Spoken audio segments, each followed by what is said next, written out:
Welcome back to Reconnected for the third time to Mr. Gage Hogsten from Norman Studios. What's going on, Gage? Hey, what's going on? My girlfriend asked me that today. She's like, "Is this your third time going on there?" I was like, "Yeah, I think it is." So, It will not be the last either. You're one of my oh, favorites. thank You you. know I love having you, I love and being here. Thank you. not to mention it's an important update time, and we get to hear about Norman Studios. We get to hear about you. We get to hear about Florida, I guess. You guys like talking about Florida? We can do it. Okay. I mean, we It like always happens, and it's inevitable with me, I guess. we like talking down to Florida. Well, we are the southern most That's state. true. That's true. We always So what's going on with Norman Studios? What's been happening lately? Norman Studio has been great. We've been constantly open since February, I think now. So February, we finally started staying open the first and third Saturdays of the month. So every 2 weeks we'd be open. We're open, Wow. and yeah, it's been awesome. We've had great turnout. Every week there's people there. Oh yeah, we've lived in Jacksonville our whole lives. We had no idea about this until 3 days ago. Or we just found out about it today. We saw a post on Facebook this morning and decided to show up. So Jeez. still spreading the word. We're doing great. We're having a lot of people show up and buy posters and buy t-shirts, and we've got a whole bunch of events coming up towards the end of the year and going into next year. We got some really special events because can't remember if the last time I was on, I was telling you all that we finally got that last property. And so now that Yep. we're actually fully complete, they're working on finishing some flooring issues and finishing the AC and everything in that other building. And we'll actually be able to move in there. And that will be our office. And then we'll also have it be like a gala space. And we'll be doing some movie showings and some exhibitions in there. And we'll be having like banquets and stuff where we'll be doing some real deal fundraising. Nice, Yep. nice. As usual, Josephine has thrown up some first-time watches. Witchfinder General is great. Oh, I have Uh, it on my list. I also wanted to point out Fascination from Jean Rollin. I've talked about this movie a lot today Today, because yeah. all kinds of people are looking at the the sale over at Orbit, and I've had multiple people ask, "What's the best first title to get into Jean Rollin?" And I got to be honest, you should check out Fascination before anything else, because if you don't like that one, you're not going to like any of them. It's one that will indicate if you're into that style of cinema pretty much immediately. Check out Fascination. We'll talk about that indicator sale in just a little bit. I'm so Um, mad about it. it's crazy how many sales popped up today, back to back to back. That's it's gonna be a busy week. We got a lot to talk about. We got a fun conversation tonight after all of our announcements. Our theme this week is back to school. Today was my kid's second day back to school. Thank goodness. Ooh. So stoked on that. But we're gonna talk about our 10 favorite films related to school in any way. It's a very vague category on purpose, and I think I narrowed it down to 15 films, so we'll have to talk about some Okay, honorable I mentions had a whole too. bunch on mine too. Yeah, at first I'd said to you, I was like, "Man, I don't know," and then I was like, I got into it. I was like, "This is a great, great topic." Yeah, there's a lot you could choose for this one. Let's discuss these. Oh yeah, so my great friend Reek Bentley modeled these for me. He's a coworker with me at the car dealership. He is the man. He's actually a former Missouri State football player too. Your neck of the woods, Nice. yeah, and he was very nice to help me do these photo shoots, and we also used his super nice Sony A7 full frame camera to Very shoot these, nice. which was very nice. But yeah, finally got some photos and finally have all the information like typed out, ready to go, and we're hoping that by the end of at least by the end of this year, we should have our web store up, if not sooner. I'm shooting for October to have it up so we can do some spooky posting for this Crimson Skull shirt here. This shirt is so rad. I love this shirt. Yeah, and yeah, that we definitely we got the 4XL for you, and we also got 3XL and 2XL, which I think we had 2XL last time, but 3XL and 4XL will be new this time. We had a group of FAMU football players actually come to our to our museum, and they wanted to buy shirts, and they're like, "Yeah, we can't fit in any of these," and so that was finally the. They were like, "Oh, we do need to get bigger shirts," and I'm like, "Yeah." Yeah, I 2XL would be nice, but then it goes up to like the top of my belly, and I'm like, Ooh, I'm crop top. taller I than like this. that. I Yeah, like the crop. crop I top. mean, it Yeah. would be nice, but the rest of the world would complain. Yeah, you can't like wear that out to the red. The shirts look amazing. Everybody needs to keep an eye out on Norman Studios. Follow them. There's all kinds of links in the description below. Follow them on Facebook. Thank you. There's all kinds of updates and everything that they post there. Not to mention, though, if you're ever finding yourself near Jacksonville, go check it out. It's near the top of my list of all of the places that I want to visit that are related to this hobby somehow, and dying to meet you in person, dying to come see this place, It'll happen. dying to see film history in person. I can't wait. Yeah, it'll happen for sure. And if anybody, I'm in the Discord, and if anybody's in Jacksonville, you can always hit me up, and I can give you a tour whenever. Even if we're not open, we could try to make something work and get you a tour. Because I understand sometimes it's hard to, if you're only here for a few days or something. If you're here on a weekday, Yep. I can always make it work and try to get somebody in here. So Sweet. I mean, that's a very generous offer. I love that. oh yeah, I mean, I'm very lucky. I'm pretty flexible with my job, and so like if anything ever happens, I can try to get somebody a tour for sure. Amazing. So let's talk about some recent things for us. We got some pickups and some watches to go through. First off, let's go through some watches. What have you been watching lately?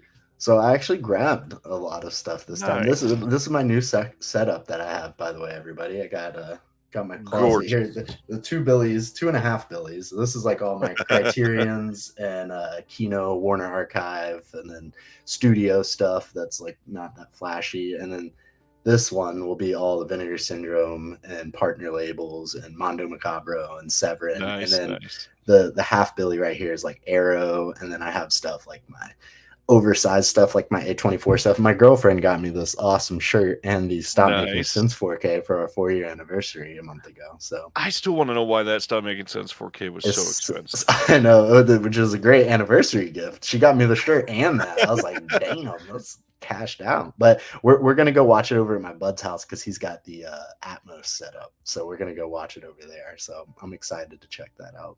But lately, I mean, you wanna swap one off at a time, or do you Sure, go for it. Yeah, I guess we'll start with this. I got Hot Saturday in, which is a Cary Nice. Grant movie. I've explained before, he's my favorite actor. So Kino's got a whole bunch of these one-off Cary Grant movies from the 30s mostly. They have that box set too of 3 of his films, Yeah. which is awesome.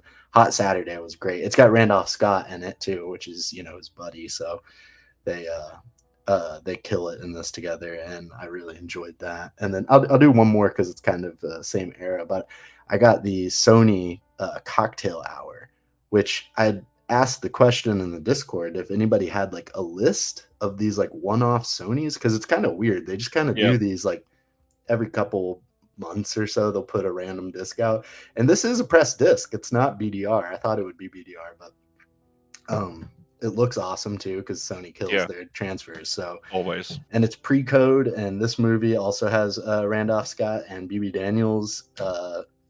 Awesome movie. It's great pre-code. There's even a section of it that was so pre-code is cut and does not exist anymore, but the audio does, and they play the audio and put like production stills in for it. So, and it's a cruise ship movie, so like I love like Nice. movies that are on cruise ships or trains or stuff like that. So those are my two 30s if you want to show off some more stuff. Sure. I wanted to show Got in a Wounded Fawn. This was a Oh, sought Shudder after. release through Vinegar Syndrome. Had to show this one to remind everybody that I interviewed Josh Rubin for this movie. It's up on the channel, and I mean, this movie is one that was very popular for like a month on Shudder, and then everybody forgot about it, and it never got a physical release till just now. But the movie's pretty rad, and it's telling a story that we don't get a lot of adaptations about this. It's about like the Greek mythology in a modern sense, and it's pretty damn well made. I really wish more people would check it out. It's pretty great. And then the other big one from OCN that I wanted to share, I think everybody needs to check out the poetry of Li Chang Dong. I want that. Film Movement has quickly been releasing some great stuff. We've got a nice booklet in there with this one. It's a lot of writing, but a lot of pictures as well. I wish they would have done a little bit better. But of course, this is a 4-pack of films, and it's got Greenfish, Oasis, Ooh. Peppermint Candy, and Poetry. This is on the slipcover that is in that slipcase. Really nice looking release. I am very eager to watch through all these, and this thing is heavy. I didn't realize that it was one of the thick boys like that. Yeah, I it is. didn't. Yeah. This is the outer slip case, and Oh then yeah. the slip cover on the inside with the book that goes right in there up against it. But yeah, this is a thick release, nice, heavy, very, very substantial feeling release. That was on my top 3 of that month's releases for sure. And I think that the Wounded Fawn sold out on their website, right? Very quickly, Is yeah. is that set sold out, or is that? Ooh, I'm That not. should be. They usually do pretty high numbers, film movements, like over 2,000 usually, right? So I feel Yeah. like their stuff doesn't really sell out as quickly. This one is showing just under 1,000 left. Okay, that's not bad. And I definitely want that Super Soul Brother set. yeah, because that's a Florida man set too. yep, so, yep. yeah. Li Chang Dong was limited to 2,000, so yeah, they're Okay. shooting for the fences with those. Okay, that's cool. I did want to say just to everybody in the chat, thank you for saying hi to me and Stan the suit in the thumbnail. That's I don't have social media, so like when he was like, "Hey, can you send me a photo?" I was like, I took that photo trying to be funny, sexy, send it to my girlfriend. Me and I got that suit for a wedding. I spent like $600 on this suit, and but my friend helped me out with it, and I was like, I'm gonna use this like as much as I can, and I sent that to him. But also Josephine DeMarco. Also, I love seeing everything that she posts that she watches. Yeah. That's always a highlight for sure. And thank you, Stan. I appreciate it. I need to see that Netflix Texas Chainsaw Massacre. What have you been watching lately? Oh yeah. Let me get some more. I gotta just. You got more handful pickups. That's right. No, these aren't even pickups. These are what I've been watching lately. Oh, sweet. Yeah, and the pickups, I don't really have too much to share. Pickups lately, I got the Mondo stuff in the Warrior trilogy and the Max Picas collection, and then I got Black Cat 1 and 2 in. But like other than that, I haven't really gotten too many things in. Honestly, good time to remind everybody, since we won't have the show before next Thursday, Mondo Macabro limited edition pre-orders next Thursday morning. I got a bad feeling about those. They're going to go quick before 9 a.m. payday the next day. Yep. That'll be a big one for a lot of people. You got 3 limited red case titles to pick up next Thursday, so don't forget about that. All right. Oh, what else you got? Let me share with you. This one might make you a little jealous. I don't know if you have this one, but I know you're a big fan of these. This movie is so good. I want to buy it for my friend for Christmas. So if he ever sees this, the same one that helped me get the suit, I want to get this for him for Christmas. But I got it when it went on sale, the 30% off on like 420 or something earlier this year. And I wound up getting this in Chameleon Street. So I still haven't watched Chameleon Street, but I'm very excited to watch it. But this movie blew me away. I absolutely there is some very bad animal cruelty in it though. Like some of the worst that I've ever seen. Specifically a scene with a dog in it is pretty bad, but it is very challenging to watch, and I think it's effective in what it does. But the movie is outstanding and the packaging is awesome, and they just announced another movie today, which is cool. Anytime we see them announcing stuff is always good. I did not get to post that one yet, so we won't be talking about that one until next Thursday. But did you not post that yet? Not yet. No. Oh, I swear I saw it through you. You're usually who I see stuff from. I guess someone else. But yeah, and then I guess I'll run through just these last 4 things I've watched. Take your time. I watched Topaz, which could have been a movie that I could have talked about tonight because it's a school movie. John Barrymore is a teacher in this movie. It's got Myrna Loy in it too. Good pre-code keynote. That's like one of the ones that was like $5. Like get it before it goes. Right. And then the last 3 I'll talk about quickly here that I watched. Hell Comes to Frogtown. Holy shit. This movie's wild. I love this movie so much. I was like, this would work as an anime. Oh, yeah. I'm not an anime person really, but this as an anime would rock people. It would have like high marks on every review site if they made an anime out of that. Just the sensibilities of it, the way the people communicate with each other. I think that it would really work that way. And then another one that could be talked about tonight, Malibu High. Love that movie. Which this movie kicks ass. I loved this a lot. And then the last thing I'll talk about that I watched lately was actually 2. One that I have and then one that I saw in theaters. 2 of the biggest movies that were on my to watch list. This one was pretty high on there, but the next one was like the number one movie that I needed to see. But I finally watched Blood and Black Lace. I watched it on a Thursday night at midnight, and it was pouring down rain outside, and it added to the atmosphere of this movie. This movie is so fucking cool. It's like from the opening credits where you got all the models and the mannequins and everything. It's absolutely amazing. And the 4K from Arrow, of course, looks great. And then the last thing I want to talk about that I was able to see, I actually saw in theaters for the 100-year anniversary of Columbia. I was able to see Lawrence of Arabia on the big screen, and it was my first time seeing it too, which it's definitely like that, Gone with the Wind, and the Lord of the Rings movies are probably like the top 3 like movies that's ridiculous that I hadn't seen yet.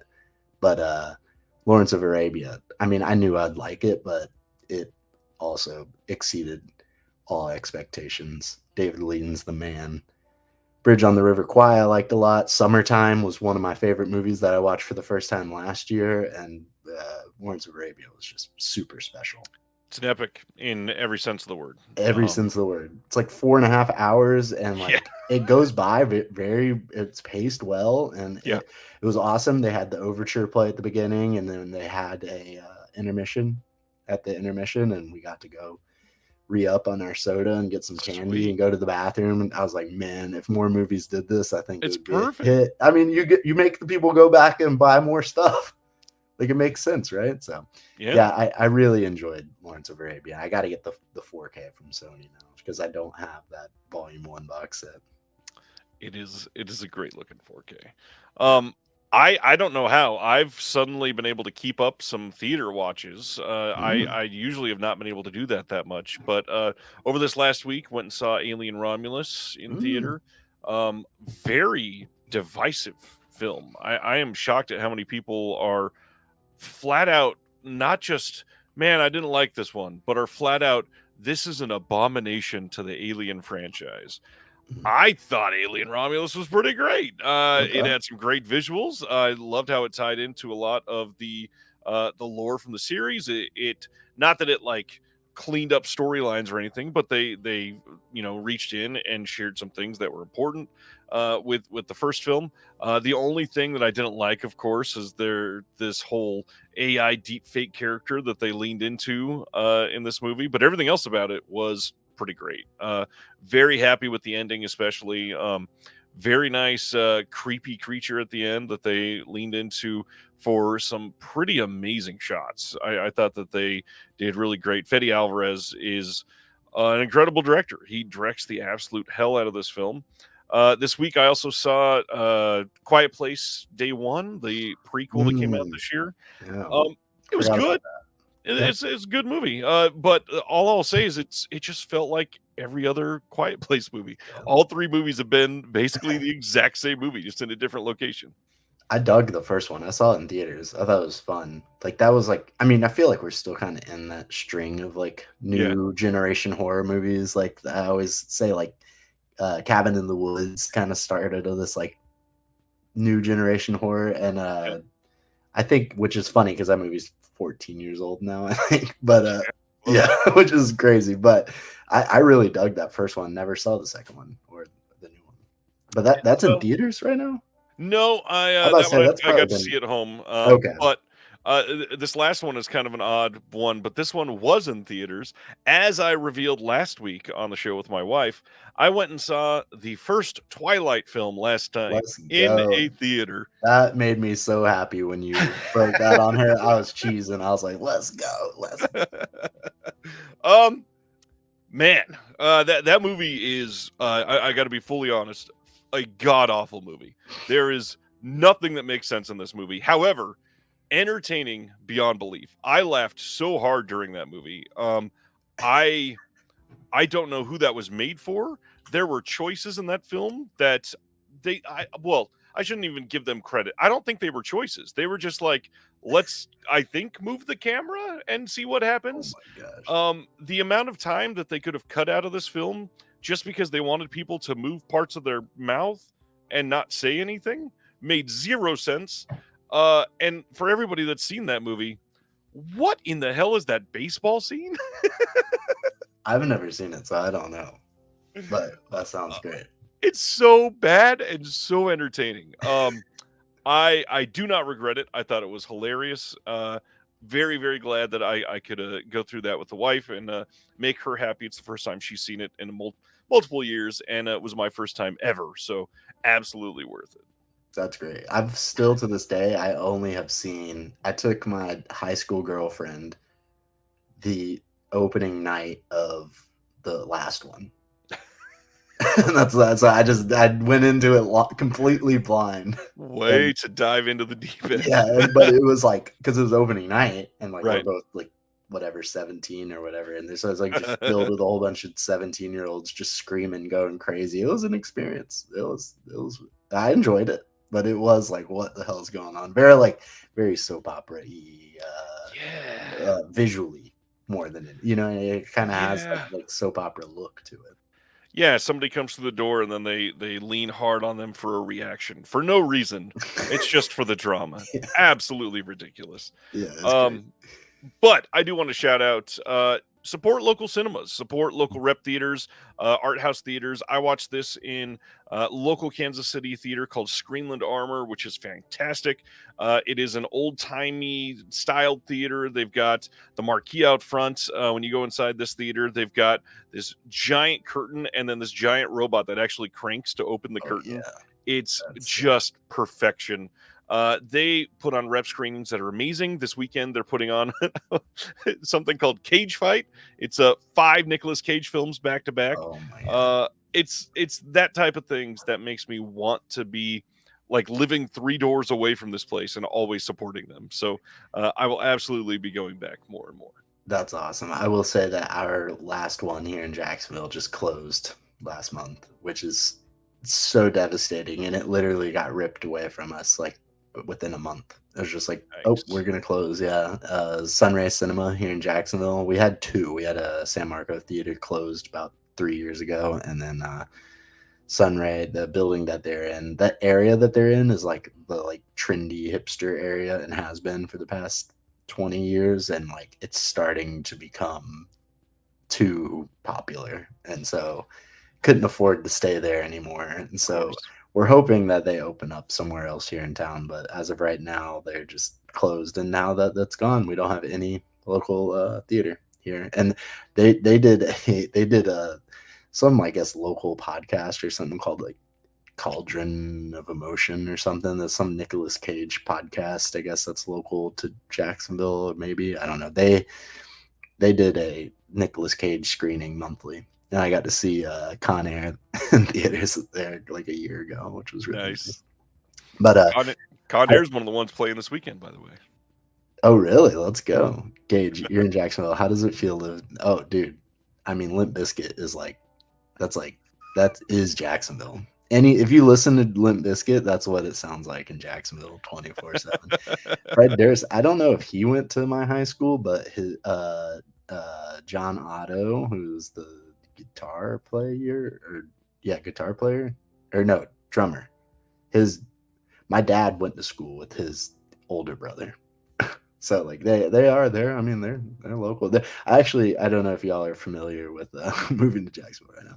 The Significant Other album cover, like the guy with the Yeah. whatever. That I actually just saw a huge mural of it painted on the side of a building down the street from where I live. So I'll take a picture of it and post it in the Discord soon. I was like, dude, I am so doing photo shoots there for all my friends. But yeah, it's sick. But That is both incredibly surprising and incredibly unsurprising at the same yeah. time. And I don't know. Yeah. I wish that they repped Jacksonville more than like people from Jacksonville love Limp Bizkit, but they like never. I mean, he's known for wearing a red Yankees hat, and like he never talks about and he never wears a Jaguar hat. Like, come on, bro. Or like when we made it to the Jags made it to the playoffs a few years ago, I was like, man, they should get them to do the halftime show. That would be sick. And then we got like Sean Kingston to do the. And I was like, which they're not as cool. And now he's in jail. And he's sent, his song "Beautiful Girls." He says they'll have you suicidal. He doesn't say that anymore. He says they'll have you in denial. Oh, good. Yeah, they censored they changed the way That's that he probably a says better it. So, choice. well, now he's in jail, so I don't know what that guy was going He for. can sing himself to sleep then. Yeah, exactly. But I wanted to say about Sunray, though, I guess this could go for recent watches. The last two things that I got to see there in August, or I guess late July, I saw Aggro Drift there, which was awesome. Nice. I was plugged up. It was awesome. We had crushed like a whole case of White Claws before we left the house, and then when we got there, all bought a bucket of beer, which was like 5 beers, and all had our own bucket of beer while we were watching it. And then we went out afterwards the next morning. It was bad, but that was a lot of fun. And then the last movie I got to see there. Luckily, I've got to see so many cool things there, like Grey Gardens, Texas Chainsaw 1 and 2 on 35 millimeter, double feature. Sweet. Yeah, I've got to see let's go. Creature from the Black Lagoon in 3D, which is a Jacksonville movie. Amazing. Yeah, Yeah. filmed in Jacksonville. I got to see so many cool things, but the last thing that I got to see there, which is poetic, I got to see Beau Travail, which was Wow. amazing way to go out, because that movie, it's probably the best movie that I've watched so far this year for the first time. Wow. Well, like what a way to ring in the end of a Yeah. Rep Theater. That's amazing. Yeah, it was amazing. So RIP to Sunrise Cinema. They were great. Hopefully they reopen in the future. Yeah, I mean, I think it was Craig earlier said yeah, I thought rep theaters were hip. Like, yes, but that also is the problem, because a lot of people get turned away by the pricing, and so many of these places are raising the rent that we're screwed. I mean, they're hip areas of towns that have had theaters for decades, and suddenly everyone around them is gentrified and they can't afford to keep up with the rates. And That's exactly what's happened here. It's like, Chased it's gonna out. all be taco spots and like golf simulator. That was the rumor. I don't know if that's true. I think it's going. I actually, you know what? It is true. What's happening there now? It's actually going to turn into a music venue. That it was a music venue in the past, but this is not a good music venue. Music venues always fail in Jacksonville. Always happens. This is like you've probably heard of it before. There's like, I guess, 10 of them in the country. It's like a chain music venue. They're popular in like Nashville, and I think there's one in Kansas City actually, or St. Louis. They're kind of in the Midwest, but I don't want to say it's, I mean, I guess it's like some kind of like, not like a franchise or something, but like it's just like a chain of music venues. And so like they'll have like, I think like a 2,000 seat like concert venue kind of size. So you'll get like, it'll probably be like a bunch of like the Hawk Tuah girl when she starts her country music career, like that's where she'll perform at. You know, like that's gonna be like, headlining at Jacksonville. exactly, like that's what it's gonna be. Or like Morgan Wallen Jr. Like it's gonna be like Morgan Wallen cover band. Yes. Will somehow sell Yes, tickets. that's exactly what it's gonna be. So like it's not that cool, but whatever. And it's probably gonna fail just because that's how Jacksonville is. You know, and this is one of the reasons why I love you having, time to be on the show, because we get into some of these random tangents, but like I could talk about small music venues not being able to be supported in a way that we need in 2024, and it fucks me up. Like Kansas City had a place here called the Riot Room that was great. Like I saw bands that were popular like 15 years ago in this room in the last 4 years, and they were great. Big sold out show, and they only fit like, it's an 800 cap room, so it's not huge, and it's got a nice bar, and then they also have a little outdoor venue outside too. But of course, about a year and a half ago, or somewhere around then, it might have been slightly longer, somebody was coming down the road, and this road curves right at the Riot Room, and a drunk driver ran through the wall, and the whole place caught on fire and burned down. Oh my God! Now they're never going to replace it, of course, because they're like, they got the insurance money and got the fuck out of there, and they wanted the venue gone. So this was like win-win-win for everybody involved, except for the people that live there that wanted a music venue. Yep. And so, small indie bands that can't put out flyers in a town they don't live in and sell out a 1,500 cap room have almost nowhere to play in Kansas City. There's really not much else that is decent for like a very small band. And so now all these indie bands just have nowhere to go. And Kansas City, if you look on a map, is the middle of fucking nowhere, and there's nothing for hours. It's crazy what we don't have around here. But God, young bands have been so screwed over the years. It's ridiculous.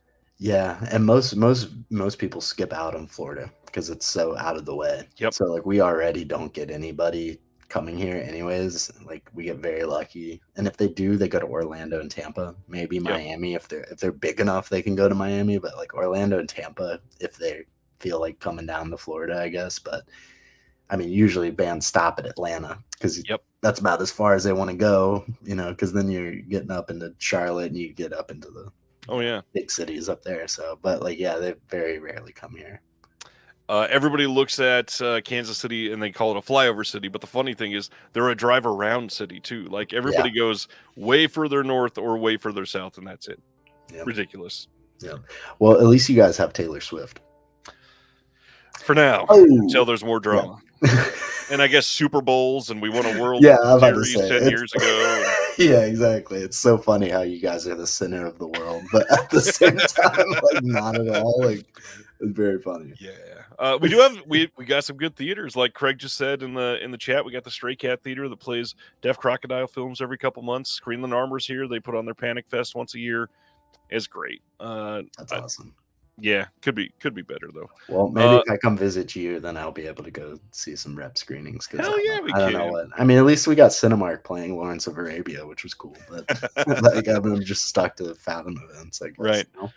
GK fan asking, is the Granada Theater still in Lawrence, Kansas? Yes, it is, as far as I'm aware. It is a place that I've been to, I think 3 or 4 times. But yeah, that's a good hour, 15-minute drive for me. And it's college town. Yeah. So that's going to work there. Yeah, exactly. Yep. It works. It definitely works. Kansas City used to have 5 art theaters. Yep.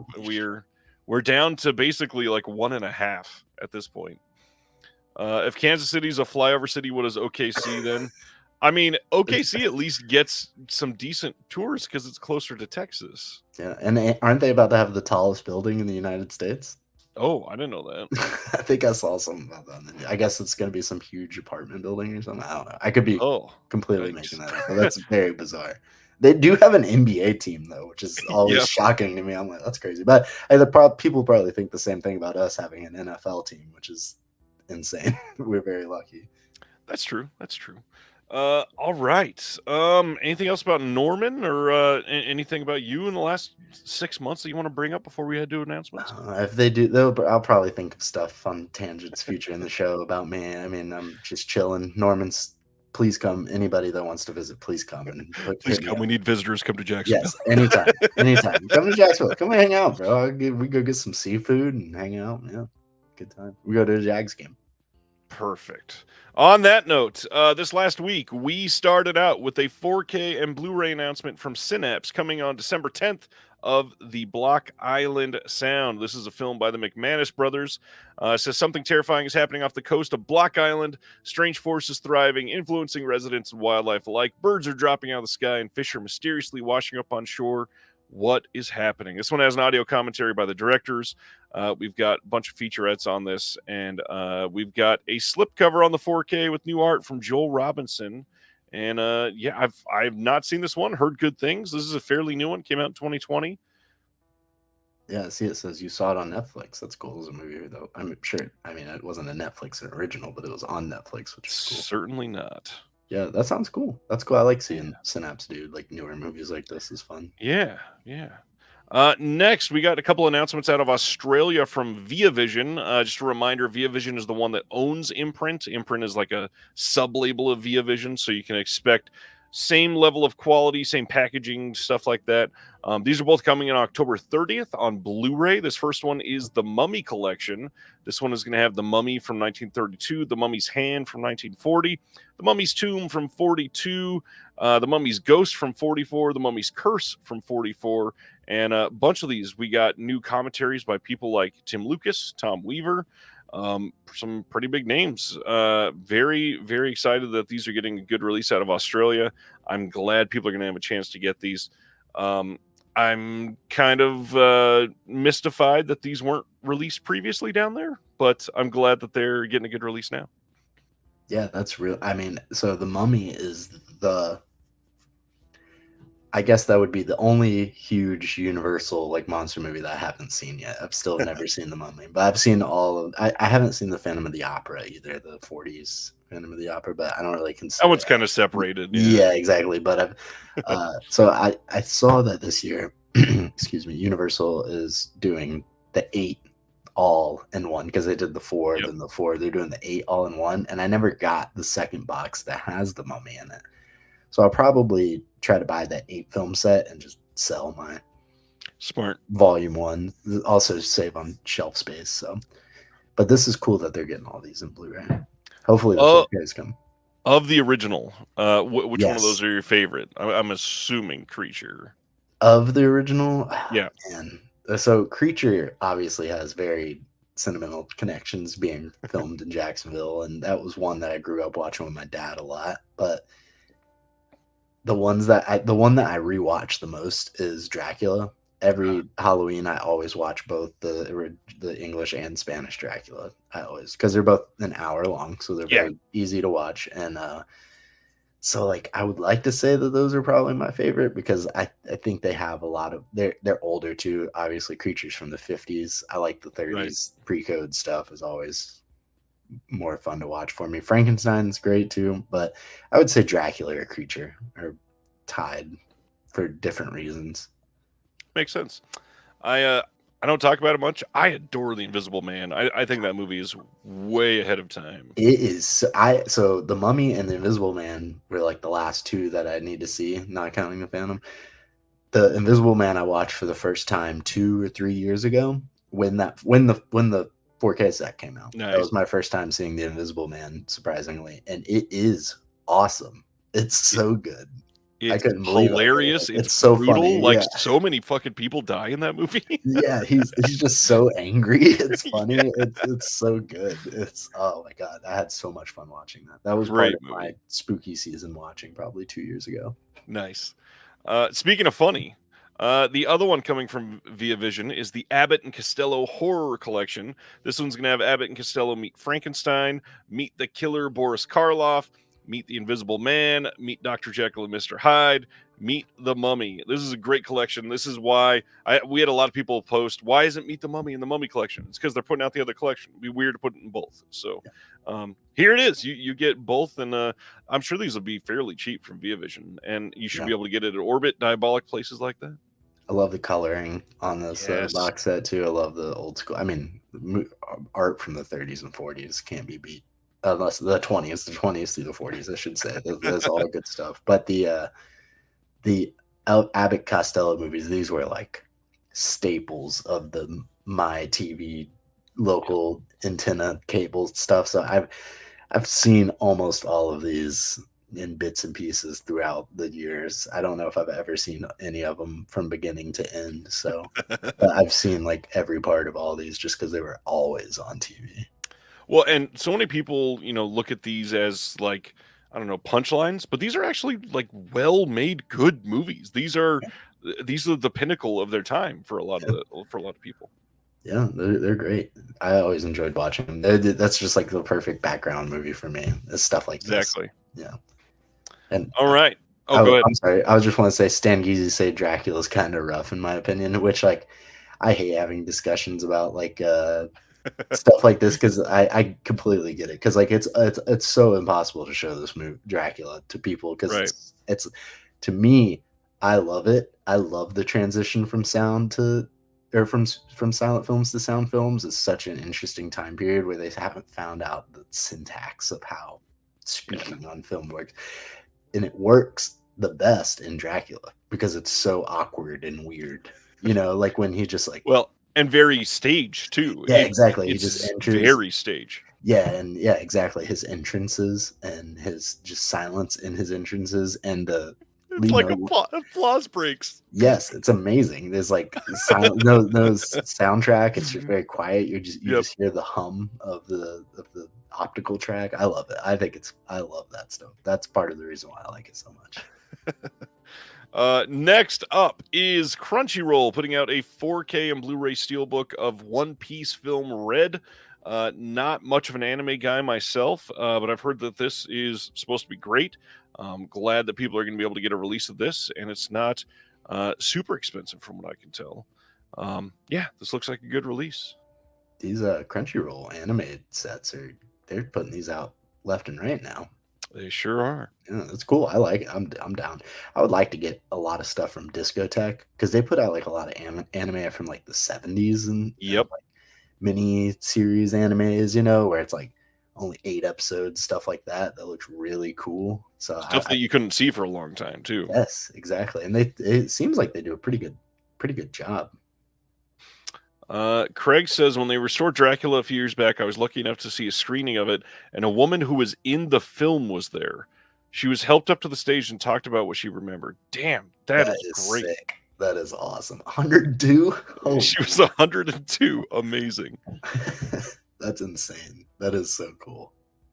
Oh, wow. We'll talk about that later. Next up, coming on October 8th. What was it? What was it?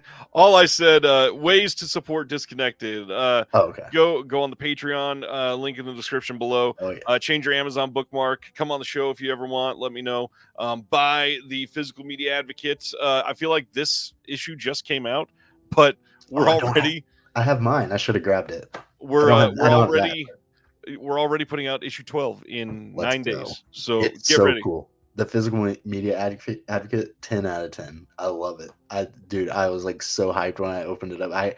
My first one was issue 10. Was the that's a crazy one to start on. Yeah, I was like, this is so cool. You have the word search and the crossword puzzle, and I was like, this is awesome. I had so much fun just reading through that. The day that it came in the mail too, I watched Stalker and Devil in the Blue Dress for the first time. Damn. I know. I had a great day that day. That was awesome. Day. Yeah, it was a day. Devil in the Blue Dress, by the way, also fire movie. I was saying that's like if the Coen brothers directed a Rockstar game. Yeah. It's so crazy. It's so much fun. But yeah, your Physical Media Advocate is so cool. This is the best YouTube channel. I know I saw Jared tout you off the other day too. I thought that's what this was going to be about, was about that. But you by far the best physical media related anything on the internet. You're the man. You're turning into a mogul. You have like 20,000 podcasts now. They're all kick ass. Your community is great. Everybody's super cool. The Discord, if you're not in it, you're tripping. You got to get in it. It's so much fun. You really are the man. And thank you for helping everybody and letting people like silly old me be on your show. It's ridiculous, but thank you. And that's the show. Thanks, Gage. Yeah, you're the man. Good night, everybody. You really are the man. I hope you need to be told that every day. You're the man. I don't know what to say. There's a lot going on. The Jared thing, I didn't know if I was gonna bring it up tonight, but I guess I probably should, at least for a moment, because it kind of was a pretty hefty part of this week for a handful of people, and I got so many messages asking for like drama. Whatever. Yeah. Elliot, if you want to join the Discord, check out patreon.com/disconnected, and we'd love to have you. Looking at the post from Jared, for everybody that doesn't know, Jared Honor from Mono Macabro made a post and essentially said, I've been thinking about this a long time. I want to get something off my chest, and then went through this long diatribe on why people should not be following another physical media channel that shares, not channel, I guess, but another account that shares all the announcements. And he was talking about Dawn of the Discs. And normally I'm not going to say anything like that about any other channel, but literally just going off of what Jared said. You're too cool. And that's what I'm saying. You're too cool. Like you're just the shit. I love your attitude about all this. That's what makes you the man. Like, you know what I mean? You're too cool for it. It's all I like. Dawn of the Disc is whatever. Like, I follow it too. I mean, I always have, but like you're two different things. You are the man, and like there's no reason for you to even be involved with anything, you know. I don't understand why there's any drama about it. Jared was basically saying everybody needs to stop following Dawn of the Discs and follow Disconnected instead. He called me out. He posted the logo and everything, and he pointed out that Dawn of the Discs has been, I mean, I don't know how many people have been around for this long, but Dawn of the Discs has been sent cease and desist letters from labels because they posted stuff early because they found it on retail sites. Dawn of the Discs post leaks. Andrew from Severin popped into the comments, and he said, "Yeah, we've purposefully fed Dawn of the Discs wrong information." And then called him out and made him delete it. Andrew is a man too. I would love to be able to talk to him. He's probably like my number one guy I would like to just sit down and have a beer with and just shoot the shit. That's so funny that he did that. That's awesome. It's so perfect. Yeah, there was a lot of stuff that went down in the comments of that. A lot of people defending Dawn of the Disc, a lot of people defending me and giving me props, but all of it just to say there's a reason I do things the way that I do. And that's really all I wanted to highlight is I wait for every one of these labels to post their announcements. That way I don't steal their thunder. I will never post leaks. I try to verify every single thing I post first. I mean, a couple weeks ago, we just finally talked about A Nightmare on Elm Street 4K because we never had any information or art for months, and every other YouTuber on the planet had covered it. I'm not going to sit here and speculate over something that we know nothing about, even though I've seen the 4K restoration. I saw it in the theater. Yeah, but and there's no reason to talk about it either. We all see it, you know? Like, it's so dumb. Like, we don't need to have a circle jerk over that same thing. But yeah, that's that was the whole thing with Jared. I know some people were going to want me to say something, but that's all it was. Yeah, let's continue with the rest of the announcements. You're the man. Just wanted to say. ZPAM is right. Yeah, there's always more drama about Disc Father and fucking the president of physical media than Dawn of the Disc. That guy's an awful person. I never followed him, and I've heard randomly. Does he like pop? He like pops up and disappears and stuff, right? I don't even really know much about him. He has changed his name 3 times. Originally he was called Geek Gab. And then he changed his name to the Disc Father, and now he's the president of physical media. And he changes his name when he gets caught lying about something or when he attacks somebody too hard. He has literally gone on and he doxed somebody's 2-year-old daughter and was internet bullying this person. And yet directors of major Hollywood films are following this person because he posts fake leaks about 4K titles coming. James Cameron's a huge fan. No, there's not enough AI over there. He's like, yeah, you get these fucking nerds. All right, let's get back to the announcements. October 8th, Blu-ray from Kino. They're putting out Youngblood from '86 with Rob Lowe, Cynthia Gibb, and Patrick Swayze, and Up the Creek from 1984. These are both reissues. Up the Creek, it's the exact same disc. It just got a slipcover. Kind of crazy. The Youngblood, it's the same transfer as the 2019 release, but it got encoded slightly higher, so it might look slightly better. But it also got a slipcover. Frank Tarzi has basically come out to say people are not buying our discs unless they have the slipcover, so we're reissuing a lot of them, which is crazy. But I will say that they do. Most of them do have subtitles added on, which didn't have subtitles on before, which is huge for a lot of people. Slipcovers are cool, and my bisexual lighting that I got going on right now. Thank you. But and then also they usually move them to 50 gigabyte discs, which is cool. So it is. I mean, at least they're out there too, which is cool. They're still available. Out of print, But yeah, I would like to have both of these. They would both be fun, especially the other one, the Up the Creek. I love this cover. That's a great cover. Yeah, that's awesome. All right. Oh man, we're going to talk about film noir for like the next 4 minutes. There's a lot going on here. Film noir, The Dark Side of Cinema 22. We got some details on this. This is coming on the 15th of October. We got an audio commentary for The Enforcer and the Scarlet Hour by Alan K. Rode. Audio commentary on Plunder Road by Jeremy Arnold. And only one of these is getting a trailer. But I know you like some of these, right? Yeah, I've never owned any of these. I need to start getting some of these because I love film noir. I actually have the Columbia Volume 1, 2. No, I'm missing 2 from Indicator. I have 1, I think 3 and 4, maybe. I don't know. I can't remember, but I have a handful of those. And I have the Universal Volume 1, which is nice. these I need to get, and I don't think there's any crossover between them because I think these are mostly Paramount, Universal owned Paramount titles, which is cool. So, I mean, 22 of them now. That's pretty impressive. And I see that a couple of these that got announced, I think have new these. I see this has new 21 and 22 4K scans, which is good. So they got that's to look great. yes. And then Alan K. Rhodey is one of the best. He's one of the very few people that I watch commentaries for. He's Wow, yeah, nice. he's awesome. Because he's uh like golden age Hollywood stuff. He's always on the old stuff. So his stuff on the anytime you see one of his on the Warner Archive discs of I think he's on Dr. X and Mystery of the Wax Museum. Those are both great commentaries. And both those movies are so short that it's easy to watch those commentaries. So he's the man. I need to get solid release. Yeah, this is great, and this has Humphrey Bogart on it. So it does, that's and cool. Nat King Cole and Michael. Oh, we actually have. I'll take a photo and post this in the Discord too. We actually have a framed photo of Nat King Cole in our living room. Nice. Yeah, he's the man. My girlfriend loves him. His Christmas album is probably her favorite album. Well, if that wasn't enough, how about film noir, The Dark Side of Cinema 23?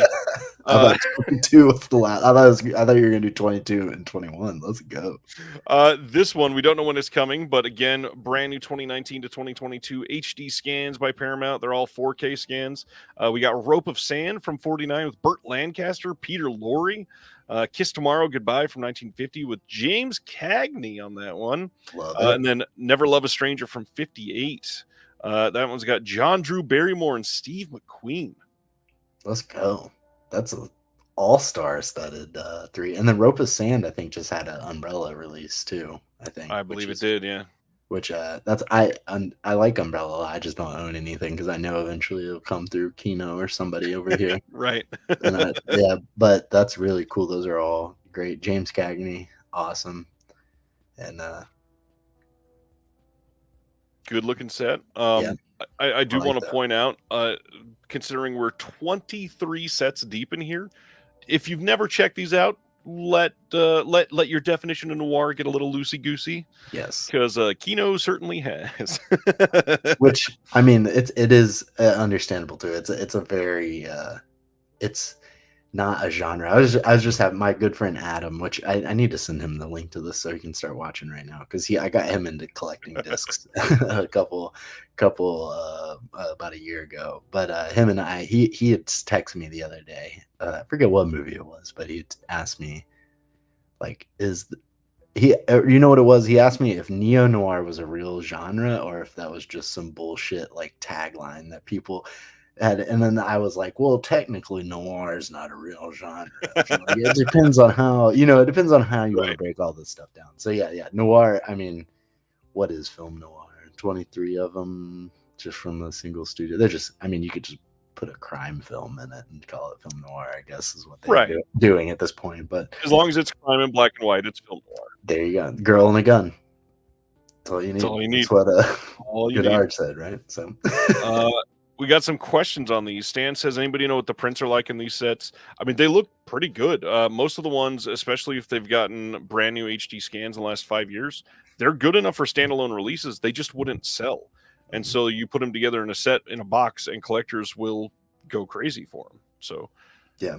And you can kind of I mean, you probably do because you and I have watched so many movies from different places. What a Universal 2K scan looks like versus what Warner Brothers does for their Warner Archive releases. They kind of have this specific look to them. They're all usually pretty good, but I mean, some of them look dated. But a lot of this stuff that they've been doing for these new boxes are newer scans, which is cool. So.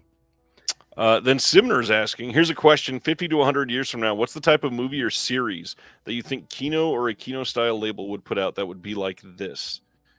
That is a great question. I guess earlier we were talking about the whatever we're calling this new gen horror. I'll put Cabin in the Woods, Get Out, Don't Breathe, Quiet Place, this kind of trendy cerebral horror kind of, like whatever like this like trendy thing is like that. I feel like will be the future noir. Like people will look back at that time period and be like, in the 2010s and 20s there was all these great horror movies coming out that were, but like the specific kind of like educated horror, I guess, Right. is it, for a lack of a better word. I'm going to go out on a limb and say very low budget found footage horror could absolutely be supported like that, because there are 10 or 12 every single year that are just not good. Yeah. And they all look very, very similar. And you could absolutely put out 23 of those boxes. 22 Seth Rogen, James Franco box sets. That's funny. All the covers are just identical. Yeah. That's funny. Real quick, I will say about that. You remember back when like Pineapple Express came out, right? And everybody wanted a second one. And then they did This Is the End too. And they were like, this is the closest you're going to get to a Pineapple Express 2, because like we're all so big now and like we're all so busy and like all the contracts would be so much money. Like they could do a Pineapple Express 2 now. They could absolutely. They could do it now. Absolutely. And they would make a lot of money. It would kill. Yeah. It would be funny too. I'm sure it would be great. Spaghetti says whoever takes over the distro rights to Full Moon. That's funny. Oh man. All right, going on from film noir to film noir. Let's go. I just wanted to let that sit in and make people realize we still have another one. 2018 to 2021 4K scans on these.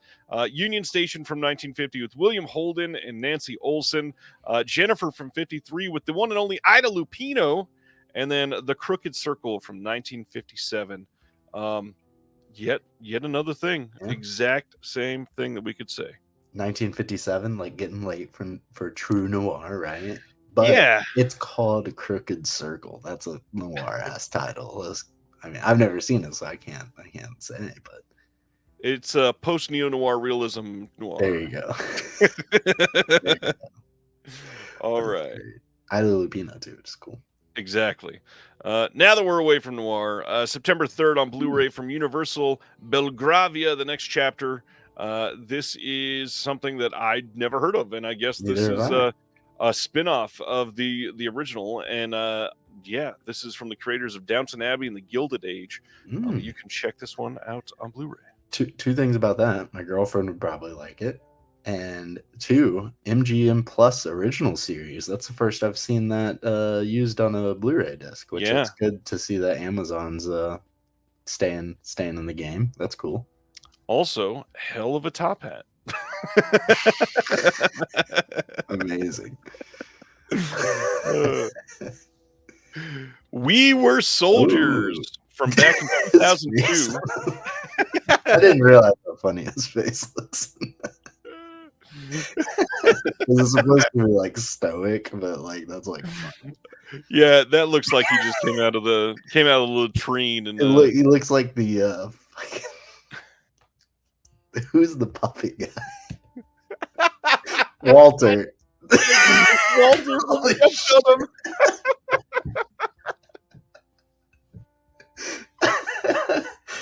Oh my god. They let his mouth be like that on the cover. We Were Soldiers from 2002 getting a 4K release from Paramount on November 5th. This is Mel Gibson vehicle. Obviously, that he is the main driving force behind that.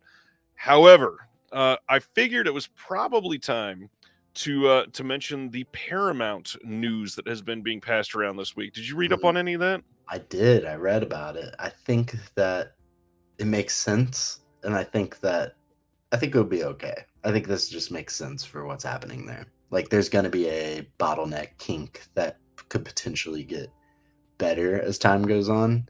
Yeah. Just because that happens anytime something like this happens. So it's like inevitable that it was going to happen. And I think that eventually, I like Skydance being the owners of Paramount now. I think that's probably the best case scenario with anything that was going to happen there.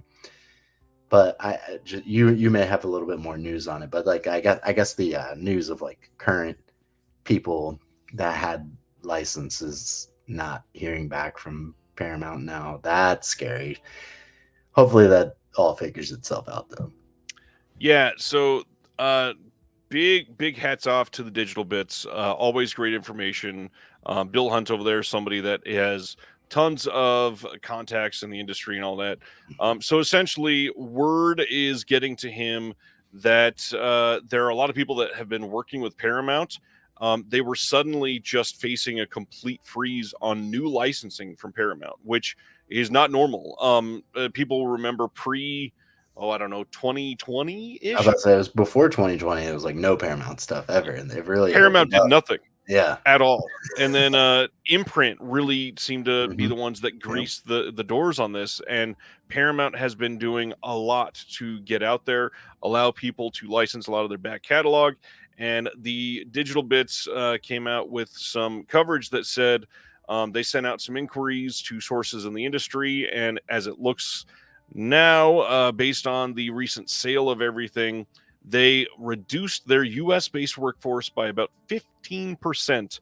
And based on that, a lot was going to be impacted. And so looking at home video, they are saying that there may be a months-long drought in Paramount Blu-ray, DVD, 4K disc products, not just from the studio, but also from deep, back catalog licensing, which is not great. A lot of these companies, Imprint, Vinegar Syndrome, TerraVision. TerraVision. Oh yeah, TerraVision. A lot of these companies have been doing some Paramount stuff.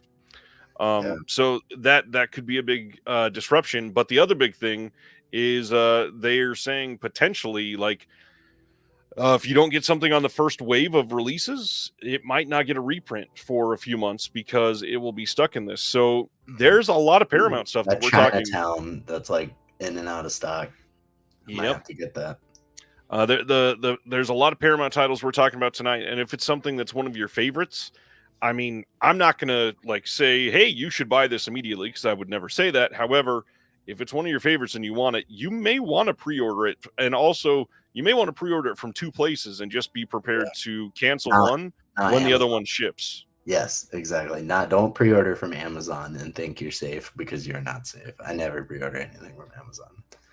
No, and not only will it be damaged, you just may never get it. You'll never get it. Yeah, I was about to say it won't even be damaged because you'll never get it. Yeah, exactly. go to the sources we all go to. So this is the first big one tonight. If this is a bad one to say this, but if you're a big Mel Gibson fan, I couldn't even say it without laughing. That's funny. If you're never mind. I don't need to make that kind of a joke. If you're anti-Semite, no. Like, what were you gonna say? Yes, if you're an anti-Semite and you really want this movie, buy it now, and make sure you use my affiliate link. There you go. I do want to see this just because I know that this was a big movie at that time. Like I remember, like this 2002 would have been 7, 8 years old. So like this is like my earliest memories of going to Blockbuster is like going in there and seeing this being like all over the place. Right. So like to me, and I just remember this being on TV a lot. So this is a movie I'd like to see. Well, and this was before Mel was out of everybody's good graces. He was still very respected by a lot of people. So, check out We Were Soldiers if you want to watch it. November 5th, 4K from Paramount. This one is kind of surprising. October 15th, Sony putting out The Crown, the complete series. This is going to be all 6 seasons, and it says, I still can't believe they actually took the time to write this out. All 6 seasons of the award-winning show on HD Blu-ray with over 100 minutes of special features. 100 minutes. That's like 2 commentaries for the show. Yeah, exactly. Yeah, what the hell? Over 100 minutes. I mean, because what's funny is that like I'm gonna say that it's probably actually is cool because it's probably like they saw it as probably like, wow, we got 10 different like little things, and then we got these 4 like other things, and then 7 that's a lot. Let's just put 100 minutes, but like not thinking that people don't think that way, because if they would have said we got 12 special features, they'd be like, oh, that's a lot, that's good, but They're Yeah. each only 4 minutes. It would just Yeah, be exactly. featurettes. Exactly. Featurettes, yeah, exactly. Yeah, obviously this is cool for a lot of people that love this. I think this was a co-production, so it was technically a Netflix original, but also a Sony Pictures original. And That's so, interesting. based on that, there's something different in the contract, and they're able to put this out in physical media. This is going to be a lot of discs, obviously. They had put this out previously, so this isn't truly a surprise. But if you've got the other ones, the first 5 seasons, they are doing a standalone release of the 6th season. That will be available on September 10th, but the whole complete series will not be out until October 15th. And again, a lot of discs. Be prepared. Packaging on these things generally not that great. Yeah, but it looks nice. I mean, from this, It does. they did a good job with the artwork and everything on Yeah. here. It looks cool, and they've been doing more of these, like the Three Stooges set. You know, these big like multi disc sets like this. So that's cool to see that Sony's like really doubling down on this, and now hopefully similar to the Paramount thing, like with time, you know, maybe this kink, maybe this causes Skydance to look at Paramount and be like, there's a lot of negative press coming out about the way that our 4K disc looks. How do we change that? You know, maybe that's what they need, is to stop and, you know, regain their footing and do better. And maybe hopefully we see stuff like this from Disney with Sony in the next in 2025. You know, with their whatever their deal is. The whole problem with that deal, though, is Mhm. the only aspect of the deal that was different was Sony was going to manufacture their discs. Mhm. Disney was still making the choices of what to put out, and Yeah. so somebody just needs to light a fire under Disney Yeah, and say, that's what I'm just saying. open They the go, damn vault. hey, let's just do a couple. Let's just do a couple. That's all they need to say. Look, we know that Halloween Town looks is, you know, SD or whatever, but if we put all of them all on a fork or a Blu-ray disc together, it will sell. If you put all whatever 4 Halloween Town movies on one Blu-ray disc, it will probably be the top seller of the year. You have the entire Disney and Fox catalog to reference, and you say, put out a Blu-ray with all 4 Halloween Town movies. That's what the people want, man. Oh, man. I am so happy you're here, Gage. Thank you. Oh, my God. Let's go. Oh, I love this show. I felt dirty reading the name of this the other day. I didn't see the poster. I saw the kind of not on the up and up. I saw the Blu-ray.com forum like post for this and just saw the name of it, and I was like, what is that movie? And then I was like, oh, Raccoon. Okay. Interesting. So Screambox and Bloody Disgusting put out a movie called Say it. Crackoon Okay. from 2023. You said that as perfectly as possible. You did a great job saying that. This is obviously to ride on the Cocaine Bear coattails, hilariously. This is coming on Blu-ray on October 29th, and I don't even know what to say anymore. Like, we are getting a collector's edition Blu-ray release of a streaming-only title called Crackoon. There you go. You didn't say it as good that time. The first time was good. You're separating those two words a little too much. Crackoon. There you go. Yeah, this is weird. I don't know. I still haven't seen Cocaine Bear, so I can't watch. It's not very good. I can't watch this yet. I mean, when you first see the title, you're like, okay, like that would have been funny in 2010. Yeah. You know, like, oh, so quirky and weird.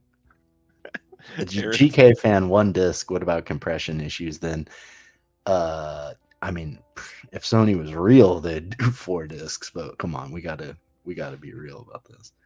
Aaron says he can't wait for Heroin Squirrel. Also, sounds good, and less terrible name.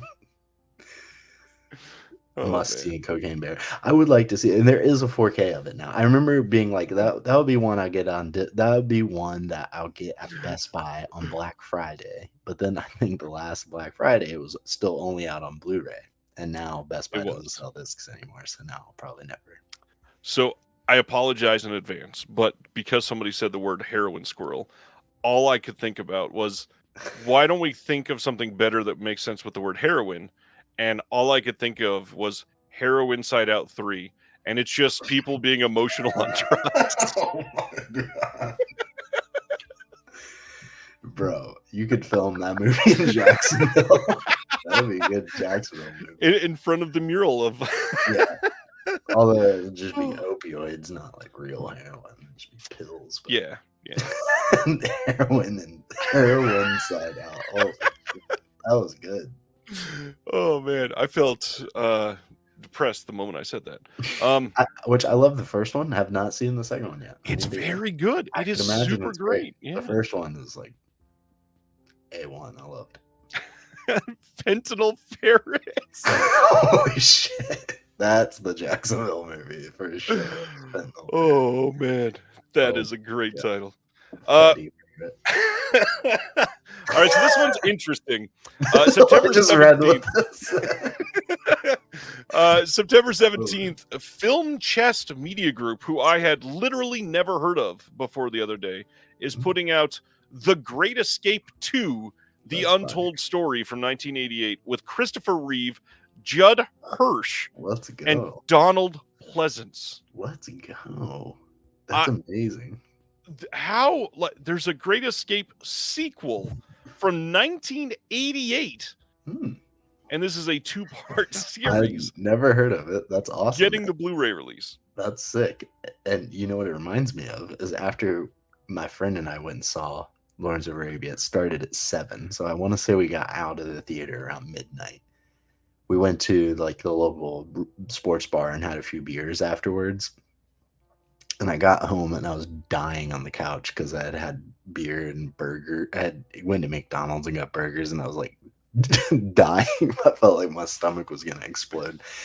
And I'm sitting there and it's like 3 a.m. and he texts me, there's a movie, a made for television movie called Lawrence After Arabia. And it stars somebody from Harry Potter. One of the Harry Potter guys. I can't remember. But yeah, and it's from like 1992. Like it's like Ralph Fiennes or something like that, I think, stars in it. But yeah, and he plays Lawrence. And I guess it's like about his political career after World War I or something like that. But that reminds me of this. So if The Great Escape 2 can be released, and it was a TV movie, the Lawrence After Arabia. So if they're doing this 2-part series, maybe they can do Lawrence After Arabia next. I think if you had said they did Lawrence After Arabia, it stars, and then gave me 100 chances to answer what you were going to say next, I never would have said someone from Harry Potter. That's funny. Yeah, no, it was pretty wild looking. It looks cool, but yeah, no, I didn't see. I saw that you posted this the other day, and I didn't see that it was called The Great Escape 2. That's like, I just love that they got Ed O'Neill and Freddie Mercury to make a movie together. Holy shit. Damn, I can like imagine that in my head. That would be great. They would have such great chemistry bouncing off of each other. Oh man. Oh man. What's going on, Brian? Just went and saw Cuckoo. I wanted to see that one. I want to see that too, man. It's so hard to catch new movies though, dude. They're gone in like 8 days. Bring me the second head of Alfredo. Yeah, that's Great Escape 2 is like a joke. That would be like saying like Citizen Kane 2 or something like that. It just sounds funny. Electric Boogaloo. For the rest of the show, funniest sequel titles in the chat. There you go. Yes, please. We will pause and read off as many as we every single one of them. Bring Me the Head of Alfredo Garcia again is pretty damn great. Hell yeah. How about Give Me Head, Alfredo Garcia? I'm sorry. Bring Me the Head of Alfredo Garcia for nefarious reasons. Yeah. No questions asked. Kino putting out stuff exactly made for Gage. Coming out October 29th on Blue as part of their Kino Classics line, a double feature of Heidi Ho and Boarding House Blues from 1947 and 48. This is, of course, with Cab Calloway. We've got some introductions from some historians in here, some Soundies musical shorts, lots of stuff on this disc. This looks like a pretty great release, and 4K restorations from the OCNs. That's pretty rad. That's sick. The Library of Congress is so awesome. Anytime I've had the opportunity to talk to anybody from there, hear any of them talk about stuff, it's always It's always great. They're such great people, and this is so cool that they're doing this. That's where the Flying Ace materials are held at the Library of Congress, the one Norman Studios film that exists, and they hold the fragment of Regeneration that survives too, and they did the restoration for that, and Richard Norman's first short film, Sleepy Sam the Sleuth, that we debuted last year. They were able to do the digital restoration for that as well for us last year. So they're awesome. Nice. And it's so cool that Kino does these Library of Congress sets like this. Is awesome.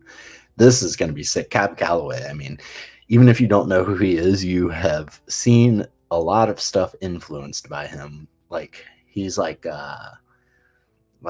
notorious, like not notorious, I guess not a good word to use, but like he's like his dancing and singing style has been like reverberated through cartoons and stuff that we grew up even in the 90s and 2000s stuff still was influenced by him. So this is cool that we're getting 2 films from in 4K restorations. Is like kick ass. When I saw this the other day, I was like, this is going to be one of the rare times I pre-order a Kino movie. Nice.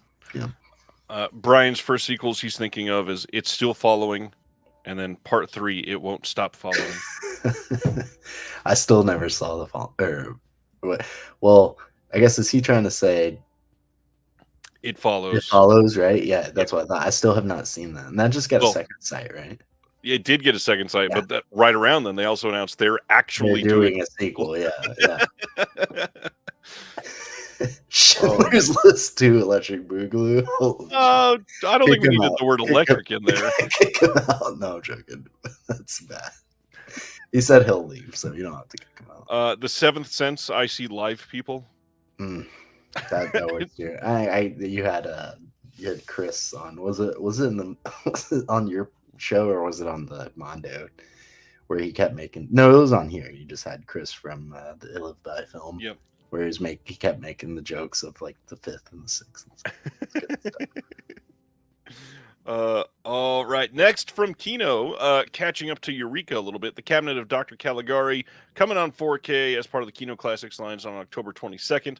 Looks like no new extras and missing quite a few compared to the Eureka. So still recommend that Eureka. I have the Eureka 4K and I have the Cabinet of Dr. Caligari Kino. Oh, thank you, Sam. I really appreciate that.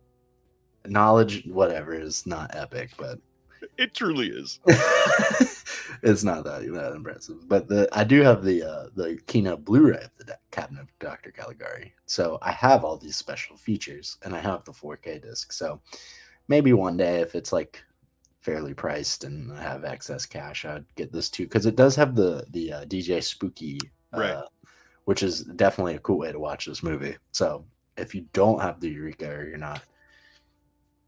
you don't care and you will get it, Clockwork Orange, that's a good one. Oh man, that might be my favorite. Tangerine. Yeah, that might be my favorite one so far. Oh man, this is freaking great. October 15th, Kino's releasing the classic Ghost as part of their Kino cult line.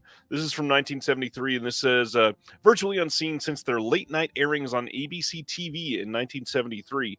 The classic Ghost is a series of 5 feature-length teleplays shot live on videotape in the style of daytime dramas and meticulously restored by the UCLA Film and Television Archive. And beyond that, they've got some interviews on here. They've got a demonstration of second video technology featuring David Crosthwaite. Susan Sarandon's in one of these. Like, this is a really, really interesting idea. I'm glad they're doing some more made-for-TV stuff. Yeah, because it seemed like, from what you heard from Frank Tarzi and anybody else, it seems like everybody like 3 years ago was like gonna start doing the TV made-for-TV stuff, and it seems like they've all been like, yeah, we're not gonna do that anymore. So seeing this is really cool. Hopefully it inspires them to do some more, because I think this one will sell well. I do too, and I think putting it in the Kino cult line, smart, and everything about it is smart. I think they did a killer job. I still have not got any of the Kino cults. I would like to. This should be the first one that I say fuck it and start collecting and not worrying about slipcovers. Well, and This should be speaking of that, the art on this one is yeah, specifically great. Like the it fact that is it's made for awesome. TV, I it know. serves well for this. It's beautiful. I love this. I love the way this looks. So Spaghetti says Sophie's other choice, Oh, that one's good too. and I like that. Pat Garrett and Billy the Dad. Dang. Clockwork Orange is still the best one. So Helen Mirren in Hussey coming to the this Kino was Cult line crazy on too. October 8th. Great looking cover on this one as well. This one's got an audio commentary by the one and only Kat Ellinger and a trailer on this. This had previously, if I remember right, gotten a Twilight Time release back in the day, I think. Sounds right.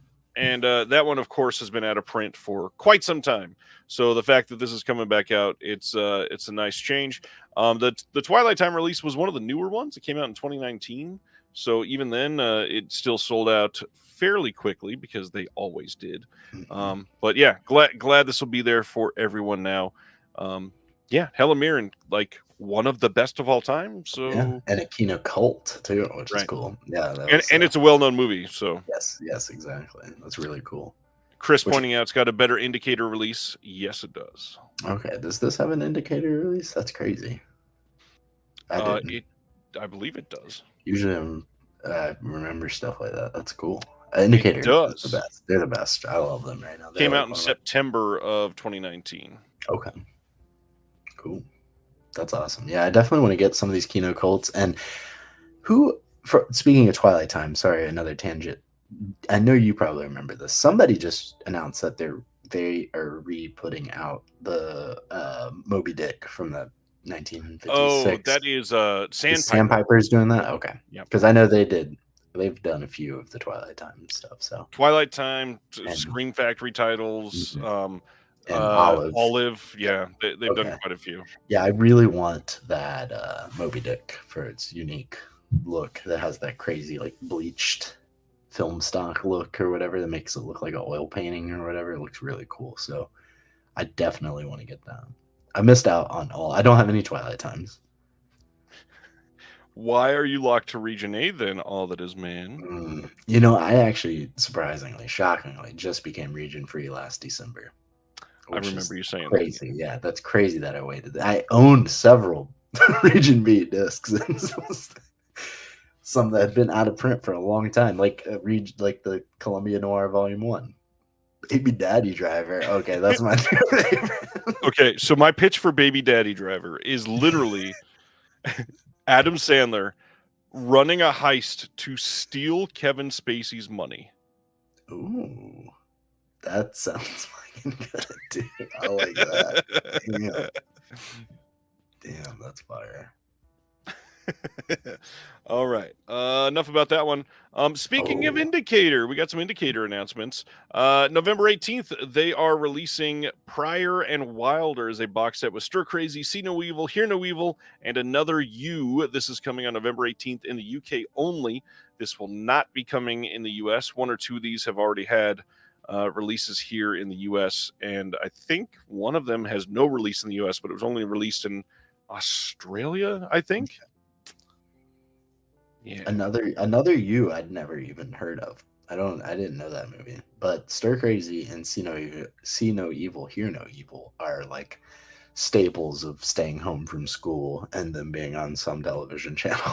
So like, these are on TNT a lot. Yeah, I've seen both of those, but Another You I'd never seen before. And it's the latest one, right? It's from like 90 or something. 91, I think. 91. Yeah, I see it now in the box. So that one I'd never heard of before. So that's cool that this is getting a set. And Indicator kills it. Their box art is the best. But this one, I have to believe that Stir Crazy and See No Evil, Hear No Evil get a 4K. I really believe that those will, right? Yeah, I wasn't going to say, this will definitely happen, but I think the odds are very high that at least the two bigger ones from this set are probably going to get a 4K. I would imagine Kino is the perfect obvious choice there. There you go. Yeah. Or even if Shout Select maybe or something like that. Blade walking. That took me a second. I was picturing Wesley Snipes just walking. I was like, what the? I don't know if this joke was meant because of this, but four brothers becoming three brothers That's because one of good. them passed. Yeah, that's good too. Spaghetti, I don't know if you saw, they just announced Toy Story 5, not just Yeah. Toy Story 4. Did you see T-Pain's post about that? I saw that on like No. Reddit somewhere. I guess like T-Pain posted like the kid that's like looking at the iPad was like watching like booty shaking videos or whatever, and it was playing T-Pain music. I was like, that's awesome. On this box set, lots of stuff, lots of new commentaries on all these. We got a bunch of making ofs, and then of course they have a 100-page book coming on this with a bunch of new essays. If you are a big fan of these movies, these will likely not get a better physical presentation. Sure, they might come on UHD later, but it'll likely not be with this much respect. So if you really love either one of these people or these films, I recommend this one, but of course it's region B locked, so be prepared with it. For sure. And that's I 100% see Stir Crazy, See No Evil, Hear No Evil coming out in 4K, but they will likely be Kino discs with nothing on them. And I guess it'll be a 4K with the new yeah, commentary, and that's it. yeah, exactly. And I've been seeing a lot of negative stuff about Kino's newer 4K stuff not being as good as their older stuff. So Yeah, they've it feels like they've been cutting some corners. yeah, I'll which say is which is sad to see because I know a lot of their earlier 4K stuff. Like I just watched another one recently. It was a big one. I watched Some Like It Hot for the first time. And that 4K looks amazing. it really does. And I always say this anytime in the Discord that someone says no HDR. The In the Heat of the Night 4K does not have HDR, and it's like probably one of the best 4K discs I've ever seen. It looks It's so good for resolution. However, if it had proper HDR, it would look have even been better. It would have so been much even better. I know. Which, how do you feel about these? Like, I'm sorry, another tangent. Like No, this, take the time. I know. Seven Samurai. I'm like, should I buy the BFI disc now Yes. because it has HDR? You know, and then same way with the Seventh Seal. The Seven Seals UK disc has HDR, and Criterion's does not. And the Trial also UK disc has HDR. And Well, and beyond Criterion's, that, Eureka, Studio Canal, and BFI have all been doing better encodes than their Criterion. encodings, yeah, So they're way on better. top of that, it's not been something that Criterion's really been able to keep up with. Yeah, I think I'm gonna do it. I think I'm gonna go ahead and just get the BFI now. Yeah. Speaking of that, I was on Cine Journeys. I was on the Criterion Now episode 152, and I felt awful because they bring me on to talk about the Criterion announcements, and Yeah. all of them, I'm There's just a like, better well, one. There's a better one. I know when I take my friends that are like just getting into disc collecting, and I'm like, well, there actually is a better 4K disc of this that came out in the UK. They're like, what are you even talking about, bro? Right. And So the hard part is not only are they better discs, a lot of the time they're cheaper. cheaper and have more special features on them. Right. And better packaging. I mean, I got the BFI of Targets over the Criterion one, I and have it the is Criterion. so much better than the Criterion one. It is so much better. It's got multiple shorts on it. It's great. Yeah, that might be one I need to upgrade to. I mean, I know anytime the Arrow is pretty much 100% better than the Criterion, and I've always gotten the Arrow stuff, so I need to go and get some of these BFI discs for sure. All right, more Indicator. Family Life coming on Blu-ray on November 19th in the U.S. from Indicator. This is from 1971, and this got Sandy Ratcliffe from Hussey that we just talked about, actually. The big one, this is directed by Kenneth Loach. A lot of people love Kenneth Loach stuff. Brand new interview with Jack Claff on this one. Lots of archival features on here, plus Looking East from this year, British and Central Eastern European film specialist Michael Brooks' visual essay on the rare overlaps between those cultures. And then let's see, it's got a booklet on this one with a new essay by Rachel Pronger, some archival cast and crew interviews, in-depth look at Ken Loach. Yeah, this looks like a pretty strong release. Yeah, I didn't even notice that was a Kenneth Loach movie. That's cool.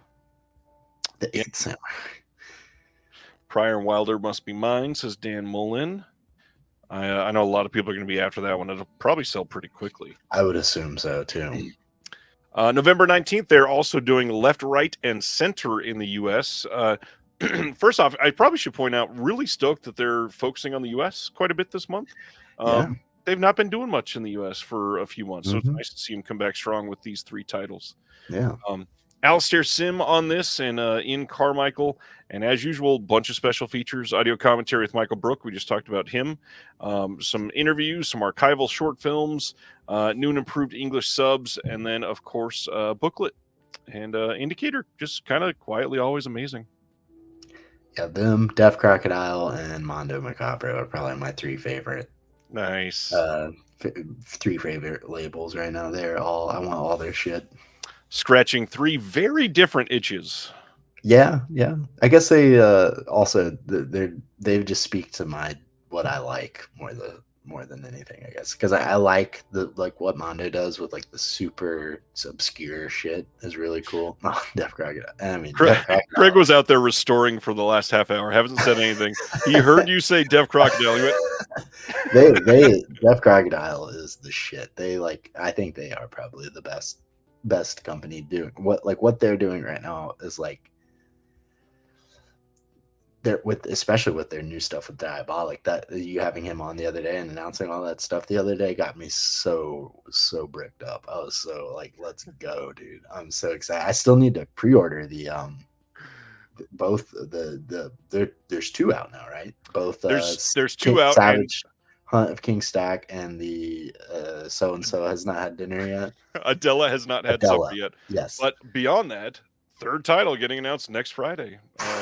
Well, I mean, it's been announced, but in the Moscow slums will be up for pre-order next Friday, and the art on that alone is going to make some people very, very excited.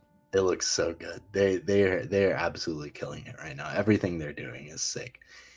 And I got my friend into him too. I got him into him, so he's been checking them out. Also, I saw that Sunrise Cinema. I saw the Deaf Crocodile restoration of Assault on Precinct 13 and in the big screen in there, which was really cool. We need that on disc already.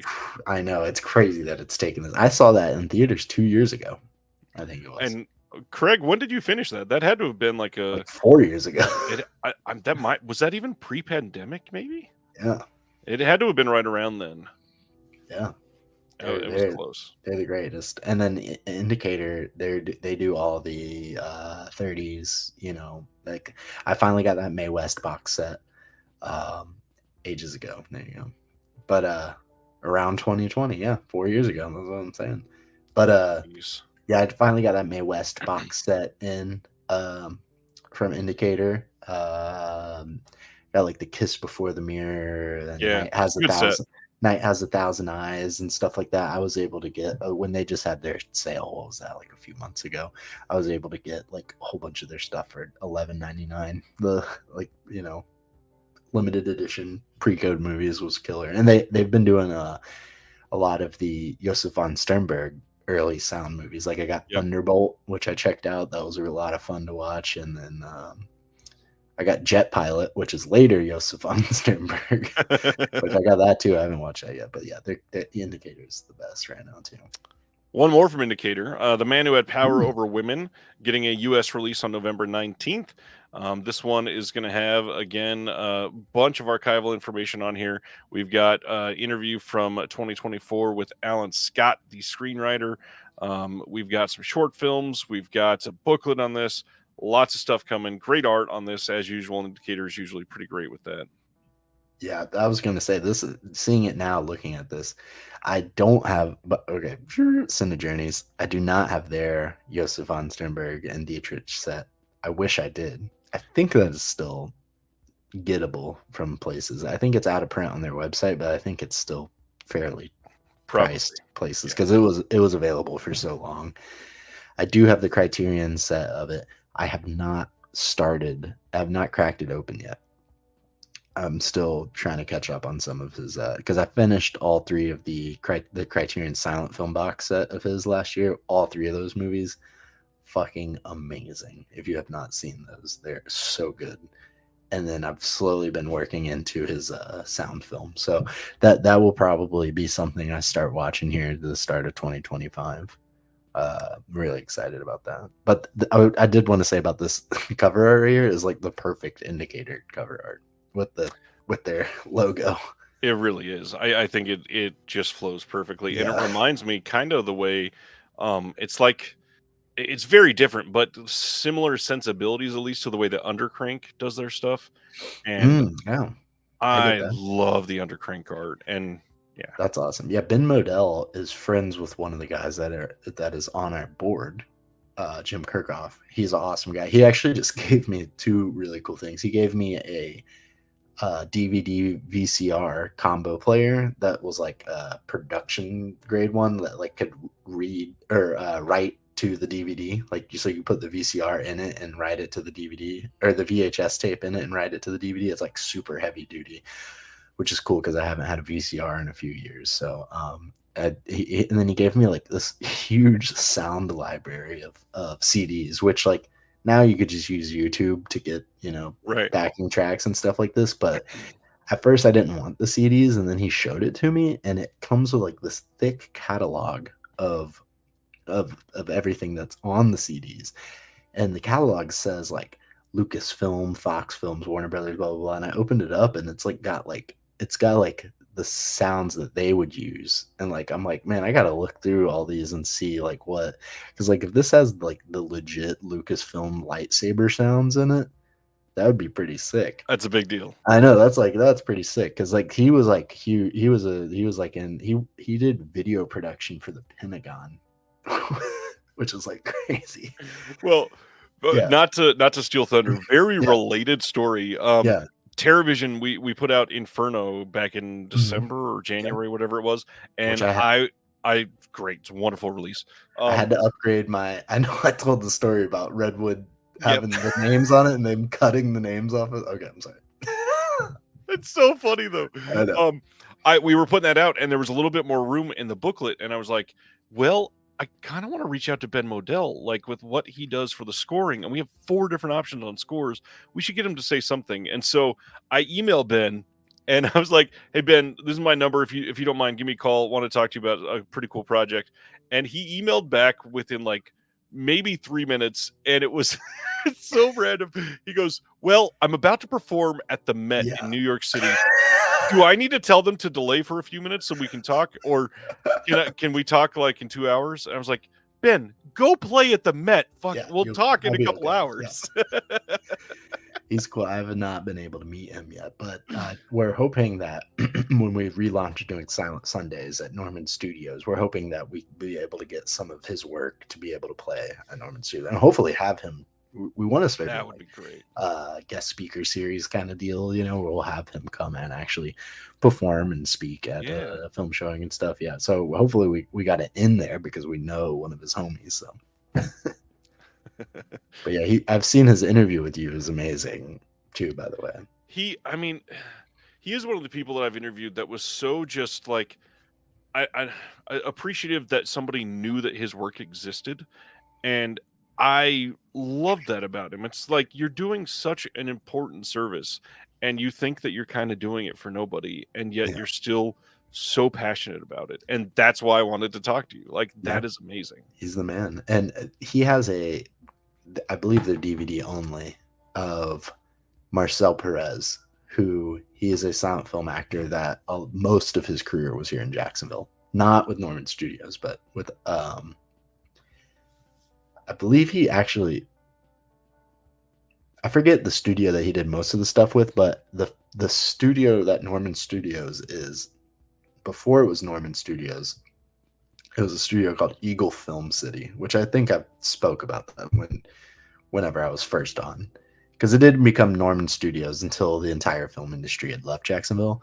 But when it was Eagle Film City for a very brief period of time, Marcel Perez made films at Eagle Film Studio or Eagle Film City at the properties. So he actually made films there, but I don't think that any of the films that are on Ben Modell's Marcel Perez collection were shot in Norman Studios before it was Norman Studios. But I know he has 2 volumes of his stuff out, which is really cool. Yeah. Yeah, Ben Modell does great work. Everybody needs yeah, to check he's the man. Frank. Yeah, please go check his stuff out. That was a huge tangent after tangent after tangent about this cover art kind of looking like. Which is why I love having you on. Yeah.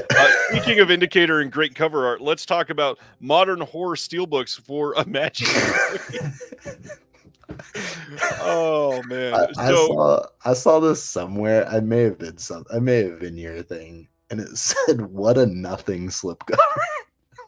Somebody in our Discord said, "Hey, Yeah. just like Vinegar Syndrome tried, they finally invented the invisible slipcover."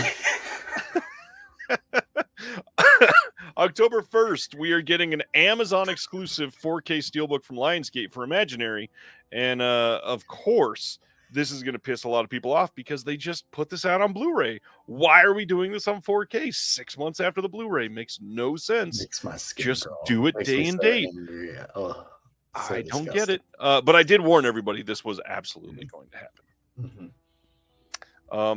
I got to be honest. The steelbook looks decent. It's too bad. I've heard the movie is absolutely terrible. I had completely forgot about this movie until I saw this. And when I saw this at first, I thought it was the Imaginary Friends I did too. movie. I thought that's what that was, and then I was like, there's no way that's what this is. Does not look like that movie at all. Yeah, no, I would like to see it. I like cultural significant, like, you know, of our time. Like, this was like, I remember when this came out, like, just everybody talking about it online. Like, I still need to, I'm sure you've seen the Five Nights at Freddy's. We have kids, yeah. Like, I want to see it just because everybody saw it, you know. And now that's getting a 4K steelbook too. Look at that. Yep. Next up, another one of the amazing sales this week. Ronin Flicks flash sale over at MVD. You can check this out all the way through September 2nd. 50% off, free shipping on $75 plus orders. The hard part, the sale prices aren't that great. Oh, damn. There are better prices on many of these titles on other places. Damn. I don't understand why to take the time to put this on sale when, like, Shredder, I think it was, is cheaper over at Diabolic. There's a couple that are just cheaper elsewhere. Why are we doing that? Crazy. Yeah, that doesn't make sense. No sense. Seems like the left hand not knowing what the right hand is doing here. Like, there's the people in place that don't understand, like, you know, like, I feel like the people that are running this should know that, like, all the retailers that their stuff is being sold at is cheaper. Like, that doesn't, like, there's just, like, it's on autopilot mode or something. That's weird. Sibner's saying the Lost and There's Nothing Out There are $15. Yeah, there's a couple that are better price than elsewhere, but it's also not a ton of titles. It's like one short page of titles. I about to say, I remember being on the Ronin. I remember Ronin Flicks, like, being like Vinegar Syndrome level of being like, oh, the Ronin Flicks announcements are coming out this month. Like, can't wait to go see what they get announced, and then they just kind of went away. And Ronin Flicks sales used to be good Code Red titles, and you would be able to get them on sale for like $11. Yep, I do remember that. And now it's like, now I never hear anybody talking about them. I forgot that they re-released or have their version of There's Nothing Out There. I have the Vinegar Syndrome version of it. So, what the hell? Craig says this has only happened once before. There's an insect that was photographed into one single frame of Felidae. Literally a bug. That's hilarious. Cool. That is awesome. Must have landed on the cell just as they snapped the camera. That's cool. The owner hope you leave it in there. In the middle of this animated cat film, there's a random fly that's 3 times the size of the building. Yeah. Zoom in on it. The owner of MVD said there would be a lot more sales going forward, but sometimes the sale prices are not sale prices. That's true. Yeah, I did see that. I think he was on the new Kino podcast, and he says that like, I guess now instead of having 100%, let's go, Craig, you're the man. A feature, not a bug. But yeah, no, I saw him say that on the Kino podcast, that rather than doing just like the one big November sale, that they'll try to do, you know, Ronin 1 month, all their distributed through them. Exactly. So that's cool.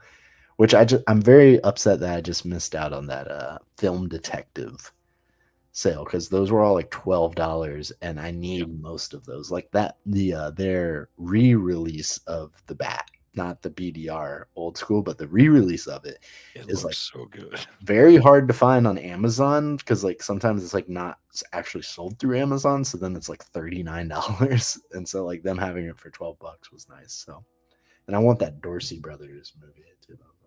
I just want Ronin flicks to come back like they used to be. For anybody that didn't follow Go them back buy then, Lawnmower Man, Job's War, and if they sell a lot of those, maybe they will. Ronin flicks used to be free shipping over $30, and you would order stuff on like a Monday afternoon, and somehow you would have it in your hand Wednesday morning with free shipping, and you would have only spent like $32 to get 3 films.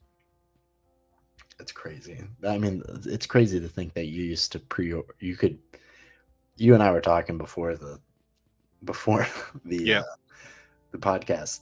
I think that the passing, Taking Tiger Mountain, Putney Swope, and Night Owl, 4 films from Vinegar Syndrome was probably $68 for 4 films with, you know, I mean, it was like, it just used to be so cheap. We're just old now. That's what the world is shit. We're old. You're like 21, Gage. No, I know. You know what's funny is that I got called young man. Like I got called out for being young or whatever at work today, and I'm like, man, I'm not even that young. I'm super old. What are you now? 27? No, I'll be 29 in October. Shit, you turned 28 and I missed it. I know. Damn. Yeah. Well, it was October, so October 9th. So. All right. Yeah. Coming up. I know I'm almost 30, which is terrifying. So I'm like, ugh. I thought that would never happen to me. Yeah. Speaking of rough Paramount 4Ks, coming on November 12th as an Amazon exclusive 4K steelbook is Planes, Trains, and Automobiles. Now, yes, this is literally the identical steelbook for the one that they put out on Blu-ray. Now, everybody is always very upset in the comments about this title because from what they've heard, the 4K is atrocious. Yeah. Let me reiterate here for everybody who has never picked up this disc and just believes whatever everybody says online. And I know that this is ironic considering I'm saying this online. The 4K for this, yes, there is some DNR and it looks too smooth in some scenes. However, it's still the best it looks, for sure. If you don't remember, the Blu-ray for this was one of the worst Blu-rays in existence. And the 4K for this is miles better than the Blu-ray. It is still a really great 4K compared to the Blu-ray. Could it have been better? Much. However, still way better than the Blu-ray. Yeah. This movie is so funny too. It's a classic. See, this is one of the reasons why you need to join the Discord, is because you could see there was a great conversation between two major label people having a discussion about this movie and about the way that it looks. One saying that they would get it if it wasn't so DNR'd, and the other saying that they didn't care because they love it so much. And here he is. Here's one of the people. But yeah, no, I mean, like it's the same thing with like the James Cameron stuff. Like we're just upset because we know that it could have been done the right way, you know. Right. And it's like, I don't think we're not the bad people for knowing that it just could have been done the right way, but it looks fine enough to watch, for sure. Jim says we are. Yeah, that guy is, I don't know, he's crazy. Whatever. That's why he is who he is. He's a crazy person that makes the most watched movies of all time. Right. Also, shout out to Joel here. This release is absolutely worth it for the deleted scenes alone. There's, I don't remember the exact number, but there's like 58 minutes of deleted scenes that was never released previously before this 4K, and they are stupendous. It's like another film of comedy, basically. It's so good. It is It's like 30 plus minutes, right? It literally almost an hour, I think. Yeah. Yeah. It's crazy. Which and before that 4K came out, it was unavailable ever before, right? It's absolutely unavailable anywhere else. That's so cool. I love it. Sibner saying there is no right way. The filmmaker wanted it that way, so that's how it goes. Exactly. Like the Wong Kar-wai movies, which I've only seen the new versions of them because I saw them all in theaters. Yeah, that makes sense. Which, like, they're the best they've ever looked for sure, but they're just different. And it's just we would like to have the original versions as well, but the original versions as we know them were outdated because they were old digital transfers anyway. So it's all Right. it's so many mental gymnastic, word gymnastic that you have to go over, and that you can move the goalpost on either side of the discussion. So it's like almost impossible to have a discussion about. I love how we have a 10-minute discussion on planes, trains, and automobiles, and just wait until we get to the Severin box set. Dude, It's I was like just 9 posts long. I was looking at the at the time, and I was like, I told my girlfriend, she was like, "What time do you think you'll be done?" I was like, "I'm just gonna say 3 a.m. just because." And she's like, "How long does this show usually go?" I was like, "I don't know." I was like, "I'll be okay. I got work tomorrow, but I don't care. I can go home." So, but yeah, I was thinking about that. I was like, "Damn, we got that 7 box set. Let's go." All right, we can speed through the rest and be done by maybe 3:30. Okay. But Gage never seen the original Star Wars trilogy. That's not true because they were on the VHS tapes of the whatever. I remember my cousins having the VHS tapes, so they were the VHS versions. But I have seen those original ones. But my cousins that owned them, that was the first way I ever saw them. Well, you were the perfect one to give feedback on this one. November 5th, Warner Brothers is putting out The Wizard of Oz 85th Anniversary Theater Edition is what they're calling it. This is a 4K steelbook, and this is going to come with all the archival features that they've been putting out for the handful of the last like 3 or 4 releases.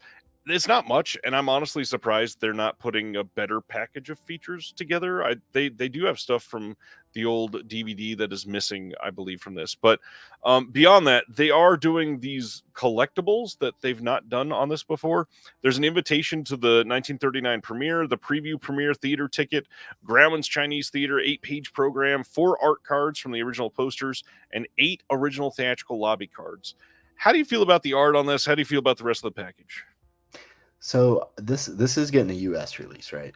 This is the US release. This is the okay, because I think I saw that the UK is doing it too. And when I initially saw this, I thought this must be just a UK only version of it. The artwork is cool. I'm down with alternative artwork for Wizard of Oz. I have the Steelbook 4K, which was her laying in the red flowers. I like that one. That's like my all-time favorite cover art for it. But that 4K disc, it's one of the older, first kind of year-ish of 4Ks, I think, first year and a half-ish. And it, from the get-go, has always had an issue reading on my Sony 4K player. Oh. Yeah, it just always has. And actually, I'm a liar. It didn't even work on my Xbox either. So I've always, and it may just be my singular disc. I've wiped it off.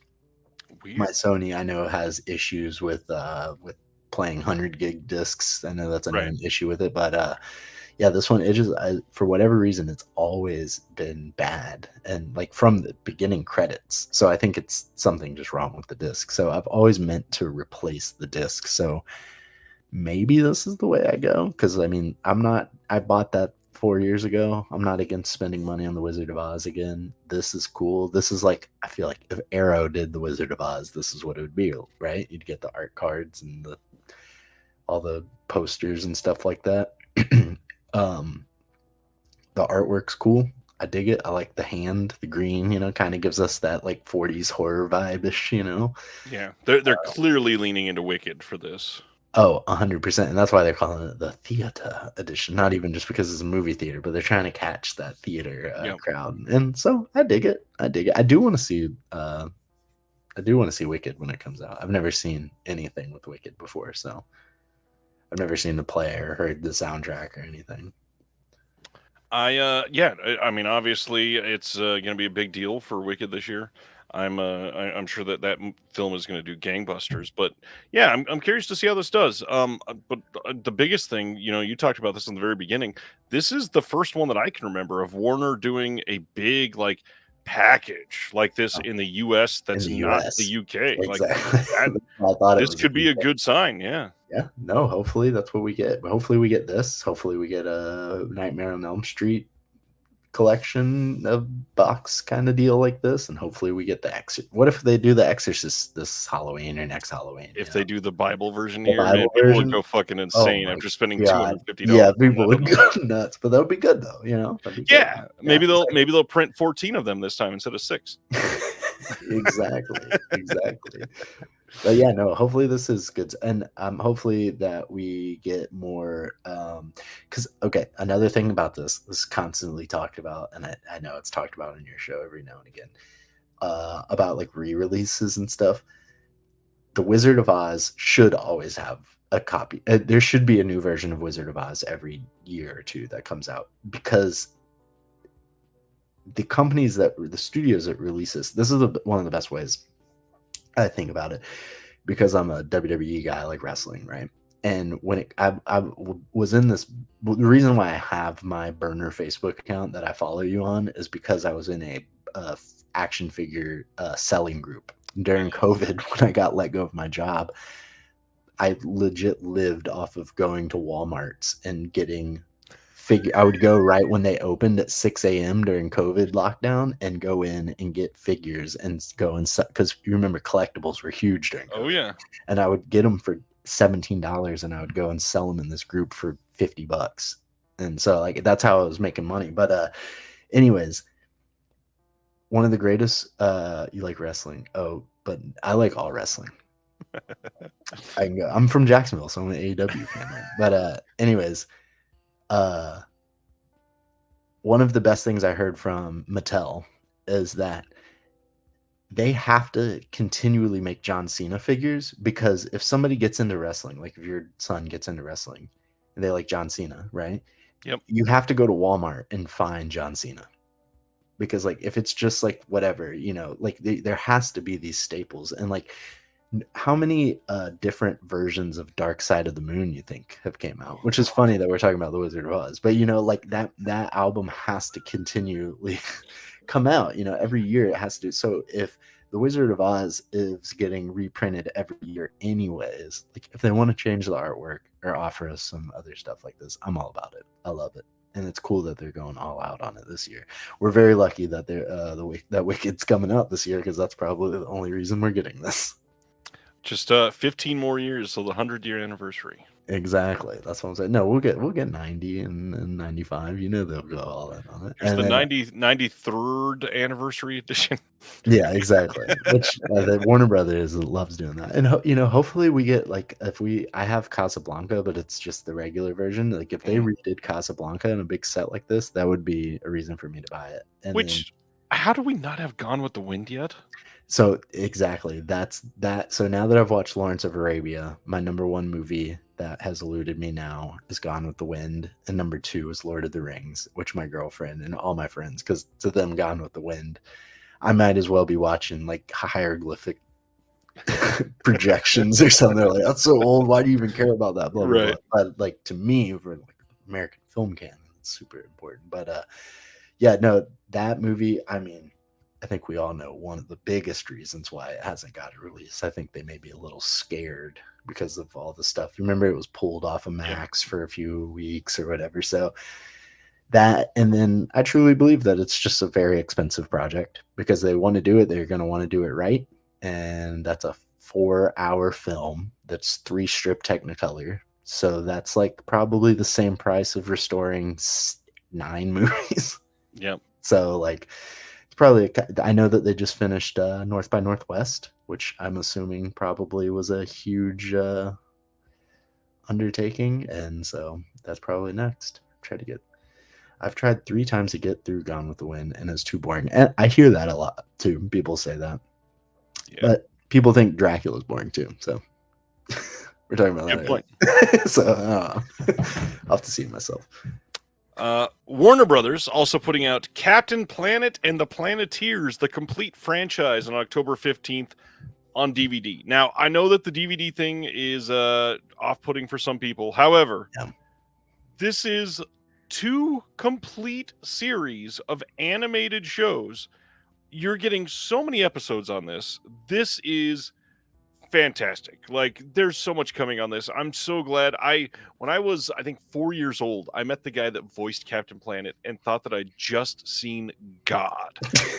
And it was a monumental moment in my life. And yeah, I'm actually considering putting this on my wish list on Amazon and very much looking forward to this. This is so cool, and I'm very happy that Warner Brothers is doing this. I am disappointed that it's not on Blu-ray, just because, duh. But like, whatever. Like, even if it was on Blu-ray, like, I just because of what I get, like, I may have not have gotten this for a while. So like, I obviously can't get everything. I'm not saying that I don't want this, but like, I do wish this was on Blu-ray. But it is very promising to see that Warner Brothers even doing it to begin with. But dude, did they include the Don Cheadle?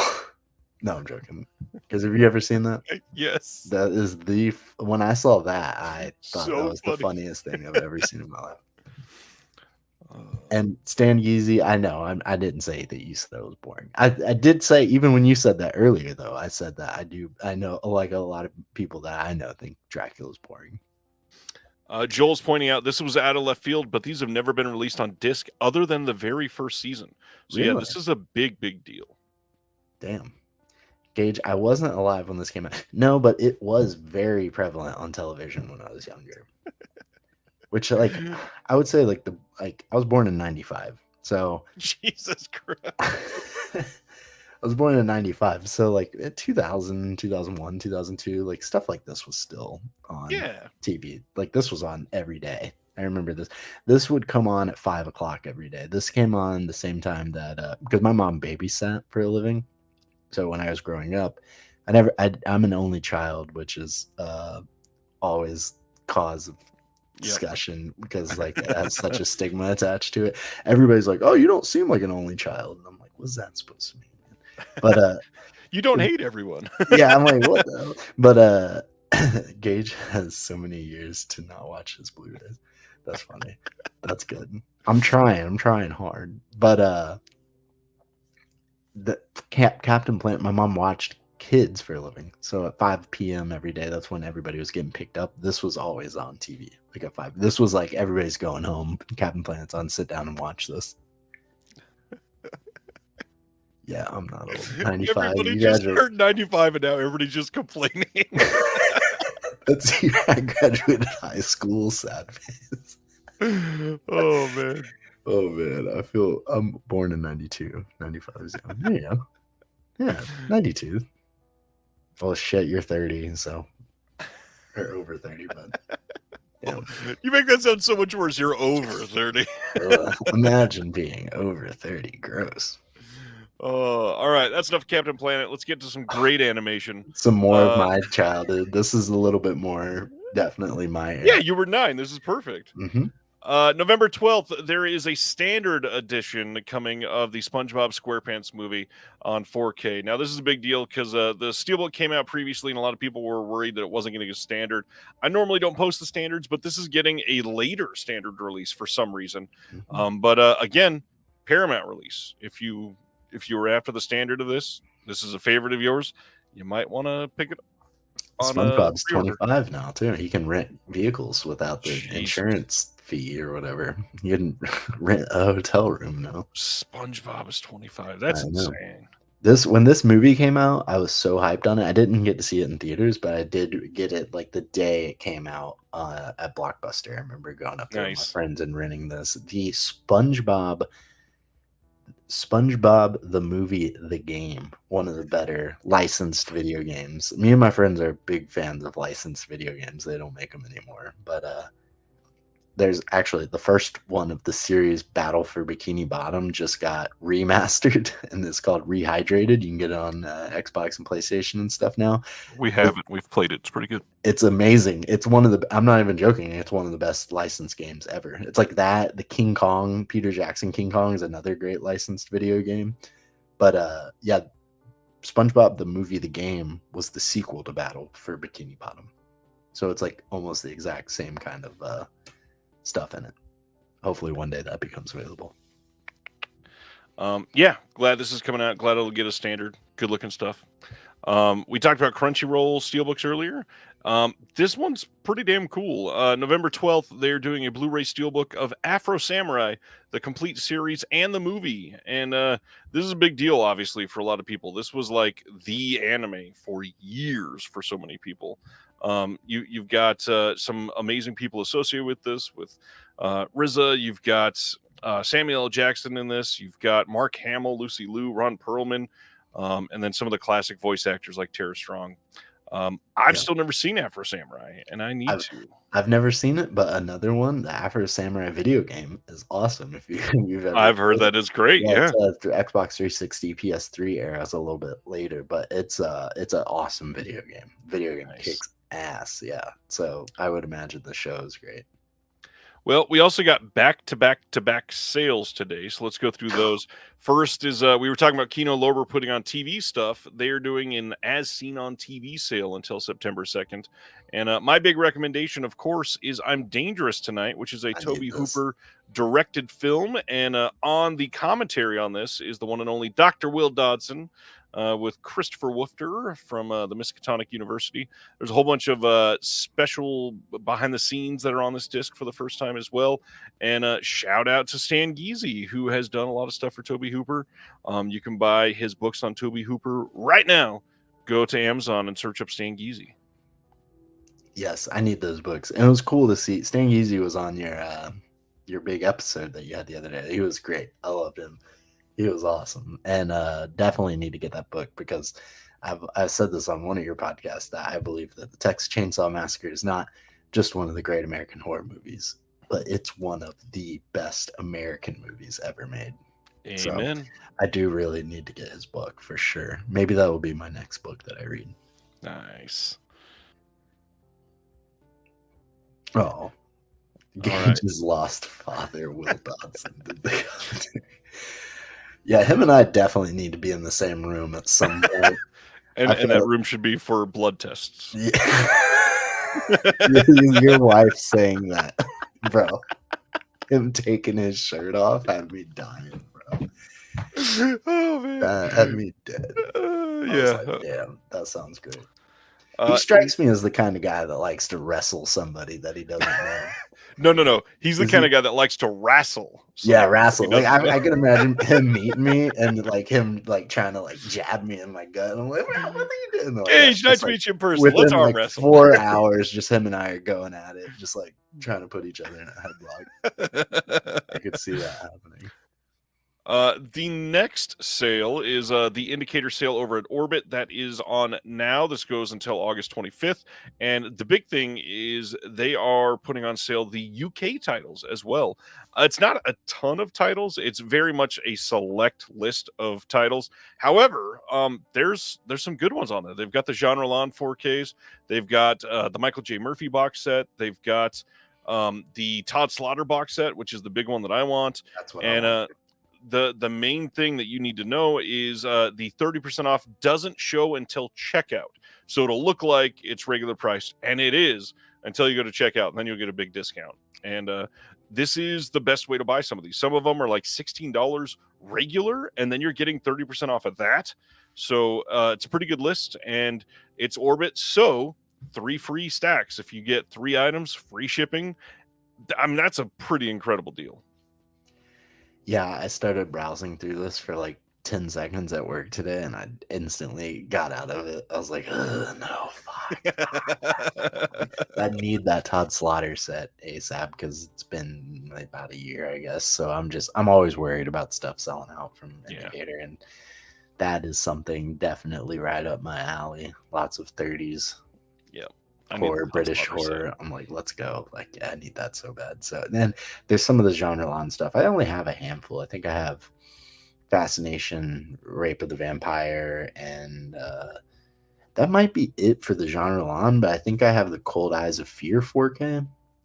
There's some of their 4Ks I need to get. Like, I need to get that Bruiser 4K as soon as possible, because I hear that that's sold out from the warehouse or whatever. So I'm like, I get paid tomorrow. Maybe I'll do some more perusing.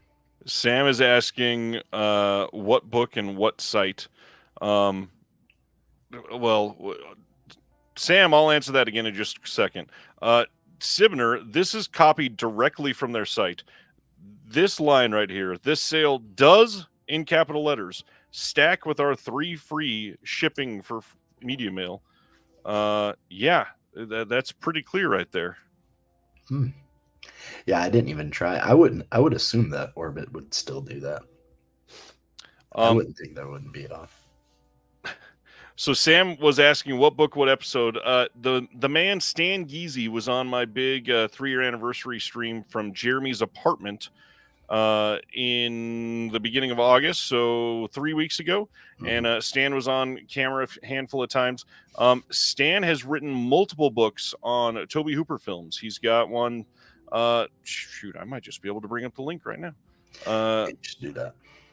It is worth talking about for sure. Yeah, definitely do that. I definitely will try to check it out. I'm almost done with this Cary Grant book that I swear I've been reading for like 2 years now. I very, very rarely read, but this Cary Grant book is the Scott Eyman Brilliant Disguise is what it's called. And it's awesome book. My 2 years of reading it is not because it's bad. It's just because I'm a very bad reader. So Stan Geezy wrote this one, Red Scare, The Making of Tobe Hooper's I'm Dangerous Tonight, which obviously is the film that we were just talking about. And when you go to this page, you can click on this little Stan Geezy author thing. And not only does it bring up his books, but look at all of these things that Stan is an author Wait a minute. of. Amazing. That's great. I got to get 11. Not only did he write Red Scare, if we scroll down past all of these gorgeous magazines, he also did Facials, which is a book of wonderful caricature sketches, including one of one Jeremy Long, and then Smoldering Embers on the set of director Tobe Hooper's Spontaneous Combustion here as well. And I mean, look at those prices. That's pretty great. Those are fantastic prices. Yeah. Check it out. Stan does incredible work. And let me get back to where we were. Instagram. Damn, he's just flexing his notifications right now. He said, look at all these likes I be getting. You wish. I never even check them. Nice. Let's see. Anybody? Humble brag. All right. Next sale. Speaking of the UK, BFI announced a bank holiday sale, and they've got some Blu-rays from £8.99. Like, that's pretty great. This sale is going on all the way through midnight on Thursday, the 29th of August, and they've got some pretty good sales going on over there. I would check them out. Some of their stuff is legitimately like less than you would expect them to be. They were like £12 for some of the better releasing titles from them. That's good. Pretty great. Yeah, I need to go check that out. I have not browsed through that yet. What's going on, Paul? Is he holding Wolf of Wall Street? He was, yes. Yeah. Fire. Love that movie. Yeah, I'm happy to give you a plug, Stan. You deserve it. You're amazing. You know, just another side tangent, Wolf of Wall Street. That was going to be my backup. Maybe the next time that I'm on your show, this can be our subjection. It was 10 craziest movies that you watched with your mom. Because I never remember last week you were telling a story about watching some crazy, and I've watched Wolf of Wall Street with my mom. Oh, man. That would be a good subject. That's a good idea. Oh, man. We, God, I watched, I think it was The New York Ripper with my mom. Oh, hell yeah. And we also, of course, watched City of the Living Dead. And then, there's been some crazy ones over the last couple of years. Hell yeah. That's great. All right. So that was the BFI sale. And that leads us to this behemoth, the biggest title that we're going to talk about this week. And honestly, I will tell you all now, and I'm not trying to put my hand on the scale or anything, but as long as people get this in their hands by the end of September, early October, like they're promising, this is likely going to be on a lot of people's Shelf Shock Rewind ballots for next year. Here we have All the Hauntsby Hours, a compendium of folk horror, Volume 2 from Severin Films. This is coming on Blu-ray, and like I just said, this is they say will be shipping in late September or early October. And here is the details. You get 13 discs, 24 international folk horror classics, over 50 5 combined hours of special features. Now, isn't that a lot better than 100 minutes? Just a slight bit. The big thing, a lot of people did not realize that the book comes in this. The book here is a 252-page hardcover of newly commissioned folk horror fiction storybook. And all of this is going to be available from Severin for quite some time. The price on this is, I saw some people complaining, but I think the price for this is kind of great. It It's was way cheaper than I thought it was. $180. Now, I love Severin. I've worked with Severin. I met Andrew and David Gregory in the last 2 months. I want to point out, no offense to Severin, this box set with 55 hours of special features and 24 films cost the same as 3 copies of Opera. That's funny. Hey, man, they know what they're doing. But yeah, how many people want Opera? They knew what they were doing. Let's go. This box set is legendary. Yeah. There's a lot to go over with this box, and so we obviously can't cover all of the titles and features in a way that gives all of them the amount of respect and synopses that they deserve. But I'm going to go through these real quick and list the titles, and then we're going to talk about the box for a minute. So, Disc 1 is going to have To Fire You Come at Last and Psychomania. Psychomania is a biker film that Arrow put out a handful of years ago. Disc 2 is The Enchanted and Who Fears the Devil. Disc number 3 is The White Reindeer and Edge of the Knife. Disc 4 is Born of Fire. Disc 5 is Io Island and Scales. Disc 6 is Bakaneko, A Vengeful Spirit, and Nangnak. And Disc 7 is Sundobelong and Susanna, the Queen of Black Magic. That's the documentary that they've been advertising for the last week or so. Disc 8 is Beauty and the Beast and The Ninth Heart. Disc 9 is Demon and November. Disc 10 is Latan and Blood Tea and Red String. Disc 11 is Nazareno Cruz and the Wolf and Ancalare. Disc 12 is From the Old Earth. Disc 13 is The City of the Dead and The Rites of May. Now, all of these have new special features. We'll list out some of those afterwards. But first off, how do you feel about this? What's your first reaction? So my first reaction is that obviously they teased this a couple days ago. I was almost certain this was going to be the Black Friday thing. So that the fact that this is coming, that's funny. One CC40, that's funny. But I almost was certain that this would be the Black Friday thing. So now that knowing that there's going to be something else for Black Friday is super exciting. I posted in your Discord the other day. Now that we've gotten Opera and Enter the Clones, we've gotten a lot of the rumored teased Severin stuff out. I was like, what is going to be next for Severin? You know? Right. And this was kind of one we kind of knew was definitely happening. So now that this is announced, it's like, man, what the fuck are they going to do for Black Friday? I can't wait to see. They are killing it. I think they're having the best year like ever right now for Severin. They're killing it. I know that is the Opera snafu bullshit, but whatever, like shit like that happens. I did get Opera. I almost got all the Hans Bjar's Volume 1 in the set, but I wound up going with the Eurocrypt of Christopher Lee instead.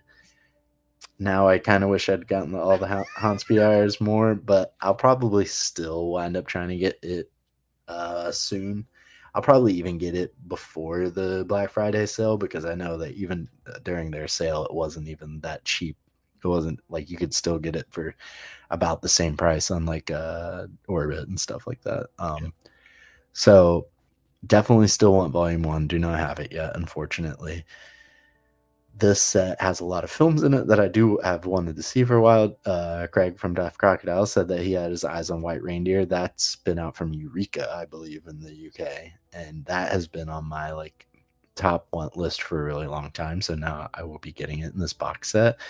And then November, isn't it? Right? Is that the 2019 film November? Yes, I believe so. I've been wanting to see that for a long time. I remember when that came out, I wanted to see it.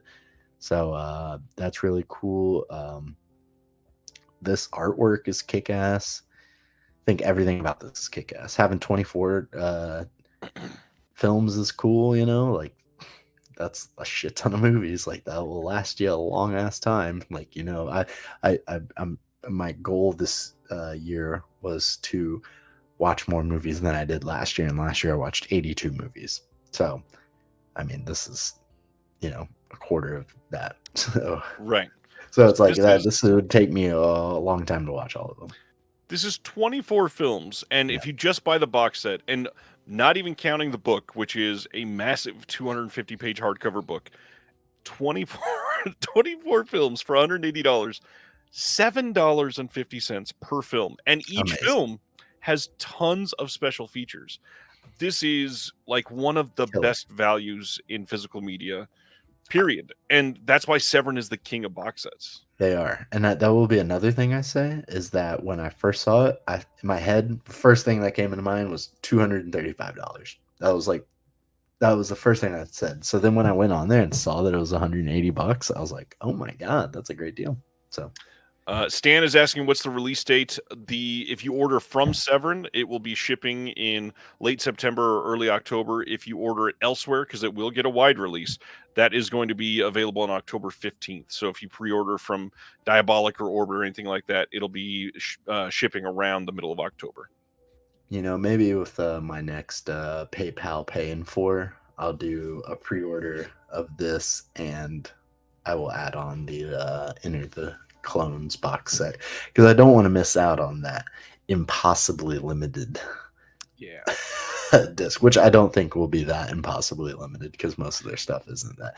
But I do really, really want to get that set. So maybe I'll try to get both of these before the Black Friday stuff happens. Sibner's thrown out there, definitely research before you drop $180 on a box set. Obviously, nobody's saying buy this sight Yeah. unseen. Please, Yeah. please, please do that. But also, I do want to point out one big difference between Volume 2 and Volume 1. Volume 1, for most people, was every single title was unheard of, except for maybe V. And for some people, there was one or two others, other than the doc, of course, that they put in that first one, that they had just straight never heard of. This one, um, there's probably 3 or 4 titles that most people have heard of, or maybe you've even seen, but just the fact that they're bundled together and curated in this way makes it a really great deal. And on top of that, this is covering more of the globe that they didn't cover in Volume 1. This has another great documentary in here that's brand new from David Mhm. Gregory. That's This cool. has all kinds of special features, more than 55 combined hours is wild. Not saying buy it sight unseen unless it's your thing. However, if folk horror is your thing, if Severin is your thing, if you want to do anything surrounding these type of titles, you're going to be hard pressed to find a better deal than this. And the other big thing is when this goes on sale for 50% off in their box set sale someday, it's only going to be $35 cheaper than the pre-order price. So just keep that in mind. Severin will never sell this cheaper than $145. Yeah, for sure. And there was a few things I wanted to say here. One is that we're very lucky that I think most of us in your community is that well, before I even say that, is that I'm a huge blind buyer. I usually blind buy most of the Same. stuff because I mean I was not a big DVD collector like a lot of people in the community were, back in the early 2000s, just because I was too young to really be into a lot of this stuff. So like for me, most of the stuff I'm buying is blind buying because like I never saw the DVD of it, Same. So and then like stuff like this, like none of this stuff has been available before. So like almost everybody's blind buying it. And I'm a huge blind buy guy. And I am very fortunate enough now that I have a whole bunch of my friends that I've talked into collecting. It's something that I've realized is a very good blessing is that I am comfortable enough in my film connection that I know what I'm gonna like, and like Yeah. I'm pretty I'm very open to most things. Like I pretty much watch everything, so like I'll never be disappointed with what I see. And like you get this, and if 80% of them are good and only 20% of them you don't like that's a pretty good hit, right? Well, and Sibner is saying, Yeah, I have to be more diplomatic. I'd rather buy 1 or 2 films that seem the most intriguing. I got to be honest, I'm kind of the opposite to that. I am too. Yeah, I would much rather buy this set, and so even if I even if I watched all 24 and hated 7 of them, I'm glad I watched. the fact that I had 17 great movies that I Yeah. liked, Yeah. and I only paid $180 for it, the 2 films alone would have been $50 plus, and now each film is $7.50.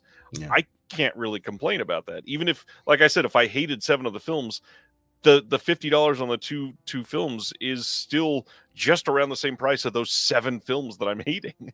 Yeah. And even if it, like, I don't like the movie, like, there's usually always something. Like, very rarely in the past, like, even 6 years, I don't think I've watched a single film that I was upset that I watched. Like, Same. there's Yeah. something, there's at least something that I've, you know, unfogged area of cinema lore by watching this movie, you know. So there's always something that I can grab from it. So yeah, Great point from Spaghetti too. Only 4 or 5 of the movies from the first box have gotten individual releases. Yes. And that was the second thing I wanted to say real quick, was that last year's Sunrise Cinema, the cinema that just closed, they actually did a full horror Halloween in October, and they showed, like, I think 10 movies from the first box set, and Kayla Janice was at one of them and did a Q&A for it. Nice. And the poster that they did for it was, like, definitely taken from the Severin artwork from the box set and everything. Like, they definitely, like, they definitely owned, the owners of the theater had this box set and was like, yep, we're going to show a lot of these. Unfortunately, I was unable to make it to any of them. Yeah, I get it. Okay, so some of the special features that I really wanted to highlight. Obviously, most of these films have commentaries and archival features, but like on To Fire, You Come at Last, we have multiple short films. For Psychomania, like all of the stuff that was on the Arrow disc is on here as well, I believe. We've got new commentaries on a lot of these. We've got new interviews on a lot of these. They've been working on the set for years, just like they did the first one. There's alternate openings for some of these. There are more short films than you could even really expect. White Reindeer has a projection booth episode by Mike White and Kat Ellinger. And I mean, again, I could spend the next 20 minutes just reading off every single special feature that's going to be on here. 55 plus hours. If you are into this genre, if you are into Severin, if you are into folk horror in any way, this is the movie release of potentially the year. And I say that with some hesitation because I know a lot of people are not into horror. Because you're a paid shill. I saw that.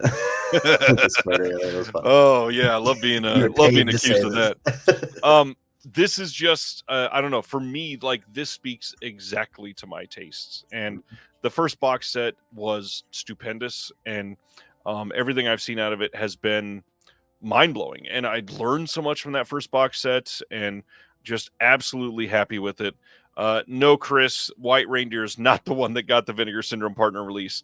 The Vinegar Syndrome partner release is a modern Christmas movie. I forgot about that. Yeah, that was a movie that came out. The White Reindeer is I think it's a 59 title, something like that. Yes, it is 50s. 59. It is 50s for sure. Yeah. This again, Gage is going to get me in trouble. Love this release. Love what Severin does with their box sets. If you have any questions or want to know anything about it, reach out. I will absolutely help you out. Oh, you were being silly. That I missed that, and I apologize, Chris. Simner says if it was Giallo, I'd be more inclined. See, man, I am the opposite. A lot of the Giallo films, they tend to blend together for me after a while. These films are like the opposite. They're all so, especially because it's a worldwide box set release, and they're covering so many different types of culture and folk, like mysticism that's been passed down for so long. These are just very different, I think. Very, very stoked on this. Yeah, I'm super stoked on that. And I just recently starting to even get into Giallo. Honestly, I guess Blood and Blacklist would probably be the first Giallo I ever really watched. I don't know what other Giallo I've seen. Might be the first one. So I do have volume 1, 2, and 3 of the Forgotten Gialli box sets from Vinegar Syndrome. So I didn't want to watch those before I had actually started watching, the bigger films in the genre. So now that I've watched Blood and Black Lace, I'll probably try to watch Bird with the Crystal Plumage next. Nice, good choice. I have seen Suspiria, but I didn't know that's not a giallo. Let's see. Craig says, if you're in LA and are excited about folk horror and this release, the Savage Hunt of King Stack is screening at the PRS, the Research Society that Dennis Bartok works at. That is next Wednesday, and he says, I think Kayla Janice is going to be there to intro it in person. Look at that. Hell yeah. She's awesome too. If you ever get the chance to listen to any of her interviews or podcasts or whatever, she's probably one of my favorite like disc producers to listen to what she thinks about movies. She has a very I think a very very positive, great way that she has perception of film, if that's a way to word that. I don't know what I'm saying, but like her perception on film is very inspiring. I would say that she has a magnetic appreciation for underseen films. That if you were watching a movie and she has an intro on, watch the intro, because it will make you genuinely excited for what you're about to see. Yeah, she's great, and she can talk about it in such a great way too. She complimented something I did once, and I was floating for like 2 weeks. I bet. Yeah, awesome. That's cool. If that is not enough for you, they are also doing one of their gigantic bundles. And dude, I want that like diorama set thing really bad. And I was expecting $235 for just the box. So I'm saving $10 and still getting right. So this bundle's limited to $750, and yes, it is priced at $225. So you get the box set, you get that giant storybook that you're already getting with the box set. On top of all that, you get a Hand of Glory tea infuser. You get the Ninth Heart paper puppet theater. You get a Corpse Roads tea towel, a double-sided Blood on the Stars zine, that entire storybook like we were talking about, and then they're also doing this exclusive All the Haunts Be Ours version of their Severin tote bag that's got the little braided flowers on her hair. I gotta be honest, for everything that you're getting in this seems very fairly priced. Yeah, 100%. That puppet theater thing is so cool. That is gonna look so cool sitting on people's shelves, like as a bookend, or like a book nook kind of deal. I think it's a great idea. Right next to the Black Emmanuel paper doll. Oh yes, I'm very upset that I missed out on that thing too. I still need to get the box set, but this is. Sibner says, or you could buy a 4K with 2 slips of poster and some stickers from Screen That's fucking funny. Same price, yeah. This is impressive. Like, I know that Severin is known for the tchotchkes, and their first all the Haunts Be Ours, or All the Haunts Be Yours, whatever it was called, bundle was no different. They had some great things. They had a keychain. They had this really beautiful plate. Everything came in this big bundle of like fake hay in your cardboard box, shredded wood or whatever. Yep. Yeah, that was really cool. Yeah. This is a legendary release that will go down as some of the all-timer things.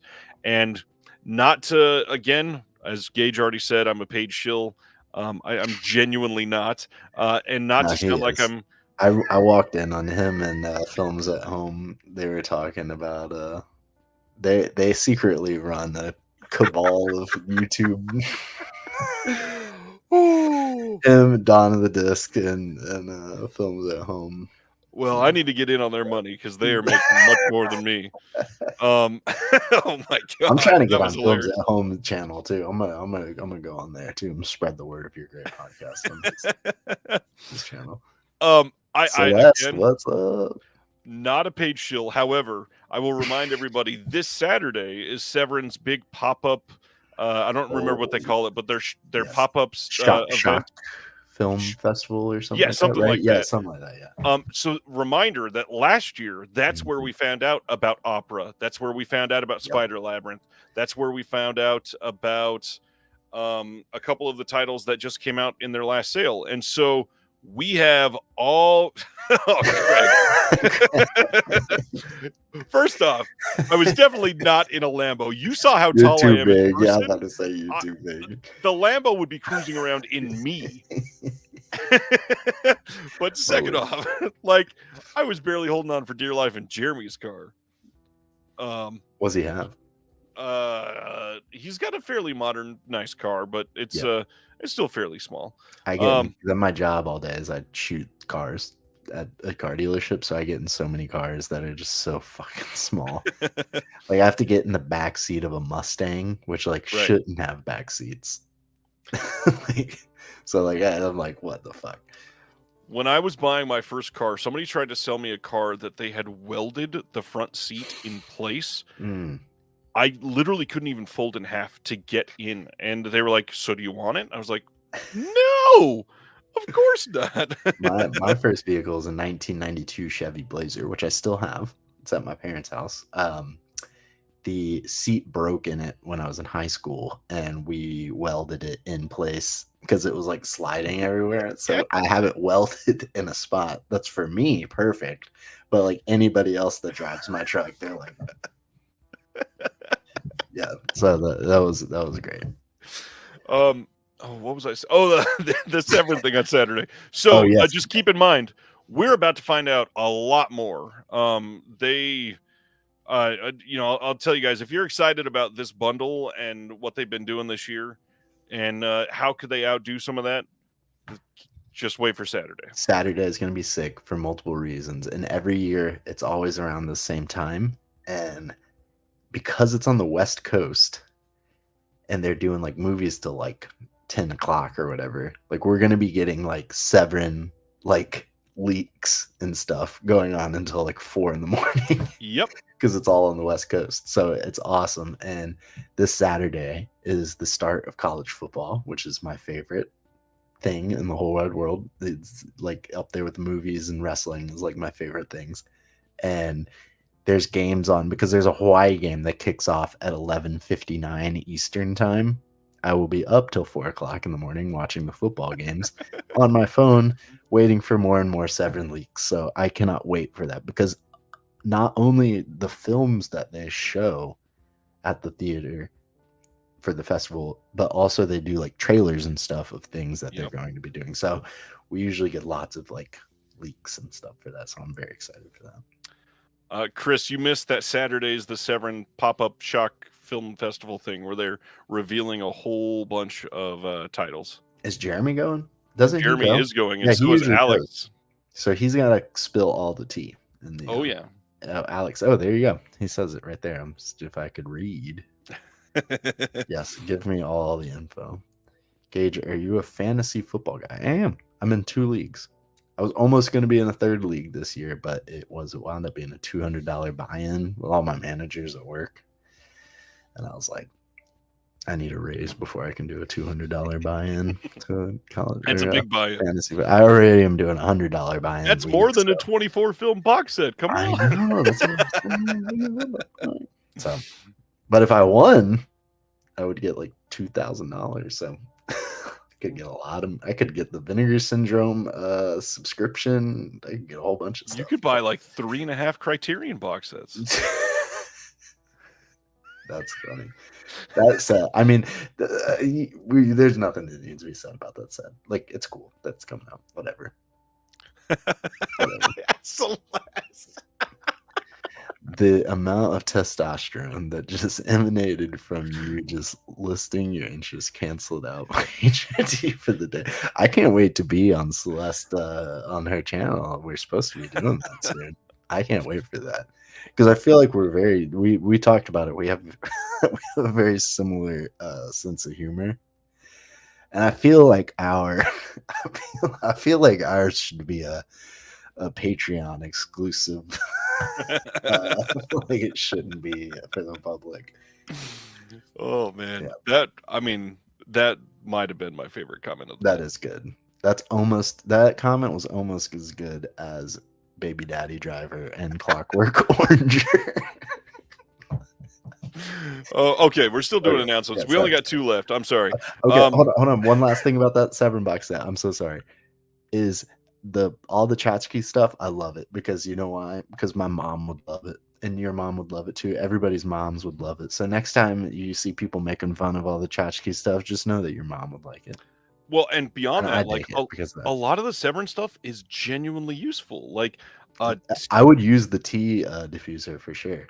yeah, a tea Yeah. infuser, a tea cloth, the tote bag. My my oldest kid goes to sleep every night wearing the eye mask from the. Is it on the pillowcase of the Oh my god! Please don't tell me they're using that pillowcase. They do not have the pillowcase. Okay. But yeah, Jonah, for anybody that's watched the channel, Jonah goes to sleep every night with the eye mask from the other box set that they put out, the House Psychotic Women. Uses it every single night, and I love it. That's awesome. Absolutely love it. Sam says, "Who is dropping those leaks?" They're not leaks. They're announcing them. They're not leaks. Yeah. I'm So, just saying they will leak out. They don't necessarily make the announcements, but the announcements leak out. It's all part of it. They know what they're doing. The Birdemic coat hanger. So yeah, Sam, I'll be posting those announcements. I promise. Yeah, they have the fetus jar that they throw around them. Oh, we've got one of those. Yeah. Oh, nice. Oh man, that was a loud laugh. I'm sorry. I probably just hurt like 12 years. Closest to football I'll get is the color scheme of our podcast page. Oh, I just followed that actually. It just randomly popped up on my Spotify thing. I saw. I didn't even know you announced that. I was like, nobody has. It's been on the sly. We haven't done the first episode yet. Okay, so yeah, Spotify put me on game before it even thing. Yeah, so I saw there was like the 1 minute clip on there. I didn't click on it yet though, but I did follow it on Spotify. That was just so I could get the podcast loaded, and that's just me being an idiot for 13 seconds. I dig the color. I mean, the Deaf Crocodile logo. I'm gonna make a fucking Deaf Crocodile team on the team builder for the College Football 25 video game. That's gonna that's great. I'm gonna do that. Plan 9 said I was picturing your kid in the opera glasses. He would love them. He's walking around every day right now in, oh my god, these god awful, fully plastic, like highlighter yellow Little John shit sunglasses that are just the little shutters. Yeah. What is the point of that for a 9-year-old? I don't know. That's tight.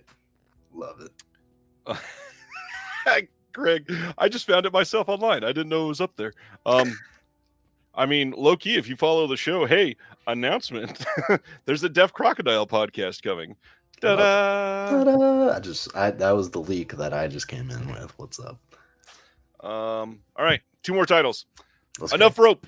This is coming from Kino on October 15th. This is from 1963. Brand new audio commentary with David Del Valle and Dana M. Reams. This is in French with optional English subs. And I know nothing about this. I don't know either, and I saw it announced today, and I loved the artwork for it, and I love that it's got a new 4K restoration, which is good, and it's a scope 2351. So I was like, this sounds sick. Do you know what TF1 is? I do not. I was going to look into this, and I did not get to do it. Craig, do you know what TF1 is? You likely do. 4K restoration by TF1. I'm assuming it's probably an archive in France. That's exactly what I thought. It was a European archive, because that seems to be the names of all their stuff is similar around that kind of name. So yeah, this definitely looks cool. I looked it up on IMDb, and because when I first saw it, I was like, I think this is on my watch list on IMDb, but it was not. So the fine inner positive, huh? Mm-hmm. No, it's not a 4K. No, it's not a 4K restoration by the fine inner positive. It's about autoerotic asphyxiation. Craig says, yes, it's a French company. Damn. Perfect. All right. Station in France. Last one of the night. Let's go. I didn't know that there was a second one. there's a second one, and it's supposedly much better than the first one. October 8th, Walmart exclusive Blu-ray steelbook from Scream Factory of Winnie the Pooh, It's the day Blood and before my Honey birthday. 2, the sequel. Let's go. Yeah, check it out. October 8th, Walmart exclusive. We're ending on this, and that feels very anticlimactic. There you go. I would like to see both of them. But yeah, I'll watch them both. Yeah, I'd like to watch them. Not a high bar. All right, that's it for the week, and then we always look at what is coming out next week in case you forgot before we head into our discussion. Next week is that Drive 4K Steelbook coming from I think that's a Sony Steelbook, right? Yeah. Yep. And then all the Vinegar Syndrome stuff is going to be listed. Obviously, that's been out for a little bit, but these are the wide release dates. Kingdom of the Planet of the Apes 4K, Poltergeist 2 4K, Sudden Death 4K from Kino. Sorry, I'm still coughing from that laugh. Desperado 4K Steelbook from Arrow, and Alphaville. Make myself laugh harder. Alphaville 4K from Kino, Real Life 4K from Criterion last year at Marienbad 4K from Kino. Succession, that complete series Blu-ray box. That's another one of those big TV ones that I honestly didn't really expect. Yeah, no, that's really cool because I know a lot of people I've seen people saying like, they'll never come out, and there it is. Like, the series ended just this year, right?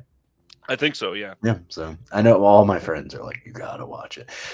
The TV, I know, like Gone with the Wind and Lord of the Rings and Indiana Jones, not seeing those is ridiculous. Right. But the amount of TV that I have not seen is, I don't even want to talk about it. Like, I still need to see Breaking Bad, The Wire, Sopranos. We're watching The Sopranos right now, so you're not the only one. Yeah, I need to see it bad, yeah. Why are you so sorry for your coughing? This comment. Vance says Winnie the Pooh has the word poo in it, and I feel educated somehow. Get it together, Ryan. You're alive, pal. That's funny. Oh, man. I was laughing way too hard at that. Mother 4K from Criterion, High Crime 4K from Blue Underground, Pee-wee's Playhouse getting a reissue from Shout Factory, Watchmen Chapter 1 4K, Focus 4K, The Watchers 4K, that's Shyamalan's Daughters film, Empire of the Ants, and Frogs, and Food of the Gods, and Kingdom of the Spiders, and Squirm, all Kino cult titles coming out. Big week. Double Jeopardy 4K getting its standard release, Star Trek Discovery, the final season. Castle of Blood 4K coming out as a standard release from Severin. Tokujiro Lone Yakuza from Radiance. The Alaskans from I think the Alaskans got pushed back. I think it got pushed back to September. I think it did too. Yeah, because they found the bumpers and the like original credits for the entire original series. So they found a whole bunch of new shit and added onto it, which is cool. I did not know that part. That's pretty great. Yeah. Stan is saying, what is Nuts? Nuts is the first release from Cartoona, the new, maybe it's not the newest now, one of the newest OCN partner labels, and it is supposed to be pretty great. That place Sunray they showed that there at Sunray, nice. And I saw the trailer for that movie. I'm not even joking, probably 50 times.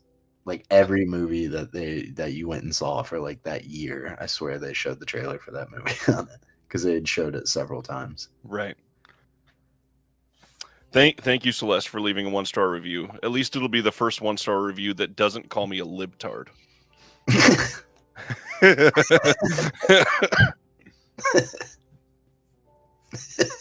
Oh man, the sad thing is I'm not kidding at all.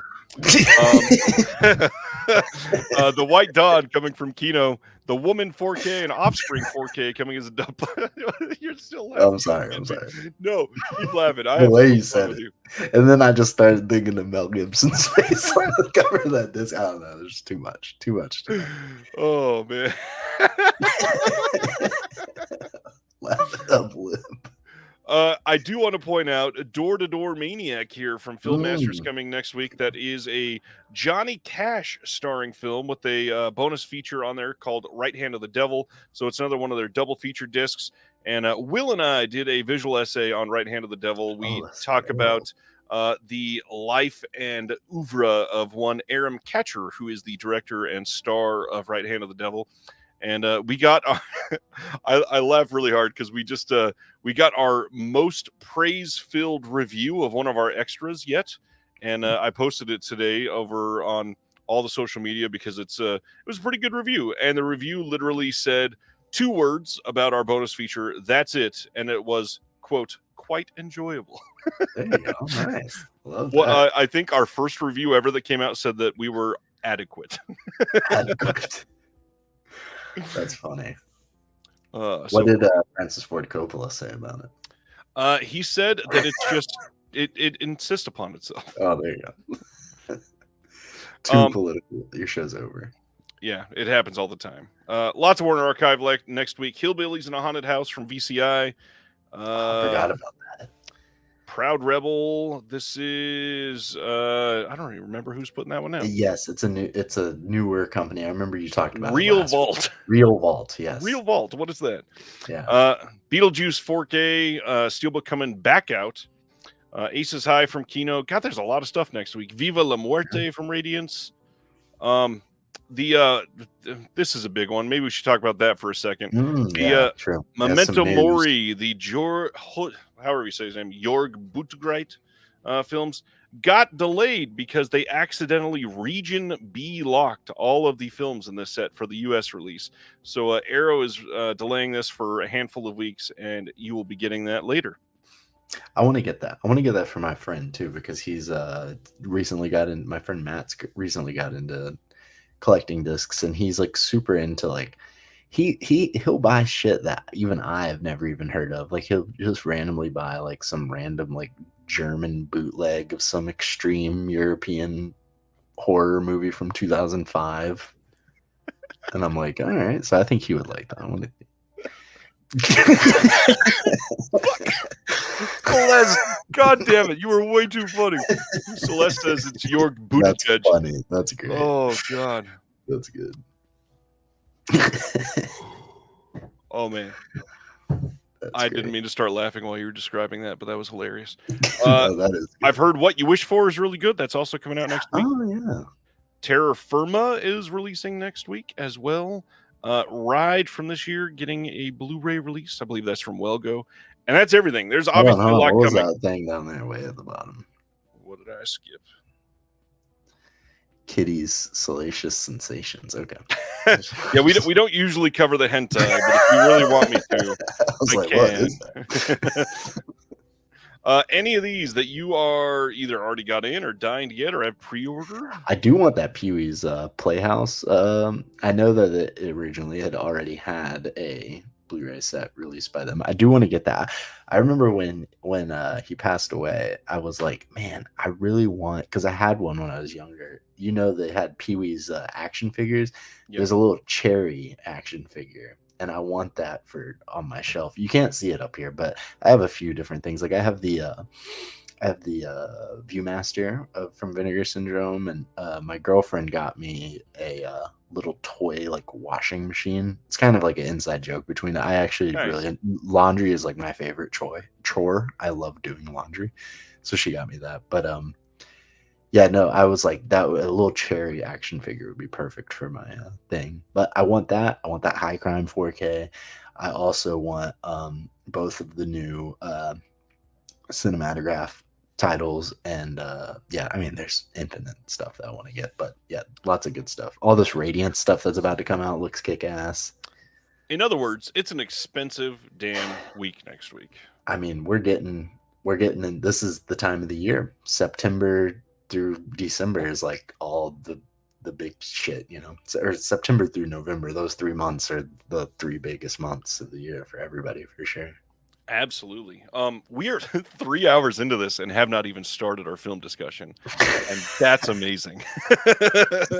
Easy. I love doing laundry. I do love doing laundry. Yeah, Gage is definitely Will's son. What does Will like doing laundry? Will doesn't strike me as the kind of guy that likes doing laundry. I don't imagine No, I so. don't think so. I Not that don't. there's anything wrong with I've that. never asked. Yeah. Um, so our discussion tonight is on back to school films. Kind of already mentioned this earlier, and this is going to be a big deal because there's so much that could go into this. I mean, you've got Yeah. everything from horror and comedy and coming of age and drama, musicals. There's literally, I mean, Everything. this is endless. Yeah, it's literally endless. And when we had initially came up with the discussion about what to do for this episode last week, you and your wife kind of talked about how she randomly says that she misses high school, and then you're like, "Fuck that." Yep. I have like a love-hate relationship with high school, because I hated middle school so much, and it was just such a miserable time in my life. But high school, I actually really enjoyed high school. I was very lucky and had a great high school experience. And but I hated school, like that actual like having to wake up and go to school every Right. day. And so I don't miss that at all. And but this time of year, with like football starting up, um, the time is about to change. Fall, uh spooky season, it gets colder. Like this time of year is my favorite time of year, and it really starts with going back to school, and all of us had that back to school feeling for a good chunk of our life. So, oh, the Triple Lindy, that's a that's a great like all-time Comedy Central late night movie right there. When I saw the title, I thought Gage was in fact going back to school each year. No, I've thought about it at times. That was another question I had for you, Ryan. Did you ever go to college? I did. I went to a Nice. community college in my little hometown to get my associates, and then funny random coincidence. I For those that don't know, I work for the federal government in my day job, and I started my first job with the feds, which was not a permanent job. I technically wasn't even a federal employee. I was like a hired contractor. I was cleaning gym equipment on a Marine base, Hmm. and this Marine base happened to have a little satellite school that you could go and essentially for people that are in the military, you go take, discounted classes for military members. Wasn't really a discount for me. It was just convenient because I was working there. So I Hmm. started attending this little satellite campus. Most of my stuff was online. But it ended up being Park University, and I graduated from there in 2012. And then the next year moved to Kansas City, which from the airport to here, I passed by Park University. So random happenstance, I That's moved crazy. 1,500 miles away, and I'm right next to the college. If I would have It's moved like, here literally 6 months earlier, I could have walked with my graduating class. damn, that's cool though. That's really cool. I'm very Uh, happy that you're. I never started college, so I've thought about starting several times, and just the way that my life worked out was like right after high school. I kind of moved. My girlfriend at the time moved in with me, and like started working with my parents, which is crazy to think of. And then my mom got sick, and then like I was working and helping like out with the house and stuff like that, and it just kind of life gets away from you, and then you join the workforce, and then I'm like, fuck, like I should start going to school, but I never did, unfortunately. my degree from my bachelor's is in psychology, and I never Nice. used it for even one moment. I bet. Absolutely pointless. I mean, technically, I used it to qualify for the job I'm in now, Yep. but it's only because you have to have a degree. A Nobody degree, cares that's literally what it's all from. what it is. Yep, exactly. I've run into problems with that all the time. I did video production for the Jacksonville Sharks, which is like the local arena team here, Nice. and I worked for them all summer, like just like for free, just because I was like 18, 19. I was like just trying to get in and trying to do anything that I could, and like they were like, "Oh man, all your videos are so great," and like getting a lot of attention online with this stuff. And then like when I was like, they had some job openings that I applied for, and they're like, "Yeah, you don't have a degree, so we can't hire you." I'm like, I literally just worked for you for 3 months, and you loved everything I did, but you can't hire me That's because. so stupid. And it's not like this isn't a. I'm not. I'm not trying to do like surgery on anybody. You know what I mean? Like, Right, what right. do I need this paperwork for? But yeah, so it has came by and bit me for sure. But I don't think I'm like truly missing out on what I want to do in my career and stuff. So, but yeah, I was just wondering if you ever did go to college. Part of me wishes I did. Part of me is okay with where I'm at. So I mean, I see the merit in it if for you I sure, mean, let's be honest. The truth of the matter is it's sadly a very privileged situation to be able for sure. to attend college the right way, be able to go somewhere for 4 years where you're fully supported by someone else, where you don't have to work, 60 hours a week while being a full-time student. I didn't come from that sort of life. Sounds like you didn't either. And, we're in a situation where uh, you just sort of make the best of it. Yeah, And yeah, that's yeah. what happens. It's in a journey. Here's offering some inspiring words. I still think about it. I'm not completely out of it yet. So Right. maybe one day I will. So. I mean, there's plenty of people that still graduated, Hmm. 60, 70 plus. Yep. All right. So, back to school films.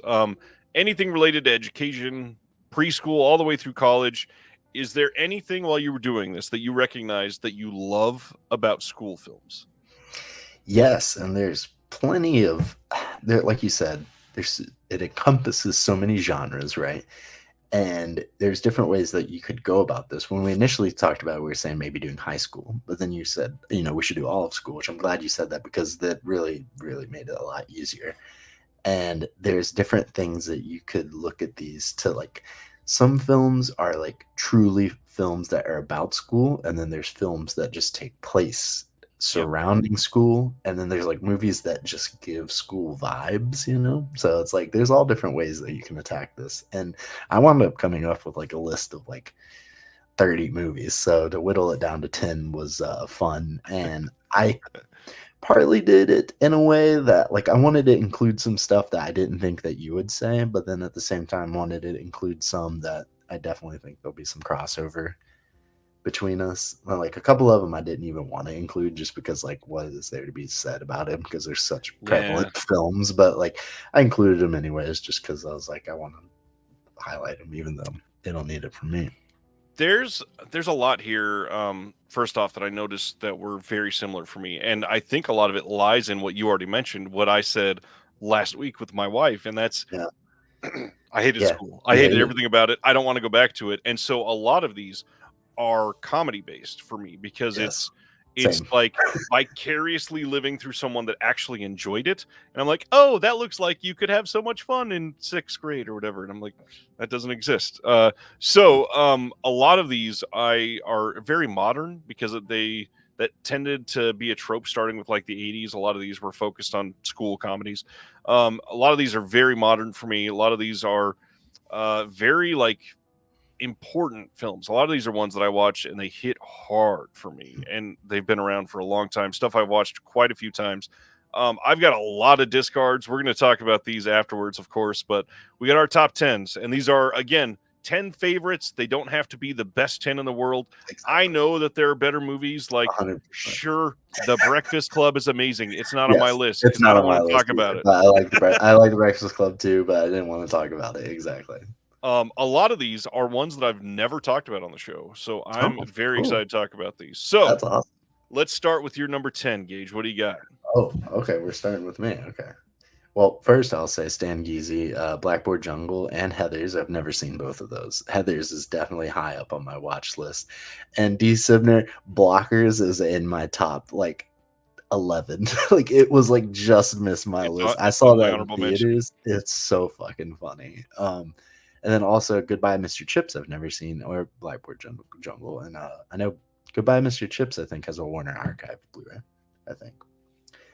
But all right, so I'm gonna start with number 10, and this is definitely some recency bias because it's a movie that I just watched last night, Oh, and wow. or I'm sorry, 2 nights ago. 2 nights ago. It's the last movie that I've seen.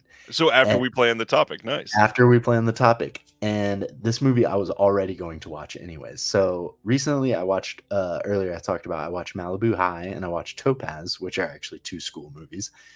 and they're not on my list, but I enjoyed both of those. I kind of theme my watching patterns, like this time of year. Right now, I'm watching lots of summer themed kind of movies, end of summer and going back to school stuff. And so this film I have saved for this time period. So even if we hadn't, what? I'm so excited to see what this Oh, is. okay. You're gonna be. It's a stupid movie, I'm sure, but this movie I was gonna watch it anyways, even if we hadn't done this. But I was so shocked with how much that I like this movie. It is going to be something that I rewatch every year now, and it is Arrow's release of Girls' Night Out. Holy shit! Have you seen this? It's a fun one, yeah. Oh my god, I couldn't believe it. It absolutely nails that spooky, crisp air fall back to Yep. school aesthetic like perfectly. And like the textures in this film are amazing. Like the brick walls and at the beginning there's the hardwood basketball court. Like I could smell that hardwood, Yep. that school hardwood basketball with the thick lacquer on it. It's just Yep. so great. And this movie has so much pedigree in it. Like the stars in this movie are crazy. It's a Like big deal. Revenge of the Nerds, one of the girls in it that has a smaller role in it, I was kind of crushing on her, and I went and looked her up. She was in A Violent Nature this year, which Oh. she's only been in like 10 movies ever, and like two of them were like Friday the 13th movies. This Oh, and then like damn. in A Violent Nature, I was like, what the hell? That's sick. Interesting. Yeah, and then this disc also. I knew that this movie had like a very hard restoration because it only exists in prints, and Yep. so it's like taken from several prints. So this presentation is a very grindhouse-esque presentation on disc here. I love that look, and this is something that Brad just talked about on his YouTube channel the other day about the way that these films look. I think that it enhanced the viewing of this movie Agreed. because of the way that it looked. As long as the um, issues with the discs are not digitally introduced to it, I'm okay with film damage, and like because that's inherently there on the actual piece of art Yep. that we're trying to watch. So I love the way that it looked, and this disc has great. It has an awesome booklet that has some pretty good. I forget who the essay writer is in it, but it's an amazing essay, and its producers are Francisco Simone, so great pedigree. Ewan Cant also is another great, and then the two restoration producers for it are Joe Rubin and Andrew Furtado. So Nice. even this disc has great pedigree to it. This movie kicked so much ass, and the ending of it is like chilling. It's kind of got like this crazy, like it holds on the scenes of this woman's face, and it's just very, very chilling, and they just absolutely nail everything about this movie. I loved it so much. So that's it. That is a great choice. One that I probably should watch again. It's been, oh man, probably just a couple months after it released on disc that I watched it. But it was Okay. such yeah, like you said, like it's a great texture film. It's a Yeah. movie that you can feel, you can sense, you time travel into a completely different a gym, a school setting, into these situations that you can just tell exactly what it is. Yeah, and you're placed there with these characters, and it does. I mean, the movie was made. It was produced by these like two like lawyers or something like that. Two the financiers behind it were these two lawyers, and I think one of the guys like directed part of it or something like that. But you often see that in the letterbox reviews are like, oh, this was just made by two guys that wanted to make a teen slasher movie. And the essay actually talks about at this time the slasher genre kind of fell out of favor, so they kind of marketed it several different ways. So there's like there's the scare maker, and there's another title that it went by, so they kind of marketed it in different ways, and Yep. it struggled to find its footing. But it's got some pretty unique, or not unique, but just good camera work in it. Like there's some really good like dolly shots and stuff like that. That it's just like you could tell that there was some level of competence in this movie. Oh, and it's got Hal Holbrook in it as well, which gave the financing uh, people the you know the power to give them money for it. So Right. having him attached to it. So I could go on and on about it, but yeah, it's absolutely amazing. Yeah, I feel like you're gonna have to pull me off the stage on many of these titles. Okay. Oh, and one more thing I wanted to say about it. I'm sorry to cut you off, Ryan. No, Is no, that something that's this movie is that um I saw a lot of reviews saying that the characters like lacked any like substance or whatever, which because like all the characters in this movie do, I mean, they're like definitely like ripped out of Animal House, like yeah, 80s, like, misogynistic, ass grabbing kind of characters that all the guys are in it. But the characters that you follow, yes, you never really get too much like deep into any of them because it kind of flip flops around the characters so much. Like, because like you're introduced to these characters and then they kind of disappear and then you go to one guy to the next girl to another guy, but right. I think by doing that the characters become secondary to what's actually happening in the movie, but by doing that it makes visiting each of these characters fun because like you're just like kind of briefly getting like these like vignettes into these weird characters. I don't know, I just really enjoyed it. For the record, they Yes. see my stupid face every week. You please keep talking. So Oh don't no, ever I'm don't sorry. ever I apologize. see he's going to sleep now. I've talked too much about this stupid '80s movie. I'm sorry. That was my mom. It's totally fine. She has to Oh, work okay. early in the morning. Okay. And my Well, mom is then, so rad. She just saw Green Day 2 nights ago, and that's so she's still sick. tired from that. That's awesome. That is so cool. My number 10, this is one I think I've talked about a couple times on here before, but one that was, I don't know, like almost post-traumatic stress bringing up memories of how much people cared about things. Mhm. I got to go with Whiplash. And J.K. Simmons in Whiplash is such a demanding villain-esque Bro. character.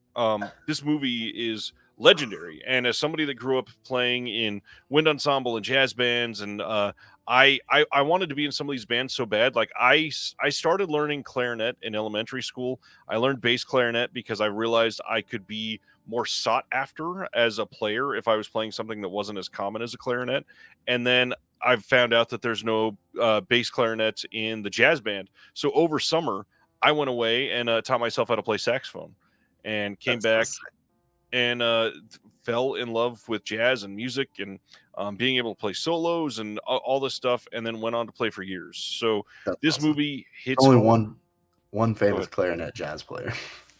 Right, You can win a unfortunately. second. And all of the jazz stuff that we had, there was just never any clarinet parts. So they were like, "Yeah, we don't need a bass clarinet player. Sorry." And I was like, "Fine, I'll get in some other way." And yeah, went and beat the. I went and taught myself how to play alto sax, picked up the baritone sax, and then beat the only bari sax player in the jazz band. And so he was kicked out, and I took his place. um, yeah, Whiplash is legendary for me. It is so authentic in the obsession aspect of perfecting some of these skills that a lot of us are forced to in school. And it goes so much deeper than music because it's not just about that. There are so many people that have the same dedication to geometry. There are so many people that have the same dedication to writing, the same dedication to playing football in high school. I totally get that. And this movie can totally work on all of those different fields as long as you just look at J.K. Simmons as a crazy essentially perfectionist for any of these subjects. And great performances from everybody. Really love everything about this. I completely adore Whiplash. I think a lot of people just misjudged it that year. I Mhm. know that it was a lot of people's very favorite film from that year, but a lot of people also hated it. And I don't understand those that hated it. I thought it was mind blowing. Love it.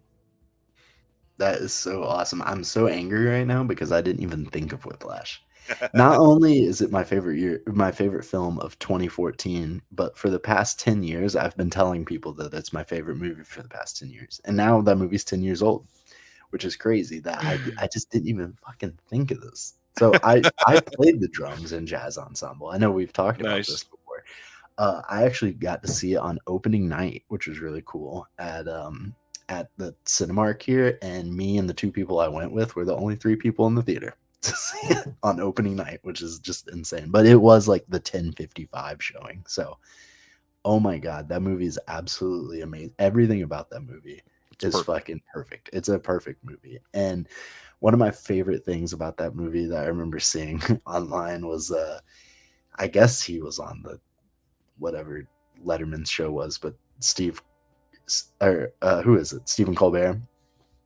He has which whatever you can say about him, but I remember he had I remember seeing this clip online of somebody being like talking to, I think it's him and Jerry Seinfeld, maybe they did like the Cars of Coffee, maybe. Right, I don't right. know. He says, the movie, I wanted to like it, but I remember, or I had a friend that plays jazz, and he just told me that's not what jazz is all about. It's a free flowing, like, it's a blah blah blah blah blah. And I was like, man, you have never been to like an art school Nope. situation, because that's exactly how all those crazy fucks are exactly like that. Well, and the way Yeah. that they teach jazz is you have to be able to nail the timing exactly perfectly for like 4 minutes straight Yep. before you're allowed to play in the sandbox. Exactly. Once you can do that and you have the ability to annotate it all perfectly, Mhm. then you're welcome to the party. But Yes. it takes a lot to get there. Yes, and I played jazz in high school. I played the drum set in jazz high school. I was never great or anything like that. I was never like,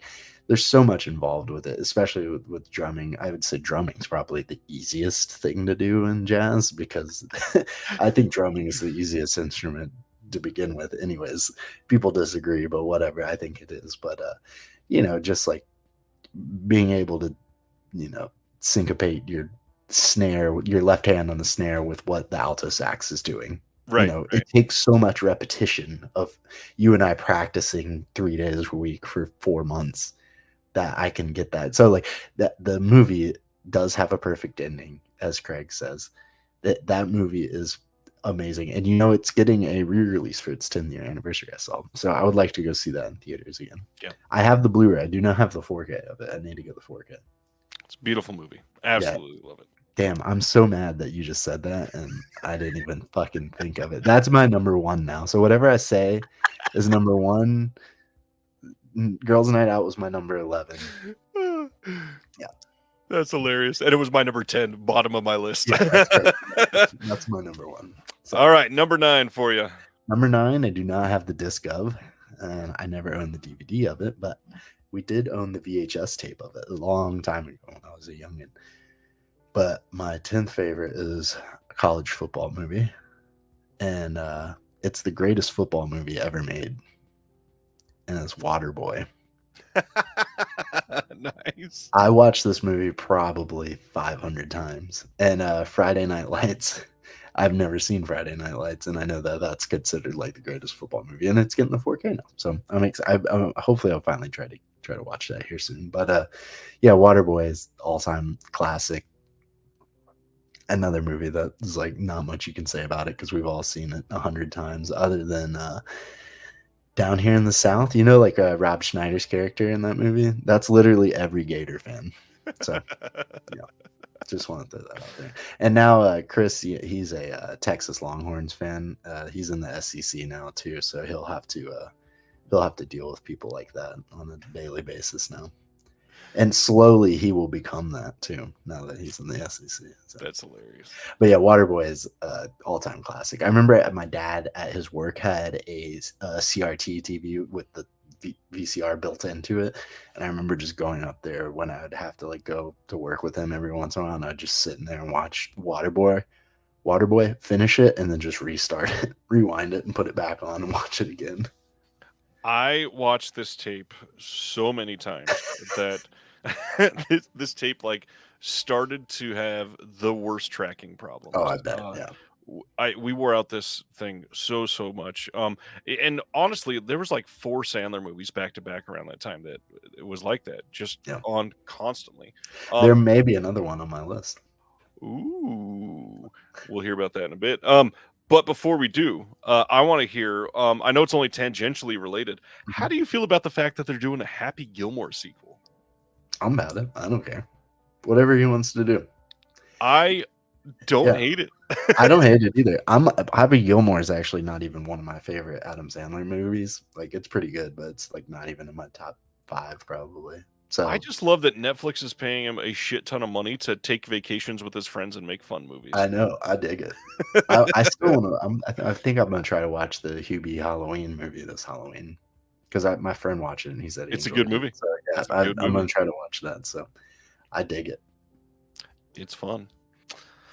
Okay, my number 9 is a hell of a vibe change compared to what we've talked about already. I gotta go with, like, the ultimate classic in the cult side of things, and I'm gonna go with Carrie. Mm, This is, like, the ultimate '70s horror when it's, anything related to school. Obviously, you could talk about things like Halloween and all that, but mhm. Carrie is the horror movie for school. It is so deeply entrenched in the cliques and the vibes of school and all these people being against each other and bullying and picking on people and not knowing about other families. And something about the way that De Palma made this movie obviously comes from a great story by Stephen King, but De Palma's directing in this is like nearly perfect. Yeah. The performances in this are legendary, literally all-time perfect performances. Huge names that we got in this, and the fact that it made so many waves culturally. This is such an incredible film. And Craig, you're already like you're going to be very disappointed because it's my favorites, not the best. Yeah, not the best. Yeah. I had to put these on the list. You're gonna hate my 3, 2, and 1. Just say goodnight and don't listen to the end. You're gonna be against me. You're probably gonna hate me. Um, I adore Carrie. It's one of my absolute favorite De Palmas. The hard part, he has made a nearly perfect film in almost every single genre. So for De Mhm. Palma, it is so mind blowing to try to make like a favorite De Palma's list Yeah. because how can you? He's made a perfect movie in every single genre. It's Yeah. crazy. I just recently watched the last like 45 minutes of Scarface at my dad's house because I walked in and he was watching it and I was like, I forgot how fucking good that shit is. It's a good movie. I was like, holy shit.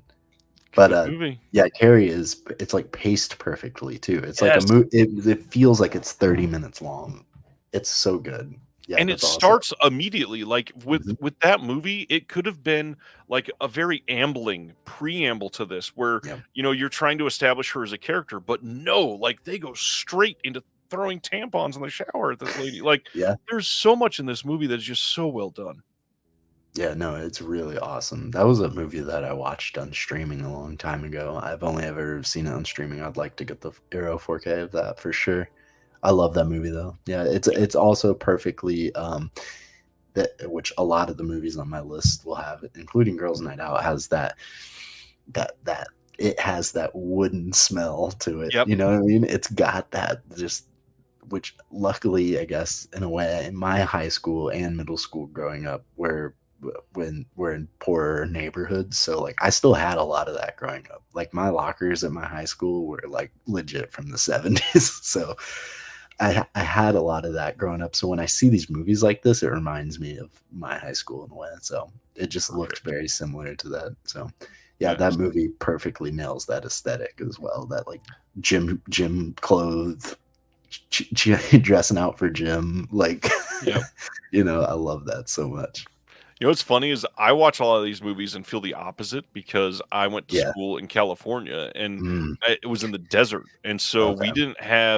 we didn't have schools where everything was indoors. Everything was outside, and My we didn't have Mine was bathrooms at all. outdoor.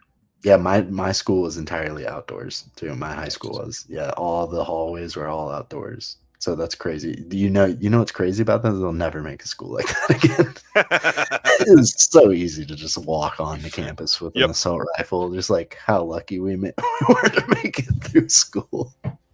Yeah, the amount of times I saw people jump the fence to Oh, get away from things or yeah. to sneak back onto campus. That's Countless. what we'll talk about skipping school later too, but, yeah, it was so easy for me to just walk out to my car and just leave. Yep. Did it all the time. All right. Before it ends up being 3 o'clock, what's your number 8? I'm so sorry. No, don't I have my list. apologize. Sorry, We let me pull like my you. list back up. Okay, this is another comedy. This I do not. I think there actually is a Blu-ray for this now. The thing Shout Factory did it. There was not a Blu-ray for it for a long time, and I did have the DVD. Do you know what it is? I I think so. Carrie on. Not another teen movie. Shout Factory did not do it, but this is a Okay. great choice. Okay. Yes. Not another teen movie was a movie that I had seen on Comedy Central a whole bunch growing up. And of course, it's heavily censored on Comedy Central. And then I remember getting the DVD and it being such a game changer. It was like a completely different movie. Like, it was like that movie is another one. Like a lot of these movies, because I'd watched them a lot in my childhood, like I've seen them probably like not another teen movie. I've definitely have seen more than 50 times. Like I've watched this movie so many times and so funny. It's got the football, references, and I've never seen a lot of the movies that it makes fun of, but I know the hallmark moments, like the Varsity Blues. Like I get it.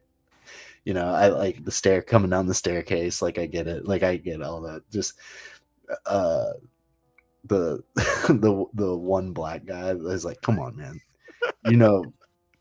That's kind of my thing. I'm supposed to be the only one my here. bad, bro. That shit. Oh my god, it's so funny. Yeah, that movie is so good. So yeah, that's like one of the fun. And forever, that was like I always said was the funniest movie of all time. So, this is going to be ridiculous, especially for somebody like Craig.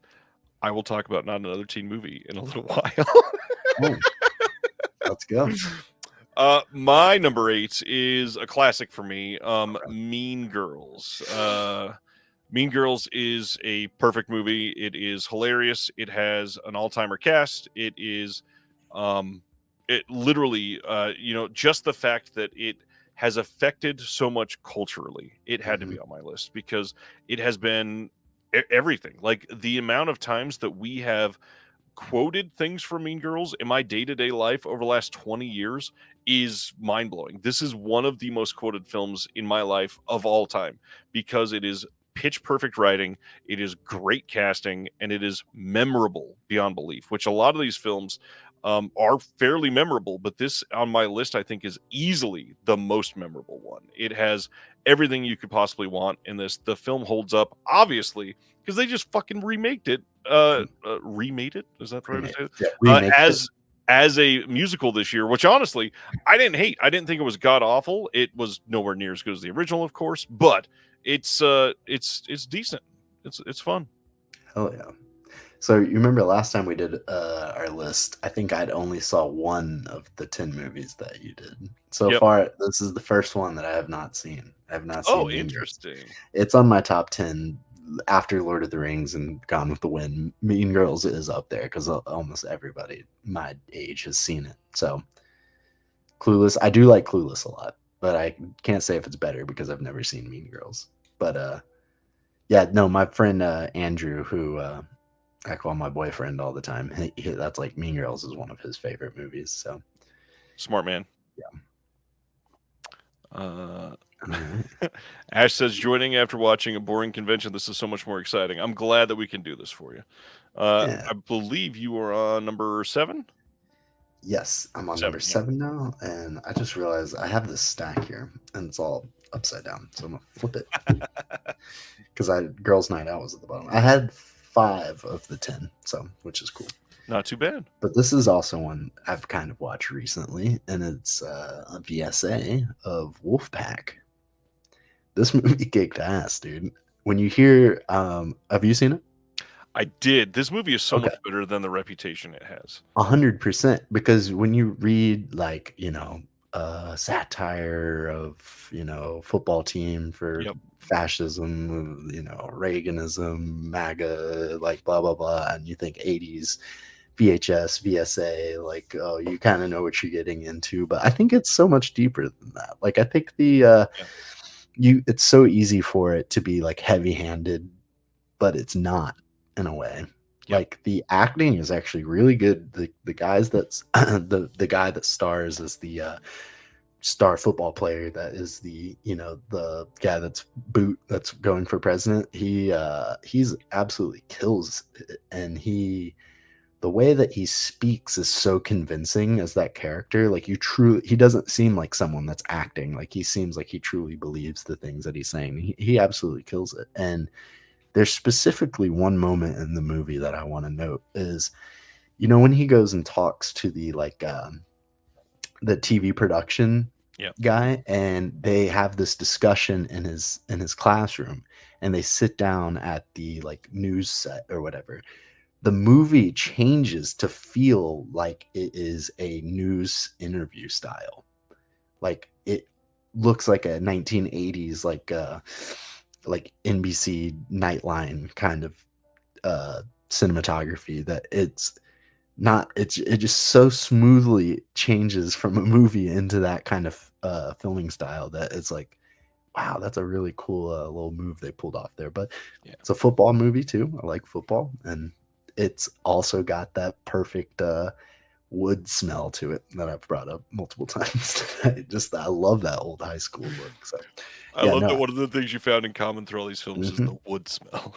Yes, and another movie that has that same vibe to it that's not in my list that almost made it was Cutting Class, Oh, good one. which also that's like that was like one of the first Vinegar Syndrome movies that when it got announced, I was like, oh, I actually know that movie. I remember that used to be on Encore all the time. You remember Encore, Nice. the I premium do. channel? I remember watching that movie with my dad.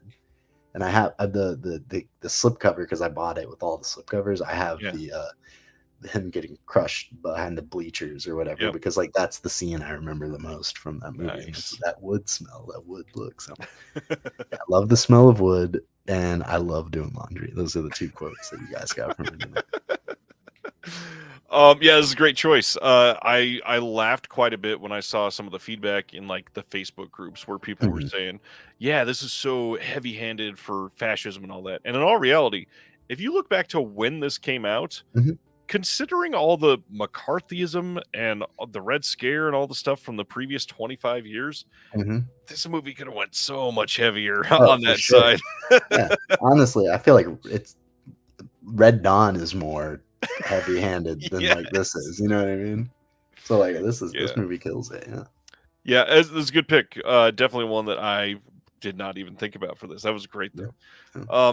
This one is maybe an odd pick because probably a lot of people don't necessarily associate with school immediately, but it's also a very cliched pick. I have to go with one that I've watched maybe more than any other movie in my entire life, and this movie I had on repeat when I was a child, and thank goodness showed my kids, and at least my oldest so far absolutely loves this movie and asks to Nice. rewatch it all the time. Hell Um, the way that Back to the Future has yeah. affected my life, it had to be on this list. Now, Okay. what I love about this movie is it's somebody struggling to have that stereotypical high school experience, and it's so screwed up for him with everything that's happening in his life, with working, with his family situation, with his brother-in-law, with getting a truck, with not getting a truck, with trying to help out this local individual, with going to school in the 50s, and suddenly you're there with your mom and everything is just weird. And I love the way that they frame the school experience in this. I love the way that everything is so lived in. I love the way that even like the way the principal gives him a detention is like it's legendary. Everything about this is just an iconic way to make a movie about school when it's barely like the B story in this film.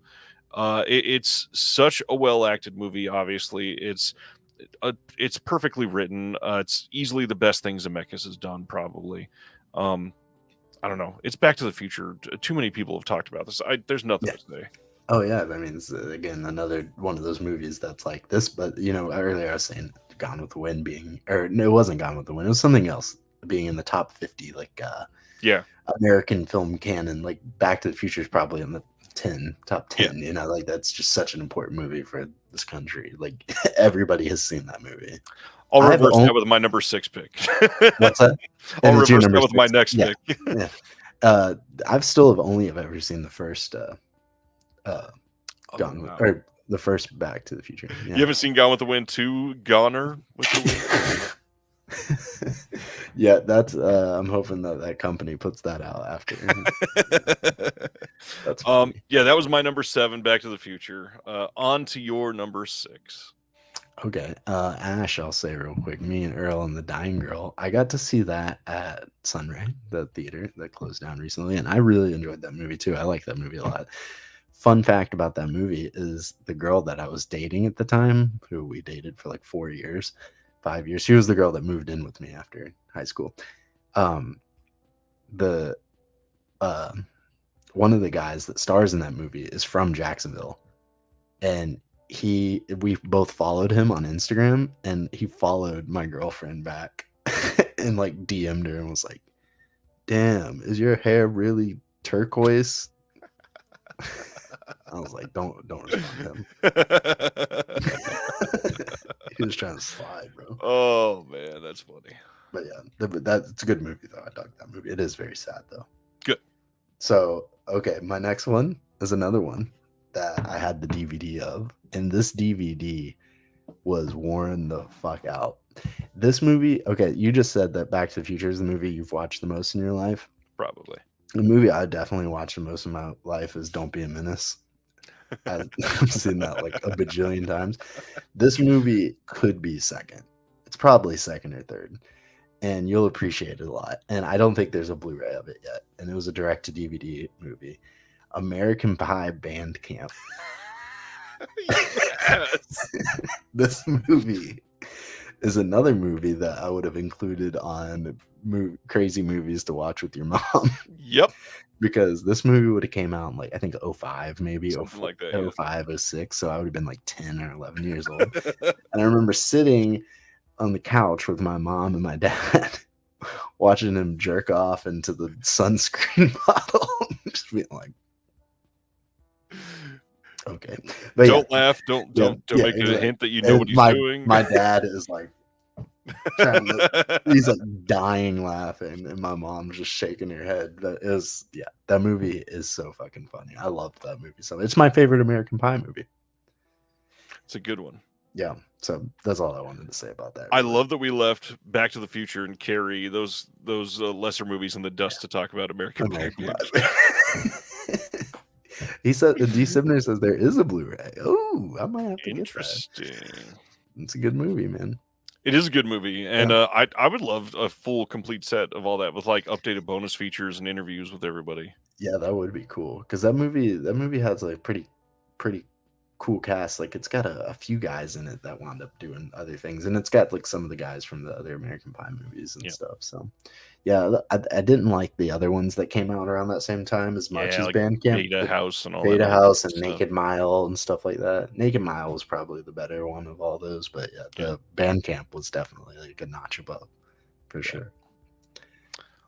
All of them have Blu-rays except for the last one. Interesting. Okay. All right. How to follow up Bandcamp then with a really great high school set cult film again. Mm-hmm. And I got to go with a very appropriate film here, The Faculty. Oh, nice. This is probably my favorite or second favorite horror movie set in a high school or with high school age kids at least. And the other one, funny enough, is not on the list. It's only in my honorable mentions because it just couldn't fit. And I felt like The Faculty was more important to talk about. Okay. This movie is, this movie is so much fun. It has such a weird cast, and yet everybody works together so perfectly. I adore the storyline here. It is such an original take on like the invasion idea and the way that they approach even like it's similar to the scenes like we get in The Thing where you're testing the people around you. It's an incredible story of like paranoia, and I love the paranoia films of the 70s where you're getting like people afraid of the government, speaking of the Red Scare and McCarthyism and all that shit. All of that was such a great approach to a film in the 90s because a lot of those paranoia films were, chalked up to the Cold War and feelings of these other governments. A lot of that, we were kind of out of it in the 90s, and it was scarier for a lot of people because you didn't have all this other paranoia. And so the paranoia, just like in The Thing, was it could be the people right next to you. And this movie is a hell of a lot of fun, genuinely scary in a handful of scenes, and great script, directed very well by Robert Rodriguez. Again, Jon Stewart, Famke Janssen, Josh Hartnett, Usher. Usher. Yeah, I was about to say, Like, isn't Usher in it? these people should not do well together, and yet it's such a fun, like chemistry filled cast. It looks like it was just the most fun set to be on. That's awesome. Another one I have not seen. It's a big one that I need to see for sure. Nice. And there is a 4K. I see earlier it says the 4K should come out 27. Nope. This is one of the reasons that the labels hate Dawn of the Discs. Dawn of the Disc came across a retail listing for the Faculty 4K. It never got announced. It's not an official announcement. So, gotcha. Yeah. Okay. Yeah, Usher's Climax is one of my go-to karaoke songs. Nice. Yeah, this is a great one. So yeah, that's definitely one I would like to see for sure. You got to see it. It's a good time. Yeah. Paper Towns is solid too. I saw Paper Towns in theaters too. Nice. Yeah, it was okay. The John Green movie or whatever. Yeah. I don't think I've seen any of the John Green movies yet. Yeah. It's a Tumblr movie. Or isn't it Hank Green? Or one of them. Yeah, one of them's one YouTuber. of the Green brothers. And one of them's a YouTuber, and then one's an author. All right, we're done with the first half. Time for the all-time classics. All right. Well, I hear the movies get a little bit more. Everybody's seen them. I think it's not as crazy, but number 5 for me now is another Adam Sandler movie, and it's Billy Madison. I kind of figured. This movie is so fucking funny. I forget what's the guy's name that's the main antagonist of the movie. Oh, you know who I'm talking about? That guy. Yeah, he's in a lot of shit. But he is so fucking funny in this movie. His facial expressions and he's just such a dickhead, and like he's so good in this movie. He's a great antagonist. But were you gonna say something? I think it's Darren, or no, not Darren McGavin. Bradley Whitford. Is that Bradley Whitford? Is that it? I think he's the antagonist on this one. Yeah. Yeah, I'll look it up too. But yeah, no, he's so fucking good in the movie. But the movie is something. So I have a reoccurring dream that happens to me every once in a while. Yeah, Bradley Whitford. That's it. It's that guy. But I have this reoccurring dream that I get like a call, and they're like, "Hey, Gage, you actually didn't graduate high school." And, which, if that happened to me in real life, I'd just be like, okay, that fucking sucks, but whatever, fuck off. How'd you get my number? Right. Like that's just such a bizarre thing. But like in my dream, I get this call that they're like, Gage, you didn't actually graduate. You missed too many days of school. I skipped a lot in my senior year of high school. But yeah, he's like, you haven't graduated, you got to go back. And like in my dream, I have to go back to school for like another year. So this movie is kind of that kind of nightmare that I have. But yeah, this movie is absolutely funny, and I quote it all the time. I always, to my girlfriend, I say, "You're scaring us, lady." It's the same as your other nightmare of peeing your pants. If peeing your pants was cool, consider me Miles Davis. Yeah, this movie is. I listed Mean Girls as one of the most quotable movies. This movie, you could chop up every line as a legendary quote for sure. Exactly. He called the shit poop, or he. That's another one that's always used all the time. I can't wait for Billy Madison too. That's gonna be good. This movie is hilarious. Yeah, I love this one. Yeah, I love it. My number 5 is the only one on the list that I kind of had to cheat a little bit, and I have 2 movies listed here, but there is a reason, and so the number 5 really is Can't Hardly Wait. This movie is legendary. It is the epitome of the 10 Things I Hate About You, American Pie mix type film, and incredible cast. Glad that it's getting a 4K. This movie is pitch perfect for stuff like that, and that was not a pun on another school-related film there. Yeah, Pitch Perfect. You said it earlier too, talking about Mean Girls, and I was like, Pitch Perfect gonna be on this? No, I'm not giving hints. But funny enough, I had to throw out, after Can't Hardly Wait, I didn't think you were going to name it, not another teen movie. The biggest film that it is making fun of is Can't Hardly Wait. I was going to say I've never seen Can't Hardly Wait, but I don't need to because I've seen Not Another Teen Movie. Right. So. So I I saw Can't Hardly Wait and Not Another Teen Movie in the same year. Wow. And it was so odd to experience that and not know going into it that it was a satire of basically Mm, this exact film. that's funny. And so Can't Hardly Wait, yes, it's amazing. Uh, but beyond that, Not Another Teen Movie is the perfect way to lampoon this film.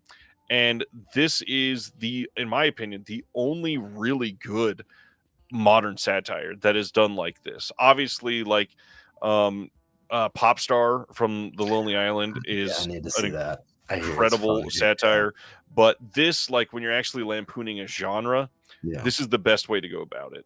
Absolutely love both of these movies. Not Another Teen Movie has inspired so much comedy throughout the years.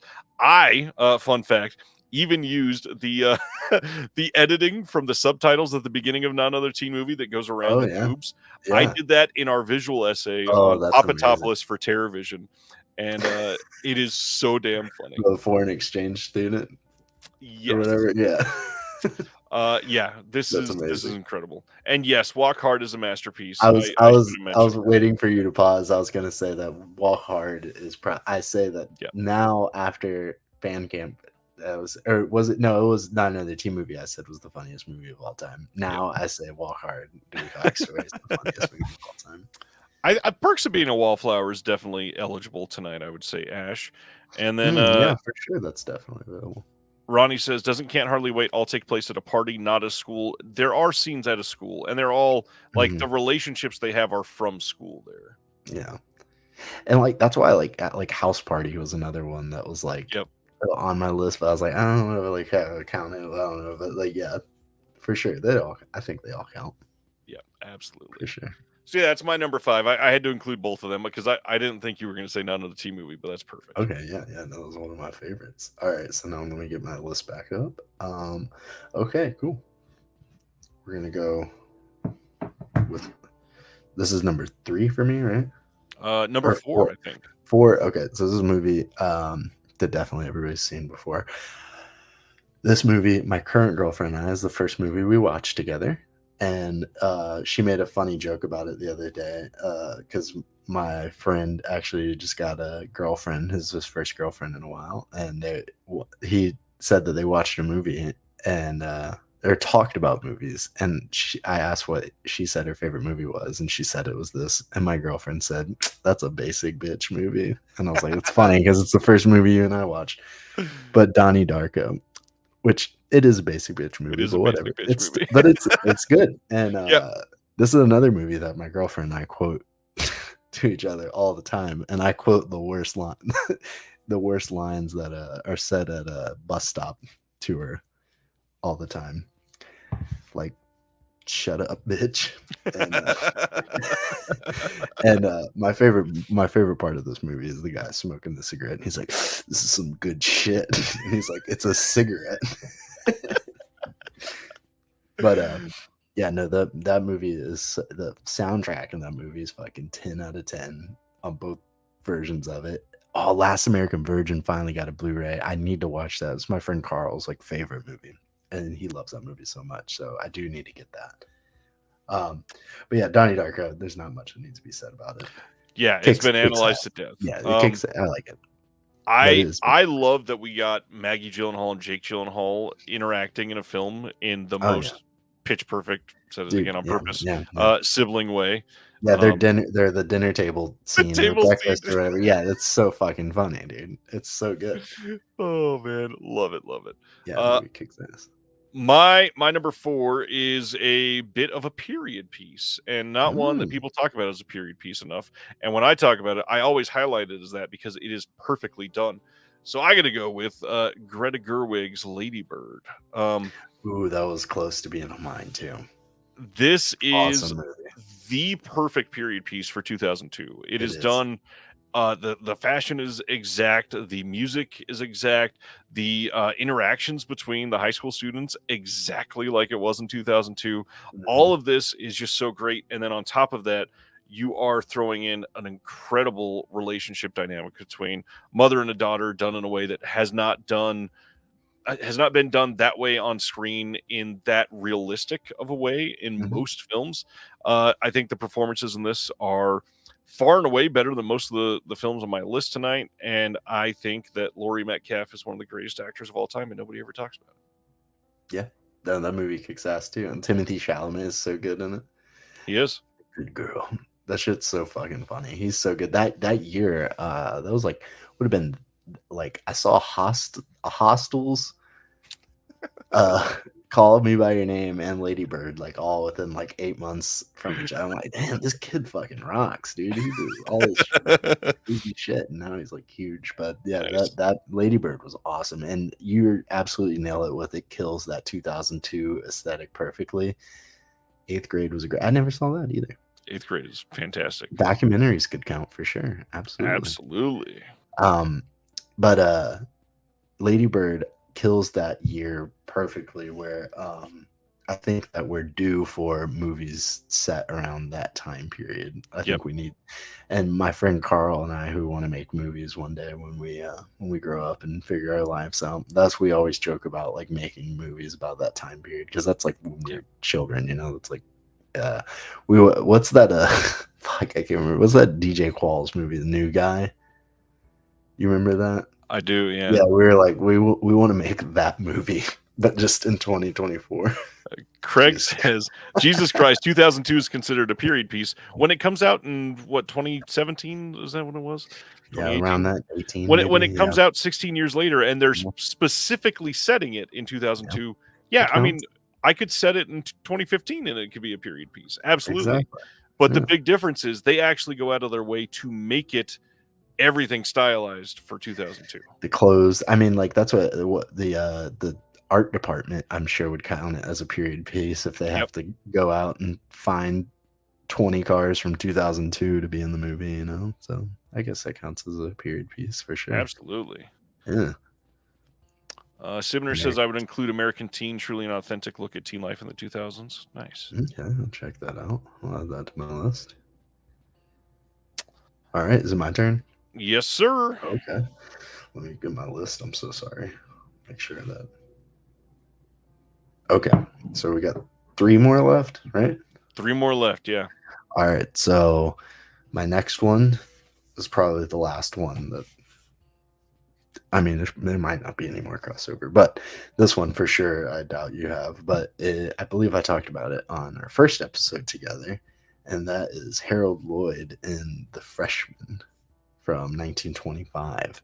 So this movie is a great comedy. It's very easy to watch if you're getting into silent movies because it's short. It's only 76 minutes long, and it's lots of slapstick, you know, obviously physical humor. It's all football stuff, so you're getting tackled and stuff like that. But Harold Lloyd, I didn't see any of his stuff really that much until I'd gotten into Criterion, because like Buster Keaton and Charlie Chaplin you could find on YouTube all over the place, but Harold Lloyd's kind of one of, I guess, more forgotten. But he actually is very funny, and this movie is cool because they filmed it in USC, Stanford, Cal, and UCLA's football stadiums back in the 20s. So it's a good time capsule of American football at that time period. And there's a really cool, like a little featurette on here. Harold Lloyd gets too overlooked. That is definitely true. But yeah, the movie is awesome. This Criterion box is awesome. It's absolutely perfect silent movie for people to get into. And then if you like football, it's good too, because it's a time capsule of a portion of football that's often overlooked, because I mean, it's the true American pastime. Baseball, I know people like baseball a lot, but college football is, especially down here in the South, is so huge that it's super important. And all these California schools, it sucks that they're not as big as they were back in the 20s. Back in the 20s, they were the top dogs in the sport, and now they're not anymore. But it's really cool to check out this movie. And yeah, so that's my number 3. Good pick that I haven't seen. I'm sure this is great. I trust you. Yeah, no, definitely. And like I said, because it's so short, it's easy breezy to watch, and pacing's awesome. got some good prohibition humor in it. It's just funny, and they're freshman humor. You're the freshman getting picked on, so it's pretty funny. Yeah. Yeah. Yeah, that sounds good. My top 3 here are hilarious because they are very of their time, and I didn't mean to do this, but my number 3 is like the quintessential 80s. My number 2 is like the quintessential 90s, and then my number 1 is a very obvious 2000s. I just happened to go in order. Okay, then My number 3, we might not have crossover. this is again one that I've seen countless times, and one of the most like craft filled of these films that I've had on my list so far, and gotta go with Heckerling's Fast Times at Ridgemont High. That's so good. This movie is probably the most iconic and absolute faithful depiction of high school maybe ever. The way that these characters are built, the way that these characters interact, the way that you see, all of the cliques completely diving in and out of interacting with each other. This movie is amazing through and through. It gifted us so many iconic stars for the future. This one was literally one of the first like 3 or 4 that when we said that we were doing this, I was like, oh, well, this has to be very high on the list. Yeah. And the only reason it's not 1 or 2 is just honestly, I'm probably slightly more personally connected to my number 1 and 2. But this movie, I mean, if I was born 5 or 6 years earlier, this was me. Like I totally understand. I would have fallen right into this film. Yeah, this is definitely one I'd caught on TV a whole bunch as well growing up, and then later on saw it uncut, and there's like the real movie. Yeah, and then I was like, oh man, this is a very different movie. And I'd gotten a clip of it to play at a Jacksonville Sharks game on the big screen. This was one of the coolest things I did when I worked for the Sharks was I became known as the movie guy that knew all the movies. So like when they would have the theme nights, they would have me like select movies, and one of the nights was 80s night or whatever. So I selected like 20 different movie clips to play from this, and I played a terrible clip from this movie that was so bad. I put it in there as a joke to the guy that was like running it, and he played it over the screen. I'm not going to repeat what scene it is because it uses a slur that's no longer right. Yeah, so I couldn't believe that they played it in a stadium with 10,000 people. But yeah, the PB Cates getting out of the pool has been replayed more times than the Zoomer film. Holy shit, PB Cates is so beautiful. Oh my god, gorgeous. Yeah, absolutely. Also, love just randomly that Judge Reinhold obviously plays a big part of this movie, and then we got to see him in 2024 in Axel Foley, the newest Beverly Hills Cop film. I always loved him. I wish he did more films. He kind of fell off the face of the earth there for a little while. Yeah, I can't think of anything that I've seen him in like in 20 years. I don't know what else he's been in. Yeah, good stuff. Love the movie. Love Phoebe Cates. Love the characters in this movie. They're so just people. That's another people. One I'm waiting to buy the 4K of, because I know when Criterion announced it, I was like, it's gonna get a 4K eventually, so I'm just gonna wait. So, yep, you know it. All right, so that means there's only 2 left for me now. So these 2. I've waffled over which was 1 and which was 2, but it doesn't really matter. So I'm just going to go with this one because I have it right here for number 2. But number 2 is a movie about the ending of school, and that is Richard Linklater's Dazed and Confused. This movie kicks so much ass. This sadly is just the Blu-ray. Not that you'd be able to tell because Criterion doesn't change the things, but I'm okay with that because this is iconic. That's why they do that. People know what this is when they see it. So, this movie I watched actually right after high school was the first time I'd watched it. And it was a pretty, I think that was a good time in my life to watch it. And I think that I'm actually at a good point in my life again to rewatch it now that it's been 10 years. And, the beginning of this movie has that feeling of that wood smell, like that old locker room, those old hallways and stuff like that. And that opening scene of them chasing all the all the younger kids around with the paddles is just so Yep. funny. And yeah, no, this movie kicks ass. Richard Linklater's one of the best. Do you know when the 70s were? You know what's funny is, you know what one of my favorite TV shows of all time is that I've watched a bajillion times? I'm And gonna guess that 70s show. no, is VH1's I Love the 70s.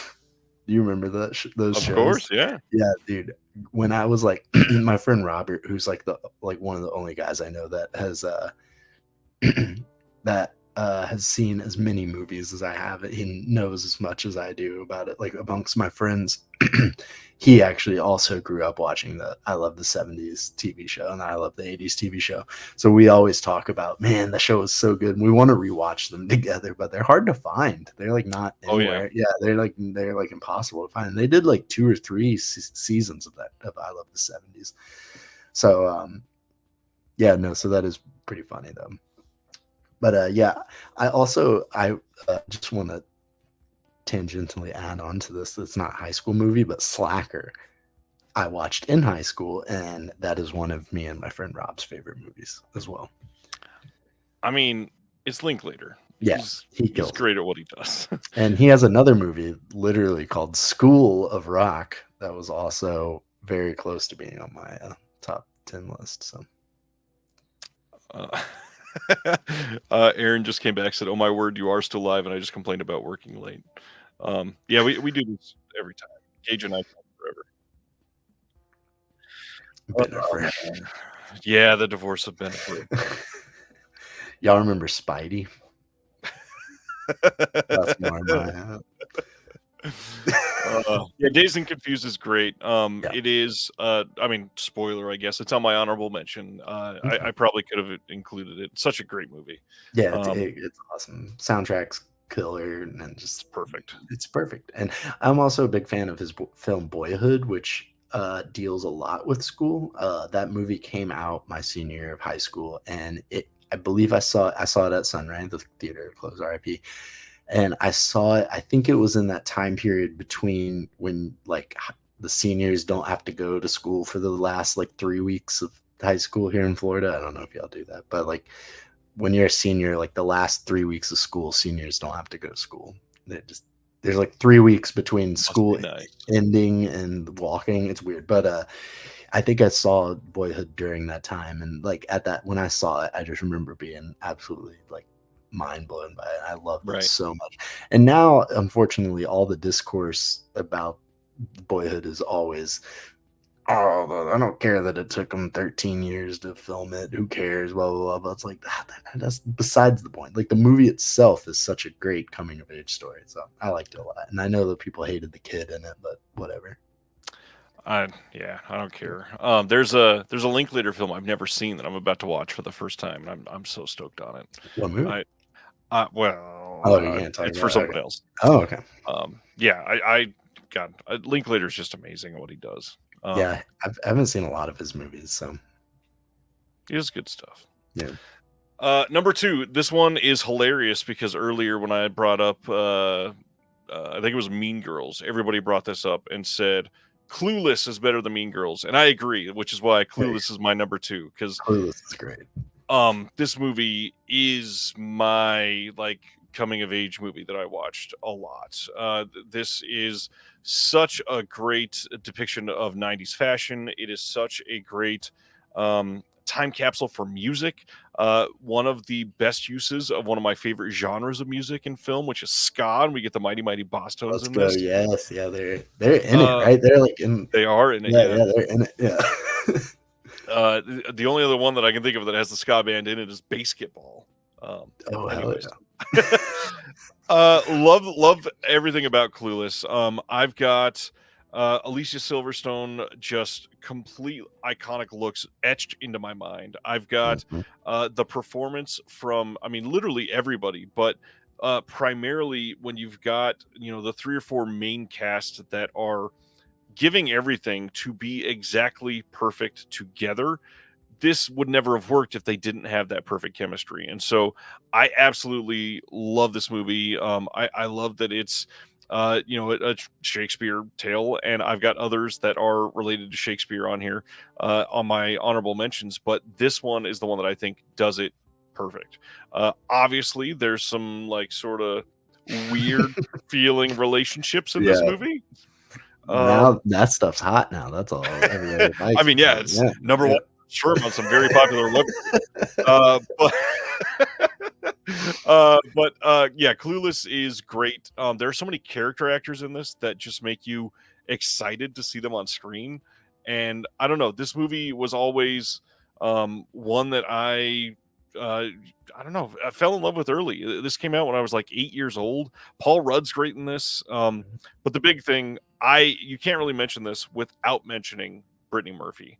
This is one of her most iconic performances, gone way too soon, and she's just perfect in this. Absolutely perfect. She's an incredible actor, and I am so sad that we don't get to have like amazing Oscar-winning performances into her 60s, because she would have been incredible. It was my mom's favorite movie of hers was Clueless, for sure. And yes, I said the wrong thing. It's not Shakespeare. It's one of the Bronte sisters. I'm sorry.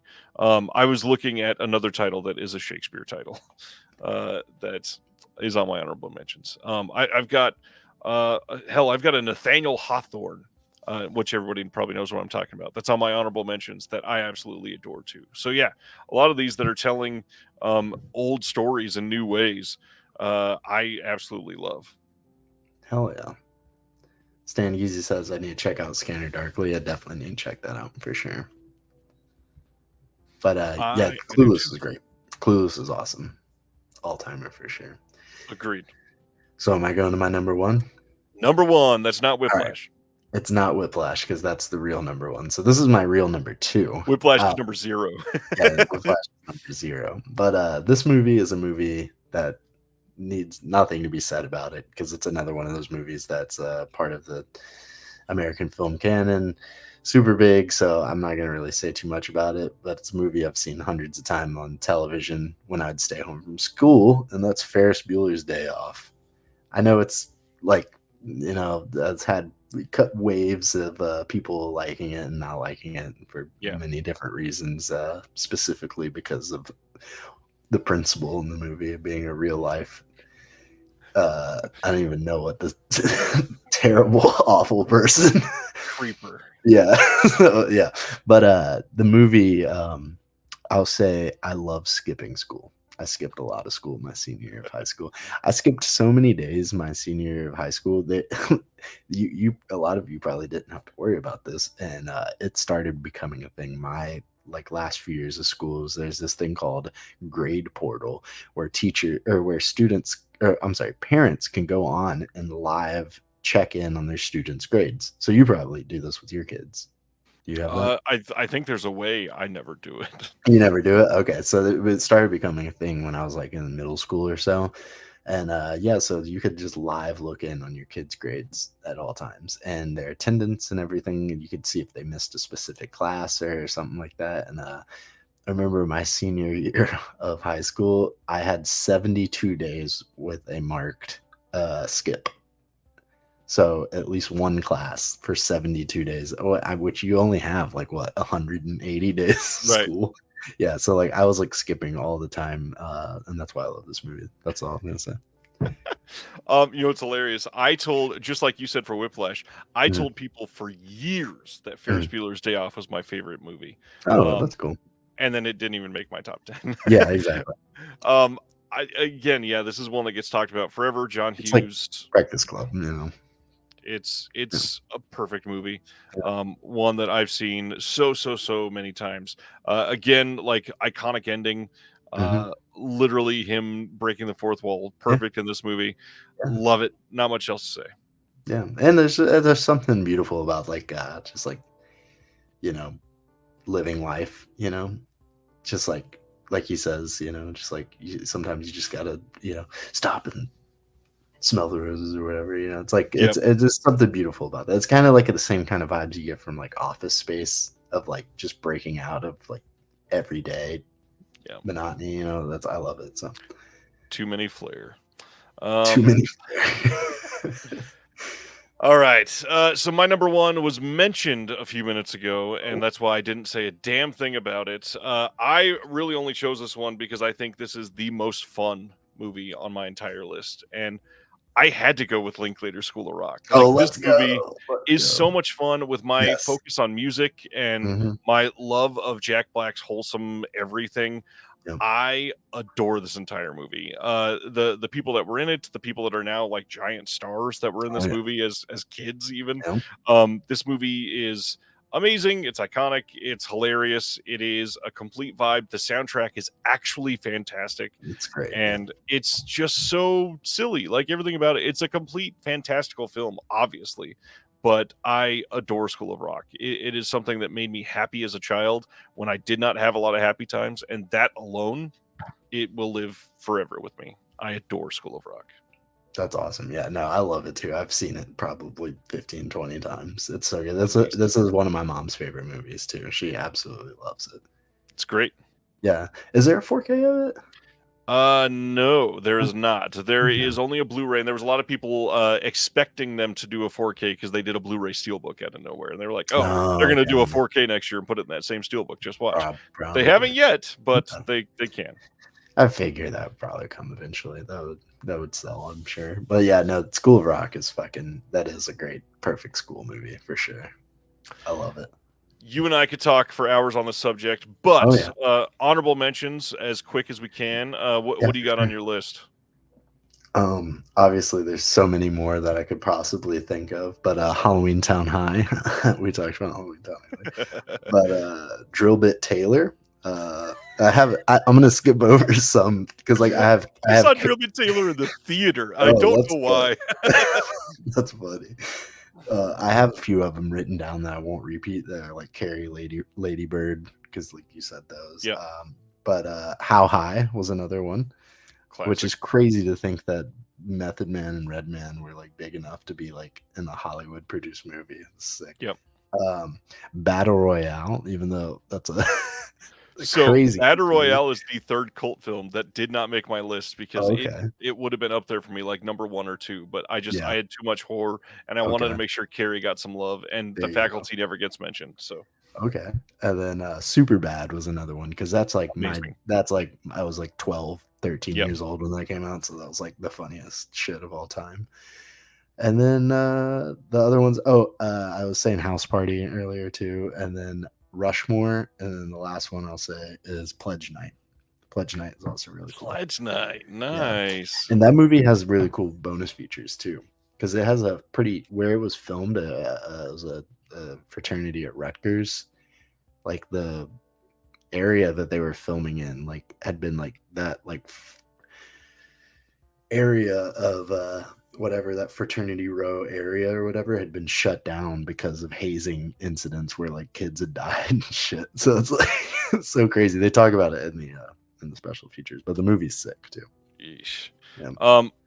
You had multiple ones that I mentioned, like Dazed and Confused and Superbad, so I'm not going to re-mention those. However, I had Summer School on mine. It's a classic. I just never was super connected to it. 8th grade. I mainly wrote this down because it is the most iconic performance by somebody in the most awkward level of performance possible. Also directed by a modern Renaissance man and Bo Burnham. He is my personal hero, and I absolutely adore it. I put on Blockers as well. I think that movie is brilliant. Yeah, I know that we mentioned Dazed and Confused, but the other one that has to be mentioned, Everybody Wants Some, is Slept On. That movie is incredible. It is a modern Dazed and Confused in a way that maybe even captures it slightly better and slightly more realistic. Real Genius. I love Real Genius. Think it's hilarious. This one completely out of nowhere with the rest of my list, but I love this movie. The modern 21 Jump Street, I think, is a really great way to juxtapose a person that's just past high school age attending high school and seeing how much their life has changed. I think it might be a perfect movie. 21 Jump Street's amazing. When my girlfriend and I were talking about that, both of those were ones we talked about too. Yeah. Those are perfect. I had Heather's on the list because you have to. It's iconic and amazing. Kindergarten Cop, not one I saw anybody mention tonight, but I love Kindergarten Cop. I love it. I had Bottoms listed. I need to see it a couple more times to make sure that it's still like a classic for me, but it's still really great. And then the last two that I have, other than Battle Royale, 10 Things I Hate About You. I don't think I saw this mentioned at all tonight. Love this movie. This is another one that got made fun of a lot in Not Another Teen Movie, but it's incredible. And then the last one that I got to mention, which is, I think, you know, how I listed Fast Times was the perfect 80s film. Then Clueless was 90s. The one that really nailed this for the 2000 into the 2010s as the perfect depiction of high school, Easy A. Emma Stone and Easy A. That whole cast is perfect. It's a great retelling of the Scarlet Letter. An amazing movie that gets overlooked by so many people. One of my favorites.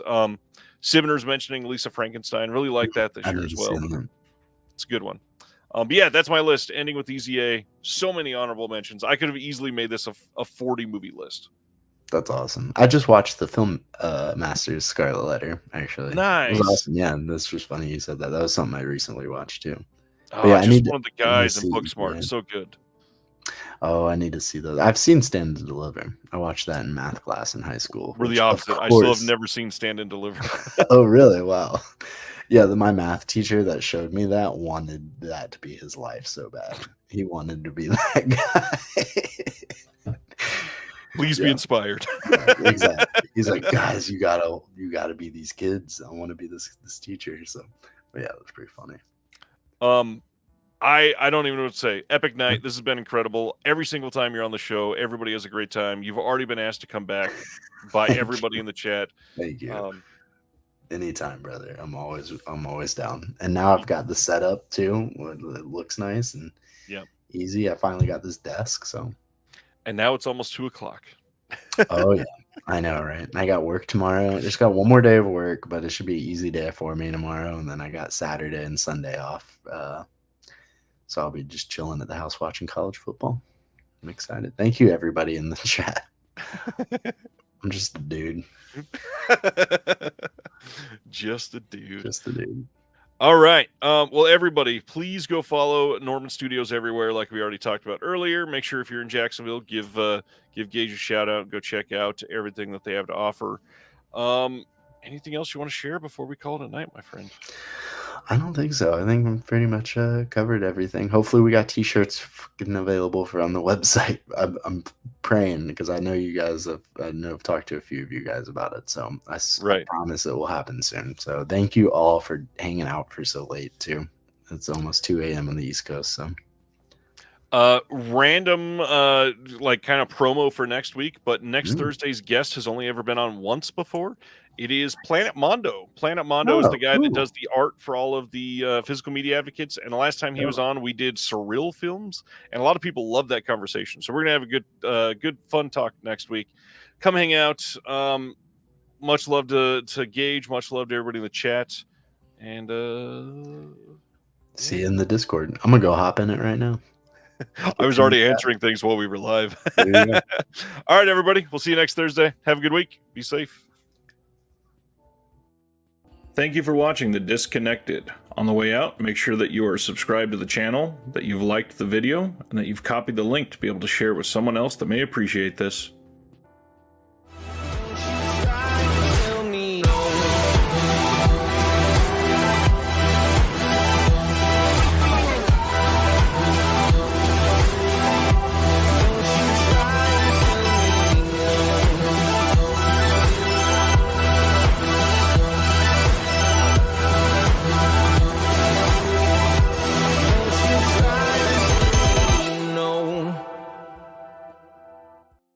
You're still here? It's over. Go home. Did you see that comment? No,